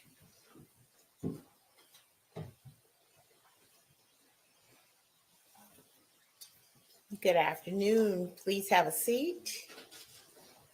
Thank you. Welcome back after that short break. Did anyone have any discussions about the case? Did anyone do any research? Okay. And with that, we will proceed. Mr. Hilliard. Mr. Simon, my name is Martin Hilliard. How are you, sir? I'm doing good. How about you? I'm pretty good. No complaints. I've got some questions for you, and I'm probably going to start on October 5th and work back a little bit. You were already at home on the morning of October 5th? Yes, sir. Okay. So you said you woke up, you went outside, took your dog outside. Yes, sir. I'm just going to kind of approach the witness and show him State's Exhibit real quick. I'll show you what's been marked as State's Exhibit 9. If you would, the upstairs bedroom that you stay in. Which bedroom is that? Does it overlook the pool? Does it overlook the front yard, the side yard? It overlooked the pool and the driveway. Okay. Because the way the bathroom was faced was towards the outside driveway. Okay. Then the room I was in faced towards the inside of the driveway. All right. So based upon what you're looking at right there, would it be above the dining room or the living room or somewhere in that area? By the living room. By the living room? Right above it. Okay. And so you could look out over the pool and the patio and the parking area, correct? Yes, sir. All right. And this other bedroom right here. Look towards the front.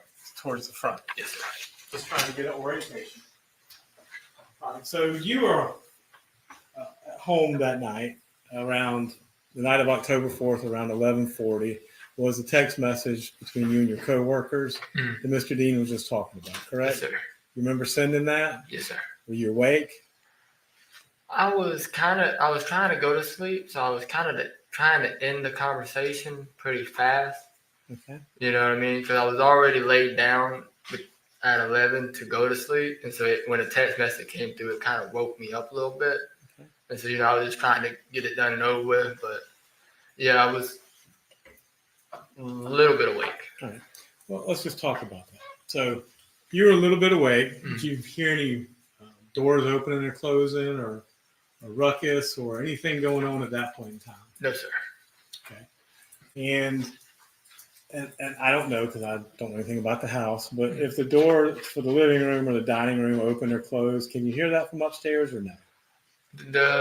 You can hear a car door shut, but you can't really hear the door shut unless it's slammed. Okay. So if the dining room door, the living room door shut, you wouldn't necessarily hear it. No, sir. And I'm not trying to put words in your mouth, but if there's a car door outside slammed, you would definitely hear that. Yes. Okay. And so did you hear that at any point in time that evening? Around about 11:20, I heard a car door shut, and it was Leilani coming back in from getting cigarillos. And I just kind of laid there and ignored it because I just finished my episode and I was heading to bed. Okay. So about 11:20, you heard the car door shut.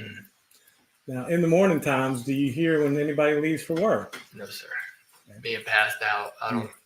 After working, I don't really hear a whole lot. Understandable. So you slept through the morning of October 5th till about 9:30, correct? I woke up about 8:30, but I laid there until 9. Okay. And you, at that point in time, had you heard anything? I heard a little bit of yelling, but like I said, that was an everyday thing, so I just didn't pay no attention to it and laid there until I heard it move away where I couldn't hear it. Then I got up and let the dog out. And that was about 9 o'clock was when I got up. And you said you heard some yelling. What yelling did you hear? I just heard Leilani screaming, but I didn't know what she was screaming about or nothing like that. I just heard screaming.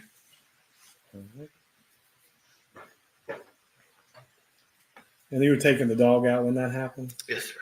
Okay. And you said the police showed up and Daniel showed up, correct? And you said that you heard the yelling and police showed up, and you said that Leilani was a complete mess, correct? Yes, sir. How about Daniel? He wasn't really phased. He didn't look phased.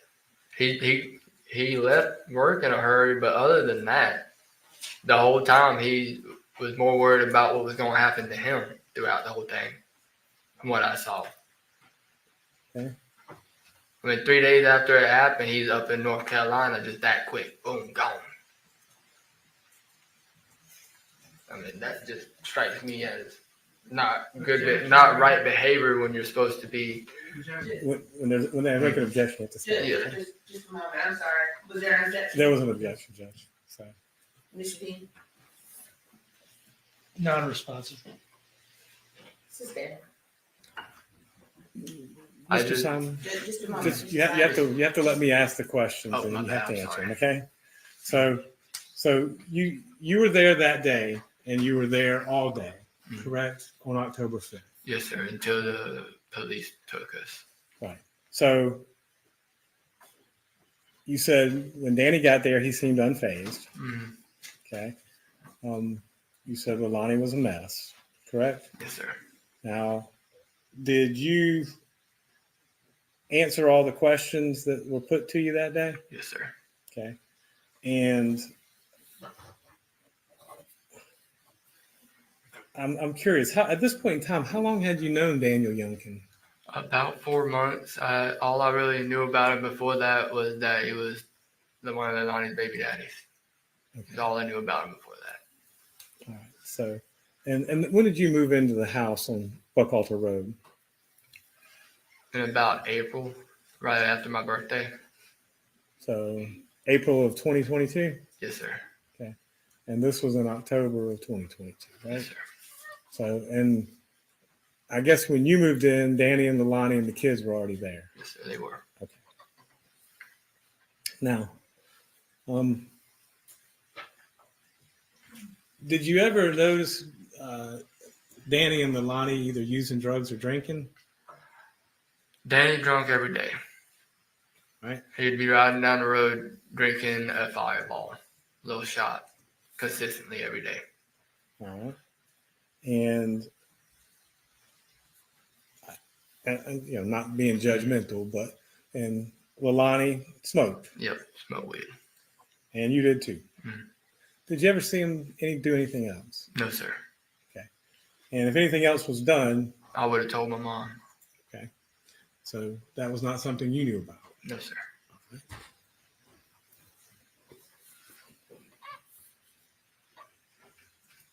And I believe Leilani knew that, and that's why she constantly tried to hide it from me. That she was doing something that she didn't want me to know of. Okay. And same thing for Danny, correct? Mm-hmm. Yes, sir. Yes, ma'am. So was it uncommon for the back door? Again, if you don't know, that's fine. But how did you normally come in and out of the house when you through the back door? Okay. And was that pretty much how everyone entered the house? Yes, sir. And was it uncommon that those doors would be unlocked? Normally, since I was the one that got off work, the last one to be home, it would be locked whenever my stepdad would be home. But if it was everybody else, I would be the one that locked the door before I went up to bed. So, and that's kind of what I was getting to. Normally, you were the one who locked the door when you came in tonight, Yes, right? sir. And do you have any recollection doing so this particular night, the Yes, night sir. of October 4th? I locked it when I came in, and I went in and talked to Danny, and then went to bed. And again, not being judgmental, but you smoke blunts. Do you smoke cigarettes, Paul? I used to. Okay. When did you quit? About 3 years ago when I started vaping. So you gave up cigarettes and started vaping. Yes, sir. Yeah. How about Leilani? She smoked cigarettes? Yes, sir. And how about Danny? Yep. Okay. And whenever they were smoking at the house, where would they normally go to smoke? Either the front or the back. Were there ashtrays out there? There was ashtrays in the back on the back porch, and there should have been one on the front porch. But Leilani started smoking after a few months of them moving down in that room. Now, you said you came in the night of October 4th, and you saw Quinton, Zane, and Sky. Guy was in the little swing thing where that's where she kind of just slept in that. Mm-hmm. Zane was in his race car bed in the corner of the wall, and Quinton was right at the foot of the bed in the playpen. And they were all good at that point in time? Yes, sir. Okay. And had you ever seen, you said Danny seemed agitated when you got home. Anything abnormal, or was it just his normal? It was just his normal whining and complaining, but he just, like I said, he just seemed a little bit more agitated. But I was like, don't worry, man. She's going to be back here in a little while. Right. Just rode up the road. Did you ever see Leilani that evening? I did not. Okay. I had already went to bed before I had saw her. Okay. All right. And did you ever hear them two arguing or bickering at any point in time that evening? No, sir.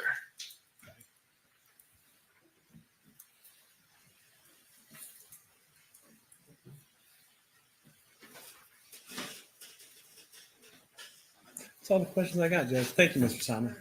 Yes, sir. Mr. Dean, any redirect? One moment, please.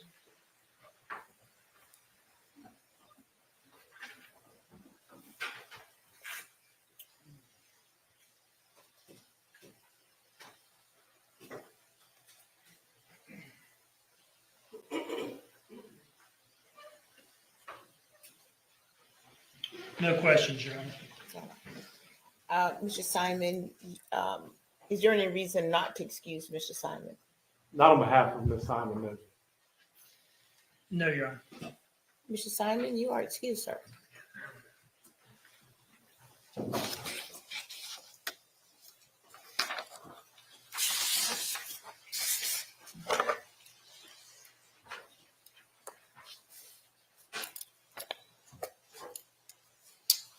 The state may call its next witness.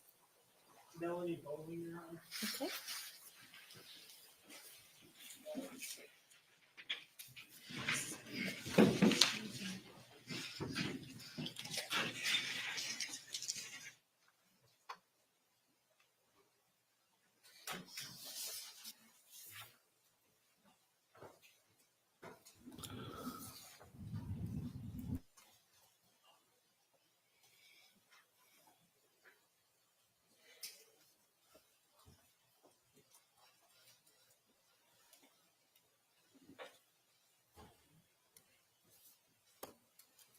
Face the clerk and raise your right hand, please. The evidence you shall give the court and jury in the trial of this issue shall be the truth, the whole truth, and nothing but the truth, so help you God. This way, ma'am.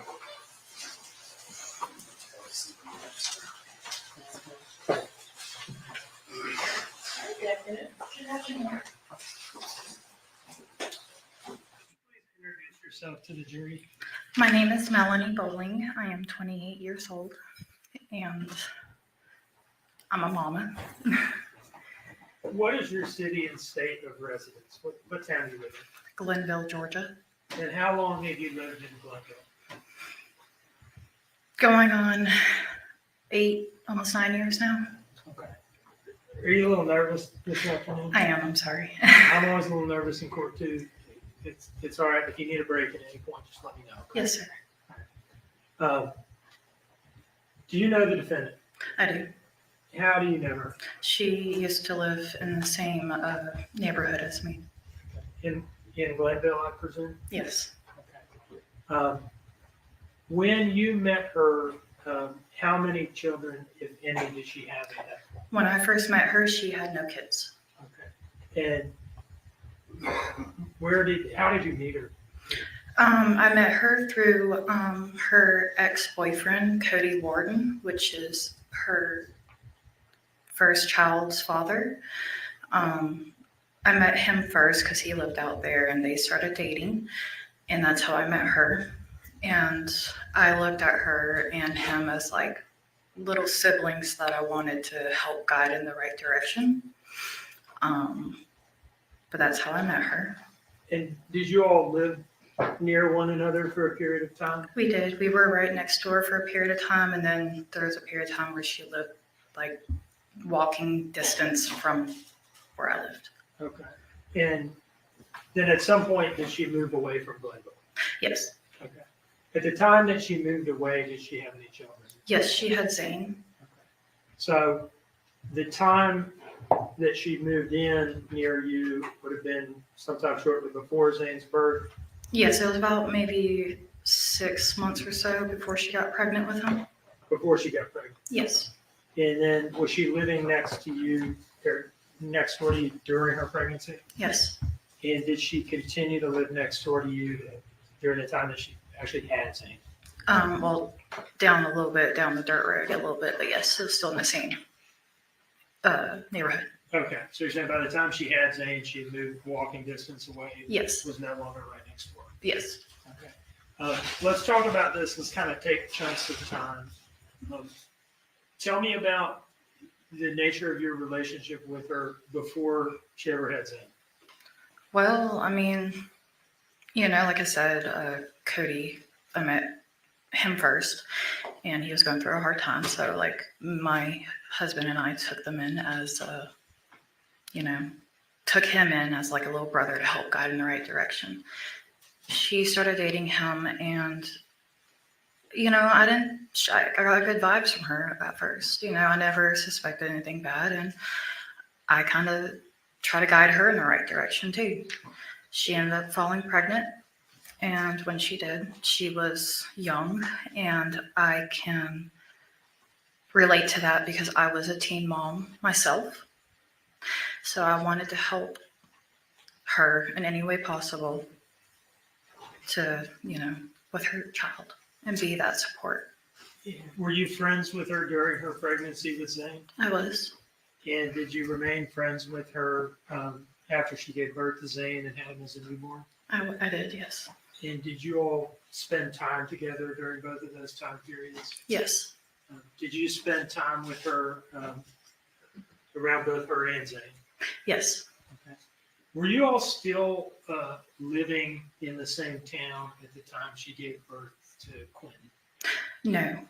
I was, but she wasn't. Okay. Can you tell me where she was and when she had left in relation to when she had Quinton?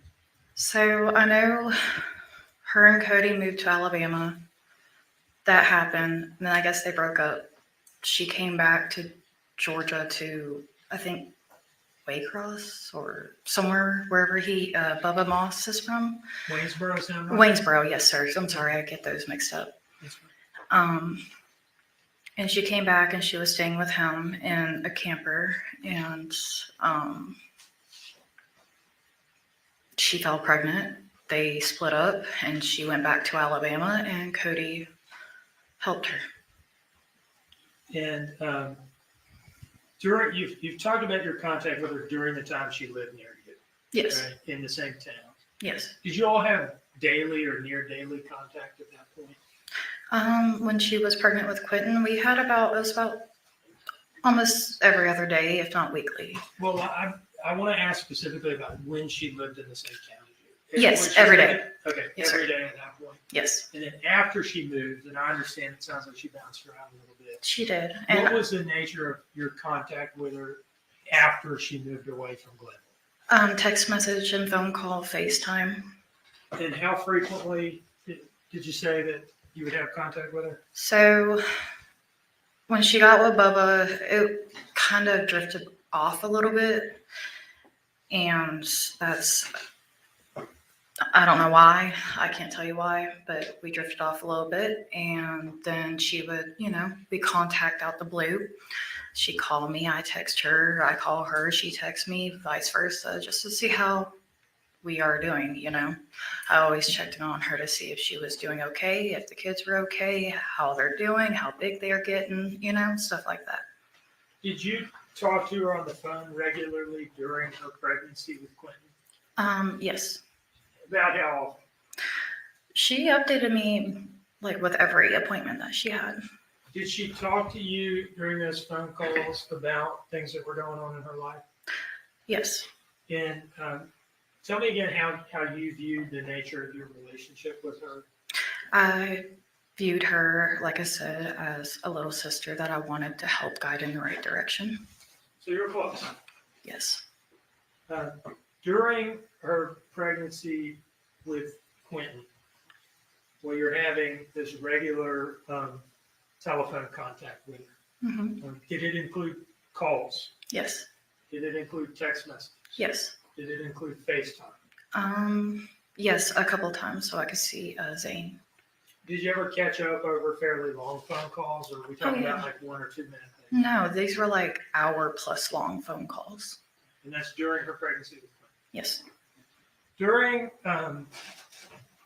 that type of contact that you described, did she talk to you about the state of her relationship with Quinton's father, Henry Bubba Moss Jr.?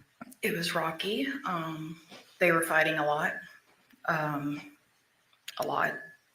Then was a time where they did break up, and she was depressed. Made some comments to me that were concerning, but they fought a lot. Like what kind of comments? The comments which I at the time wanted to think maybe she was like depressed and going through something. That was my thought process, but thinking of it now, I don't know. But she would say how she wished maybe if I would have didn't have Quinton, if I would have had the abortion like Bubba wanted me to, he would still be here. Now, is that something she said to you after Quinton had been born? She has mentioned it after and while she was pregnant, yes. Okay. And how did you react to those kind of comments? It shocked me. I mean, I was like, like what? Coming with, I have 3 kids myself. I'm not the one to judge, someone on abortions and stuff, but she didn't want to have one and that's on her. Okay. But I did not. It was really shocking. I didn't agree with it, in my opinion. That's my opinion. I want to ask you a couple more questions about those kind of remarks. Yes. You said that she made those remarks both before Quinton was born and after Quinton had been born? Yes. Roughly how many times would you say you remember her saying things like that? Off the top of my head, but while she was pregnant with him and right after he was born, I'd say about 2 or 3 times. Okay. And you said that the nature of the comment was maybe if I had had the abortion, Bubba would still be with me. And that was a remark she made both before Quinton was born and after he was born. Yes. Can I conclude from that then that Bubba had already left her before Quinton was born? Yes.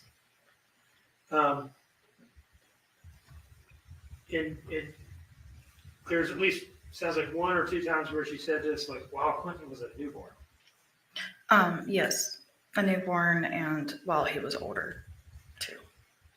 Now, I want to kind of move forward in time. Did you remain in contact with her to one degree or another over the phone throughout Quinton's short life? Yes. Okay. And let's say from, between Quinton's birth to October of 2022, how often would you say you were in contact with her during that time frame? And I understand it's like a year and a half. Yeah, so trying to think. So she came to my son's party in 2019 with Danny. I asked her to bring the boys and she said that her mom had them. I'm sorry, but I'm trying to remember. No, it's fine. What was the question again, sir? Okay. About how often were you, let's just talk about, I don't know, the year leading up to October of 2022. Okay. When Quinton is no longer a newborn, okay? Yes. How often would you be in contact with her at that point? At that point, so it could be weekly sometimes, and then it would jump from weekly to monthly. And then I would have to be in contact with her. I would sometimes not get any contacts back for a few months. Then it come out the blue, she'll contact me and we can go from talking to each other for like 2 weeks straight. And then there'd be gaps again. But in any case, it sounds like you never cut off contact completely. No.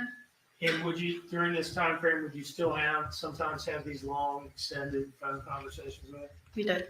And would she talk to you about things that were going on in her life? Yes. And could you hear the children in the background at times? Always. Was there ever a time on any of these calls that you heard anything concerning directed towards Quinton? I mean, besides, may I repeat what was said? It's cursing.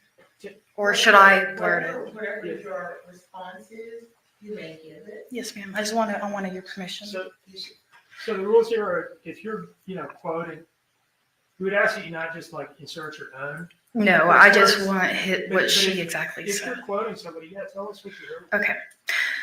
There's been times when she has been getting on to Quinton, saying, will you get the fuck down, you stupid little shit. She will call them assholes, you little assholes. I told you to go do this. Now go do what the fuck I said before I beat your ass. Called him a bastard child out of anger. I guess he was doing something like climbing on the table, and she told him to get down several times. And she's like, this is why I wish I never had you, wish I would have aborted you, and stuff like that. And I just want to make it clear the circumstances in which you're hearing this. Are you physically present with her when you're hearing these things? No, sir. You're on the phone with her? Yes. And you can hear her saying these things over the phone? Yes. Let's kind of break these things down. You said something about her calling him a bastard child and saying something about his dad. Yes. Tell us what you remember about that. I know when she would get really frustrated with him that she can be unpredictable and say things very harshly that a normal mother would not say. And about, I wish I never had you, wish I would have had an abortion. I wish I never had your dad, got with your dad, so I would have never had you. Stuff like that. And are you sure she was referring to Quinton? Yes. And how do you know that? Because she would yell, Quinton, what the fuck did I just tell you? And then go on with what I just said. I think you also mentioned asshole or something. Yes, asshole. For him acting like a 15-year-old acting, or a 15-month-old acting like an asshole.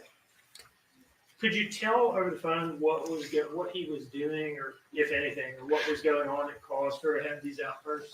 I could hear the kids playing, screaming, running around, like what kids do.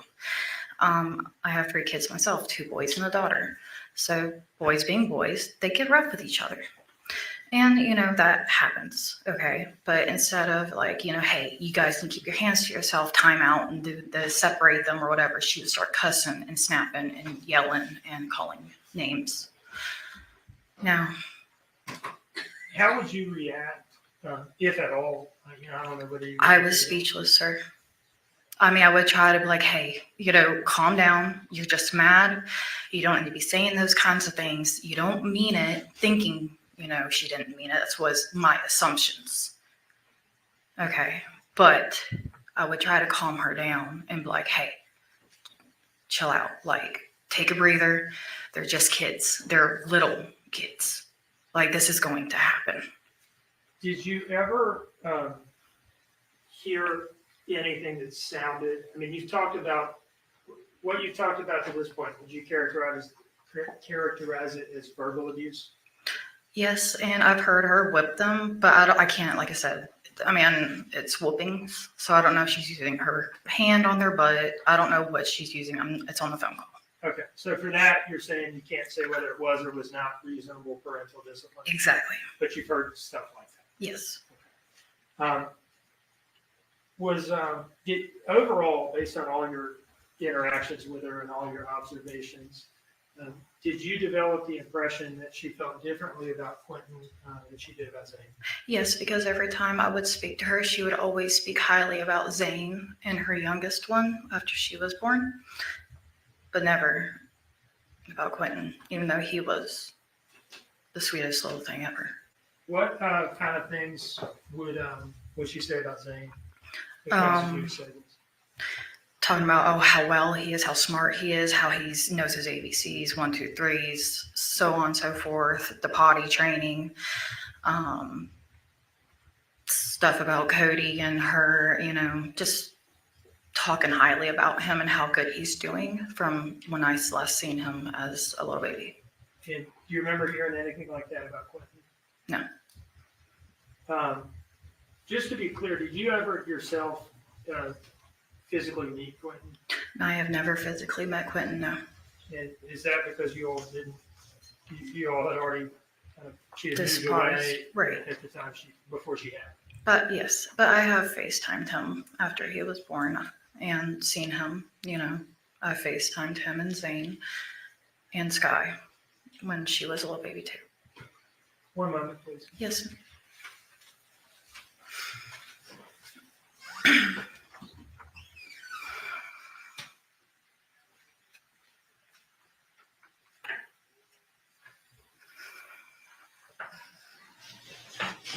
No further questions.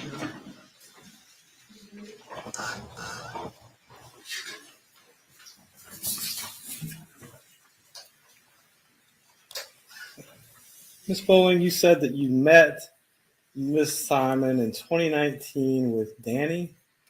No, I met her in 2017, 2018 when she was dating Cody. All right, maybe I misheard. You said you met her in 2019 at a birthday party with Danny. She brought Danny to my son's birthday party that I invited her and her children to come to in 2019. Okay, so you're saying that Danny Youngkin attended a birthday party with you in 2019 with Miss Simon, correct? Correct. Okay, and that's the hill you're going to die on. I believe that was Danny, yeah. That's who it looked like. All right. Are you aware that she didn't meet Mr. Youngkin until 2020? So that's not what I'm not aware of. I say because she brought that man to my birthday party. Well, you just sat here under oath and said it was Danny Youngkin. That's what she just told me that was his name, Danny, that she was bringing through messages on Facebook Messenger, sir. Ms. Bowling, when was the last time you actually physically, let me ask you this. When did you ever physically meet Quinton Simon? I never physically met him. Okay. So in 20 months of his life, you never once saw him in person, correct? Correct. Right. And when was the last time prior to that you had met and hung out with Miss Simon? Prior to his birth? His birth. Okay. Prior to his birth was the birthday party, 2019. Okay. So at least 2.5 years prior, well, maybe a year and a half prior to his birth then? Well, actually, that was, roughly, yeah. Okay. So at that point in time, had Zane been born? Yes. Okay. So now you said that originally y'all would talk every day. Mm-hmm. Then it was weekly. Then it was every other week. Then it was monthly. Then it was every few months, correct? Correct. Okay. Not really a strong friendship there, is it? Well, sir, we did have a very strong friendship, but again, like I've said before, you can lead a horse to water, but you can't make him drink. And the path she was going down was a path that I clearly could not help her out of. Miss Bowling, you and Miss Simon started smoking weed together in 2017. So let's not pretend this is some sort of Sunday school You're thing. right, sir. Okay. But the thing is, I never done cocaine. I never did ecstasy, nor pills. Okay. That was in 2017, sir. That was. That was a long time ago. And I don't anymore. Okay. Well, congratulations to you. And that being said, was that the reason y'all hung out, was to smoke weed together? No, The reason well, maybe for her, because she likes to use people, but to me, it was, hanging out with Cody, helping him get back on his feet because of what he had to endure and go through at that time, which is a different matter from this court. You have some rather unique beliefs, don't you, Miss Bowling? Beliefs. Yes, Can you define that, please, or elaborate it for me, please? I can. Do you remember meeting with Mr. Dean on August 13th of this year? Yes. Okay. Do you remember telling him about some experiences you had on August 13th and conveying those to him? Yep. Okay. And so, correct me if I'm wrong, but did you not tell him that you had communed with Quinton Simon's ghost? Yes. And if you would like, I can actually do it here and show you guys. Oh, please, by all means. I would love to see this. Give me a Holy Bible and a candle. Yes, sir. So, that being said, you told Mr. Dean this, correct? I sure did. And you said, and correct me if I'm wrong, your husband videotaped the seance, correct? He did. And anytime I'm making a misstatement as to what you said that Quinton Simon spoke to you through a candle. He spoke to me through images. Okay. Okay. When I was in my trance, I couldn't see anything except for what he was showing me and what he was telling me as a 15-month-old could do. Okay. And so he was a 15-month-old ghost speaking to you. Please tell me about this. I would love to hear it. Okay. So this is what I did. And I lit my candle, had my Bible out, and I prayed. I asked if I could reach out to Quinton Simon. And here he comes. Behold. Do I see him physically? No. But here he is. And he is Mama Mel. That's what I was always called by them. Mama Mel, help me. I said, with what? I said, help me help you. What happened? He said, Mommy hurt me. I asked him, how did he hurt you? Or how did she hurt you? Sorry. And he told me, she hit me in the head really hard. I said, okay. I was like, what else? And I said, did you, get any candy, thinking maybe he got into drugs or something? And he said, no. I said, okay, where are you? And he threw me the star of the church that's next to the landfill on that dirt road right there next to Little Neck Road on the dump. He showed me exactly where he was in that pile with his arm hanging out, lifeless, gray, and there's blood in a bag that looked like it used to be like a bluish purple color. And he's throwing up blood. After I closed out the seance, I prayed and I said, I would wish you peace and to pass on peacefully. You'll get the justice you need. Okay. I prayed, closed it out. That was that. Blew out the candle, turned on the lights, and my hoverboard that both my son had, that was completely destroyed because he took it through a mud puddle. When you take a electric hoverboard through a mud puddle, it's done. It started turning on and off by itself and moving, even though it's completely done for, and I've tried charging it and nothing. And what date was this? What day was that? That was, to be honest with you, sometime in November of 2022. I don't know the exact date. I do not. So this was after they announced they found remains in the landfill. No, this is actually before the indictment report came out. I had the dream, which I told them already, but yes. Okay. So it was in November, correct? Roughly, maybe the end of October. It's in that time area. I also had a major craniotomy that year, so my memory's a little. What's a craniotomy? Where you have to have a major brain surgery. They take your skull off, you know? Yeah, So you had a craniotomy, I did. and you told all this to Mr. Dean. To Mr. Yes. Mr. Dean. That's all the questions I have.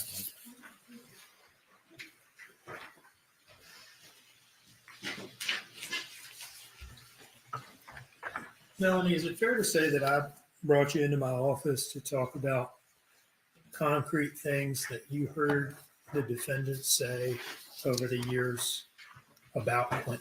Yes. Okay. And that you volunteered the information about the seance, right? I did. Because I don't know if you guys recognize that kind of stuff or not. And do you remember me telling you, well, I have to tell the defense about this because it's a thing you've said as a witness, but that it's seance information is not admissible in court. Exactly. Yes, sir. And do you remember acknowledging pretty even-handedly that you understand that not everybody believes in these things? I do. And that's why I didn't want to speak upon it like that. Yes, sir. Now, you've said that you had a Bible with you while you were doing this. Yes. And it was a Christian Bible. Yes, sir. I was baptized and raised as a Christian. Do you remain a practicing Christian? I sure do, sir. Do you consider this some sort of a prayer practice, what you're describing? Yes, sir. I mean, in a way. Do you consider it a private matter? A private matter? Yes. How does it feel to come into court and essentially get made fun of for it? You know, to be honest with you, it's kind of embarrassing because, like you said, not everybody believes in this kind of stuff. Unfortunately, I was born with a gift that I call a curse. Now, does any of this have anything to do with the things that you heard her say about her son, both before and after his birth? No, sir. Thank you. Yes, sir. This one or two follow. Ms. Bowling, you're willing to hold yourself up to ridicule to get justice for Quinton, aren't you? Excuse me? Said you're willing to hold yourself up to public ridicule to get justice for Quinton, aren't you? I guess so. I'm here to get justice for him, so. What aren't you willing to do for Quinton's justice? Well, I've done everything I can possibly for his justice. Thank you so much. Anything further from the state? No, no. Thank you, ma'am.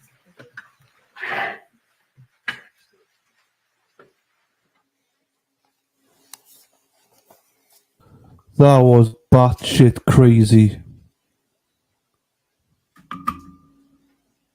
The fuck did we just watch there? Hey, Mr. Dean. Has it been about an hour? Yeah, I was thinking that. I'm getting a motion for getting a sign for timeout, and I was thinking we've been going at it for a while now. You probably due for a break. Ms. Parker. Your Honor, I was just going to let the court know that our next witness may be lengthy. She's here, we can call her, but I wanted the court to be aware that it may require us to go after 5 o'clock. So just letting the court know to decide timing. All right. Finish it, Judge. I'm inclined to hear this witness today, but let's take a break. It's Fuck. 4:16. Let's break until 4:30. Well, that's just fucking stupid, Judge. That's just stupid, Judge.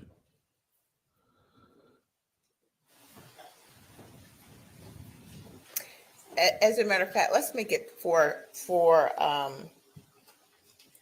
let's make it 4:35 instead of 4:30. Fuck's sakes.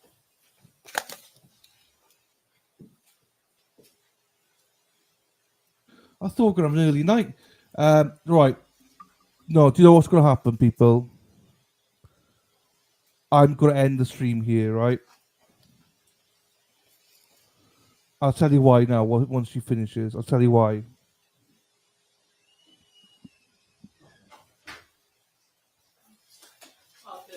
Thank you. Let me ask you, can you easily get the jurors outside so they can get a little fresh air? Would that take us longer than 20 minutes to get them down and out? All right, let's do that. I have a feeling this next witness may take a while. Okay, all right. Thank you. We're Right, I'm ending that there. Right, we'll catch up with it tomorrow because El Jefe is on, members only. So I know a lot of you want to go there. We've got 28 people here now. I don't want it to get down to about 10 people watching it because everyone's gone over to Sean's trial. So that's what I'm going to do is finish it there. Tomorrow we'll play it. We'll play a catch-up. So tomorrow might be a bit of a later one, but we can play a 1.5. So it'll be quicker 'cause she's a long witness. So that's the plan. So tomorrow we go back to original trial. And then after that's done, we go back. Lil G, remind me that we need to finish off this stream today and then the rest of the day. Just because everyone can go over to watch Sean. He's got members only. Thank you, Lil G. He's got members only on now. And then he's got it open to the public at 7 Eastern. So I'd just rather do that, people, so people can go over and watch it. So what I can do as well, if you bear with me, I can redirect you. Yes, watching Melody first, and then when we get back to this trial, we'll watch, this end of today, and then tomorrow. Yeah. Bye. I will redirect you to Sean now. If you bear with me 2 seconds, I'll set it up so that everyone can go over there now through this if they want to. So once I close it down, downtown, downtown, going through the motions. Or I know Sarah Boone started before long as well, so maybe some people want to do that. Or can I do? Oh, maybe I can't do it. Can I do it? Because it's the members only, isn't it?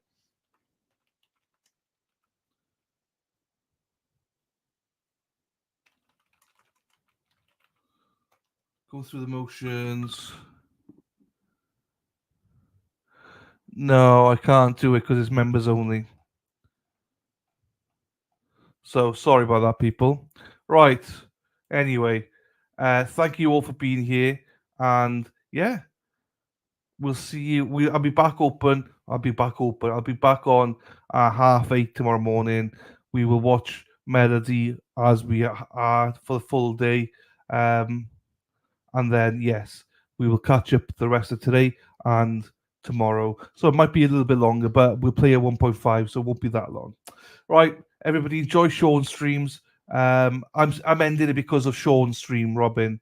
Yeah, I'm going to end it up because Sean's stream started in 10 minutes for members only. So I know most of you want to go over there, so there's no point me keeping open. So I'm going to close my legs here, Robin. Yeah, I don't like rap. Right, everybody. See you all in the morning. Love you all. Take care of yourselves. Bye. End stream. Hit it.